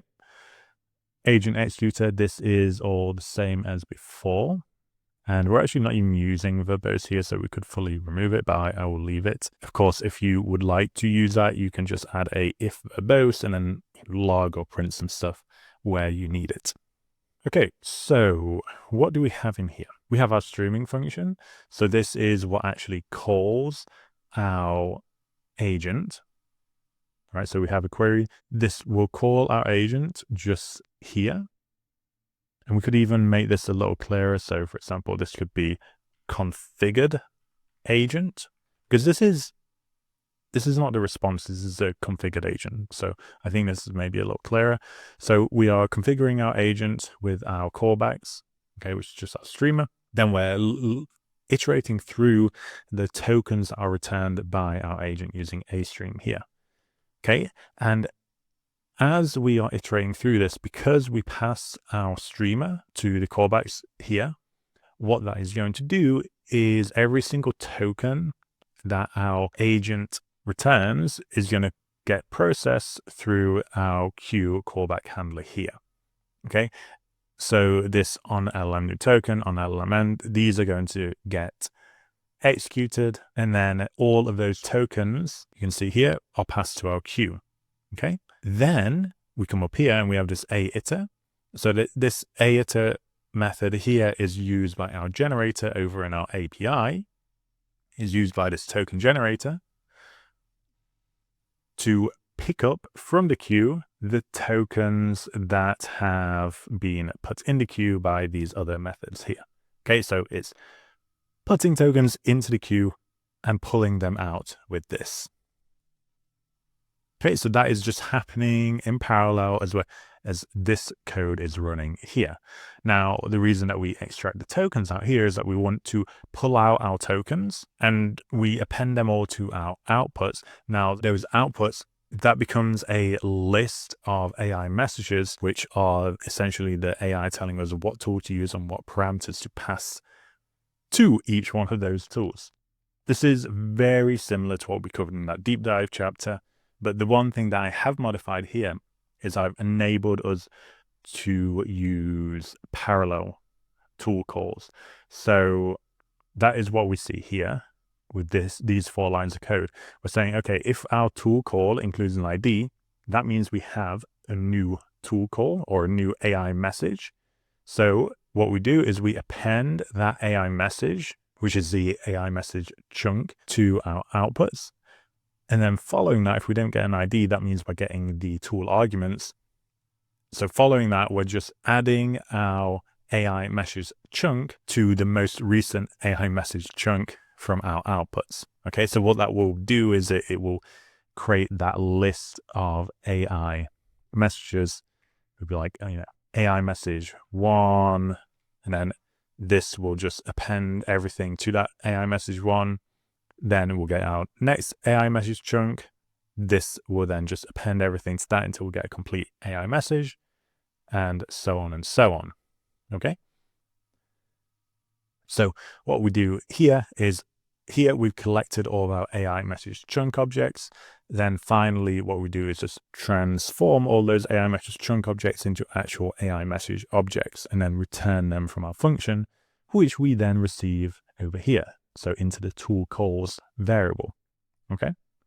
Now, this is very similar to the deep dive chapter. Again, we're going through that count, that loop where we have a max iterations, at which point we will just stop. But until then, we continue iterating through and making more tool calls, executing those tool calls, and so on. So what is going on here? Let's see. So we get our tool calls. There's going to be a list of AI message objects. Then what we do with those AI message objects is we pass them to this execute tool function. If you remember, what is that? That is this function here. So we pass each AI message individually to this function, and that will execute the tool for us and then return us that observation from the tool. Okay, so that is what you see happening here. But this is an async method. So typically what you'd have to do is you'd have to do await execute tool. And we could do that. So we could do okay, let me make this a little bigger for us. Okay. And so what we could do, for example, which might be a bit clearer, is you could do tool obs equals an empty list.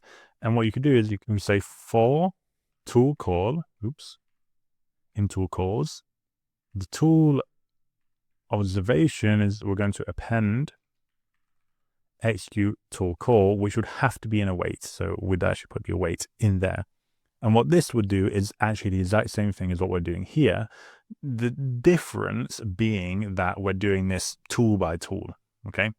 So we're executing async here, but we're doing them sequentially. Whereas what we can do, which is better, is we can use async gather. So what this does is gathers all those coroutines, and then we await them all at the same time to run them all asynchronously. They all begin at the same time, or almost exactly the same time, and we get those responses kind of in parallel, but of course it's async, so it's not fully in parallel, but practically in parallel. Cool, so we have that, and then we get all of our tool observations from that, so that's all of our tool messages. And then one interesting thing here is if let's say we have all of our AI messages with all of our tool calls, and we just append all of those to our agent scratchpad. All right, so let's say here, we're just like, oh, okay, agent scratchpad, extend, and then we will just have, we'd have our tool calls. And then we do agent scratchpad extend tool obs. All right, so what is happening here is this would essentially give us something that looks like this. So we'd have our AI message, say, I'm just going to put, we'll just put tool call IDs in here to simplify it a little bit. This would be tool call ID A. Then we would have AI message, tool call ID B. Then we'd have tool message.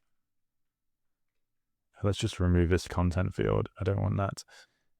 And tool message, tool call ID B, right? So it would look something like this. So the order is the tool message is not following the AI message, which you would think, okay, we have this tool call ID, that's probably fine. But actually, when we're running this, if you add these to your agent scratchpad in this order, what you'll see is your response just hangs, like nothing happens when you come through to your second iteration of your agent call. So actually what you need to do is these need to be sorted so that they are actually in order. And it doesn't necessarily matter which order in terms of like A or B or C or whatever you use. So you could have this order. We have AI message, tool message, AI message, tool message, just as long as you have your tool call IDs are both together. Or you could, invert this, for example, right? So you could have this, right? And that will work as well. It's essentially just as long as you have your AI message followed by your tool message, and both of those are sharing that tool call ID. You need to make sure you have that order, okay? So that, of course, would not happen if we do this. And instead, what we need to do is something like this, okay? So if I make this a little easier to read, okay? So we're taking the tool call ID, we are pointing it to the tool observation, and we're doing that for every tool call and tool observation within like a zip of those, okay? Then what we're saying is for each tool call within our tool calls, we are extending our agent scratchpad with that tool call followed by the tool observation message, which is the tool message. So this would be this is the AI message, and that is the tool messages down there. Okay, so that is what is happening, and that is how we get this correct order, which will run. Otherwise, things will not run. So that's important to be aware of. Okay, now we're almost done. I know we've just been through quite a lot. So we continue, we increment our count as we were doing before, and then we need to check for the final answer tool. Okay, and because we're running these tools in parallel, okay, because we're allowing multiple tool calls in one step, we can't just look at the most recent tool and look if it has the name final answer. Instead, we need to iterate through all of our tool calls and check if any of them have the name final answer. If they do, we say, okay, we extract that final answer call. We extract the final answer as well. So this is the direct text content. And we say, okay, we have found the final answer. So this is what we set to true. Okay, which should happen every time. But let's say if our agent gets stuck in a loop of calling multiple tools, this might not happen before we break based on the max iterations here. So we might end up breaking based on max iterations rather than we found a final answer. Okay, so that can happen. So anyway, if we find that final answer, we break out of this for loop here.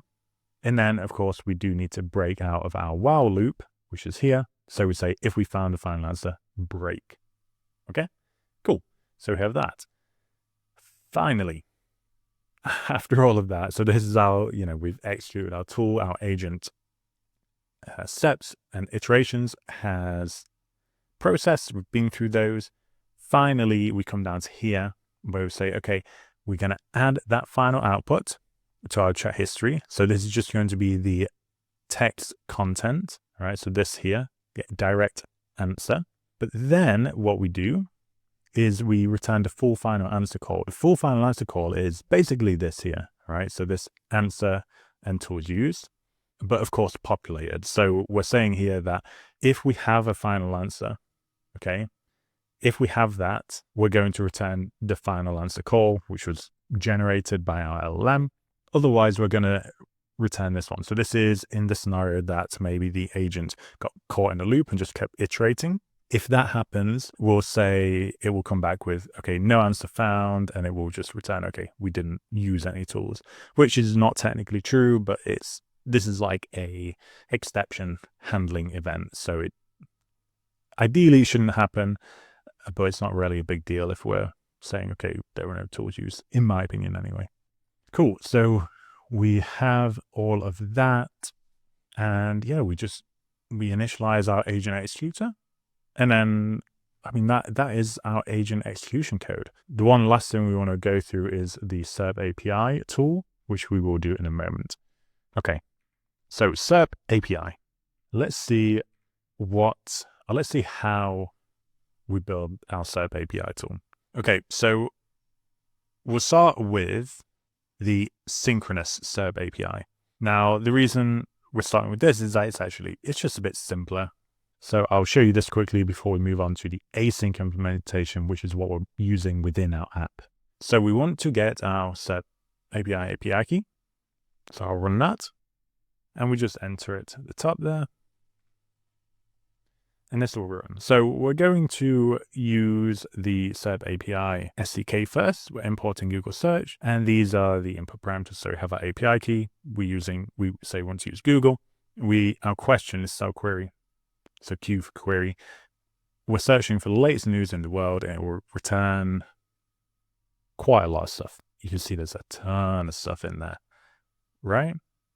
Now, what we want is contained within this organic results key. So we can run that and we'll see, okay, it's talking about various things, pretty recent stuff at the moment. So we can tell, okay, that is in fact working. Now, this is quite messy. So what I would like to do first is just clean that up a little bit. So we define this article base model, which is pedantic. And we're saying, okay, from a set of results, okay, so we're going to iterate through each of these. We're going to extract the title, source, link, and the snippet. So you can see title, source, link, and snippet here. Okay, so that's all useful. We'll run that. And what we do is we go through each of the results in organic results, and we just load them into our article using this class method here. And then we can see, okay, let's have a look at what those look like. It's much nicer. Okay, we get this nicely formatted object here. Cool, that's great. Now, all of this, what we just did here, so this is using SerpAPI's SDK, which is great, super easy to use. The problem is that they don't offer a async SDK, which is a shame, but it's not that hard for us to set up ourselves. So typically with asynchronous requests, what we can use is the AIO HTTP library. You can see what we're doing here. So this is equivalent to requests.get. Okay, that's essentially what we're doing here. And the equivalent is literally this. Okay, so this is the equivalent using requests that we are running here, but we're using async code. So we're using AI HTTP client session and then session.get. Okay, with this async with here. And then we just await our response. So this is all, this is what we do rather than this to make our code async. So it's really simple. And then the output that we get is exactly the same, right? So we still get this exact same output. So that means, of course, that we can use that articles method like this in the exact same way. And we get we get the same result. There's no need to make this article from SerpAPI result async, because again, like this bit of code here is fully local. It's just our Python running everything. So this does not need to be async. Okay, and we can see that we get literally the exact same result there. So with that, we have everything that we would need to build a fully asynchronous SerpAPI tool, which is exactly what we do here for LangChain. So we import those tools, and I mean, is there anything different here? No, this is exactly what we just did, but I will run this because I would like to show you very quickly this. Okay, so this is how we were initially calling our tools in previous chapters, because we were okay mostly with using the synchronous tools. However, you can see that the func here is just empty. All right, so if I do type, just a non-type, that is because, well, this is an async function, okay? It's an async tool, sorry. So it was defined with async here. And what happens when you do that is you get this coroutine object. So rather than func, which is, it isn't here, you get that coroutine. If we then modified this, which would be kind of, okay, let's just remove all the asyncs here and the await. If we modify that like so, and then we look at the SerpAPI structured tool, we go across, we see that we now get that func. Okay, so that is just the difference between an async structured tool versus a sync structured tool. We of course want async. Okay, now we have coroutine again. So important to be aware of that. And of course, we run using the SerpAPI coroutine. So that's how we build the SerpAPI tool. There's nothing, I mean, that is exactly what we did here. So I don't think we need to go through that any further. So yeah, I think that is basically all of our code behind this API. With all of that, we can then go ahead. So we have our API running already. Let's go ahead and actually run also our front end. So we're going to go to Documents, Aurelio, LangChain course. And then we want to go to chapters, 09, Capstone, app. And you will need to have NPM installed. So to do that, what do? We can take a look at this answer, for example. This is probably what I would recommend. Okay, so I would run brew install node followed by brew install npm. If you're on Mac, of course, it's different if you're on Linux or Windows. Once you have those, you can do npm install, and this will just install all of the, npm install, and this will just install all of the node packages that we need, and then we can just run npm run dev. Okay. And now we have our app running on localhost 3000. So we can come over to here, open that up, and we have our application. Can ignore this. So in here, we can begin just asking questions. Okay, so we can start with a quick question. What is 5 plus 5? And we see, so we have our streaming happening here. It's that the agent wants to use the add tool, and these are the input parameters to the add tool. And then we get the streamed response. So this is the final answer tool where we're outputting that answer key and value. And then here we're outputting that tool used key and value, which is just an array of the tools being used, which just functions add. So we have that. Then let's ask another question. This time we'll trigger SerpAPI with tell me about the latest news in the world. Okay, so we can see that's using SerpAPI, and the query is latest world news. And then it comes down here, and we actually get some citations here, which is kind of cool. So you can also come through to here. Okay, and it takes us through to here. So that's pretty cool. Unfortunately, I just lost my chat. So fine. I can ask that question again.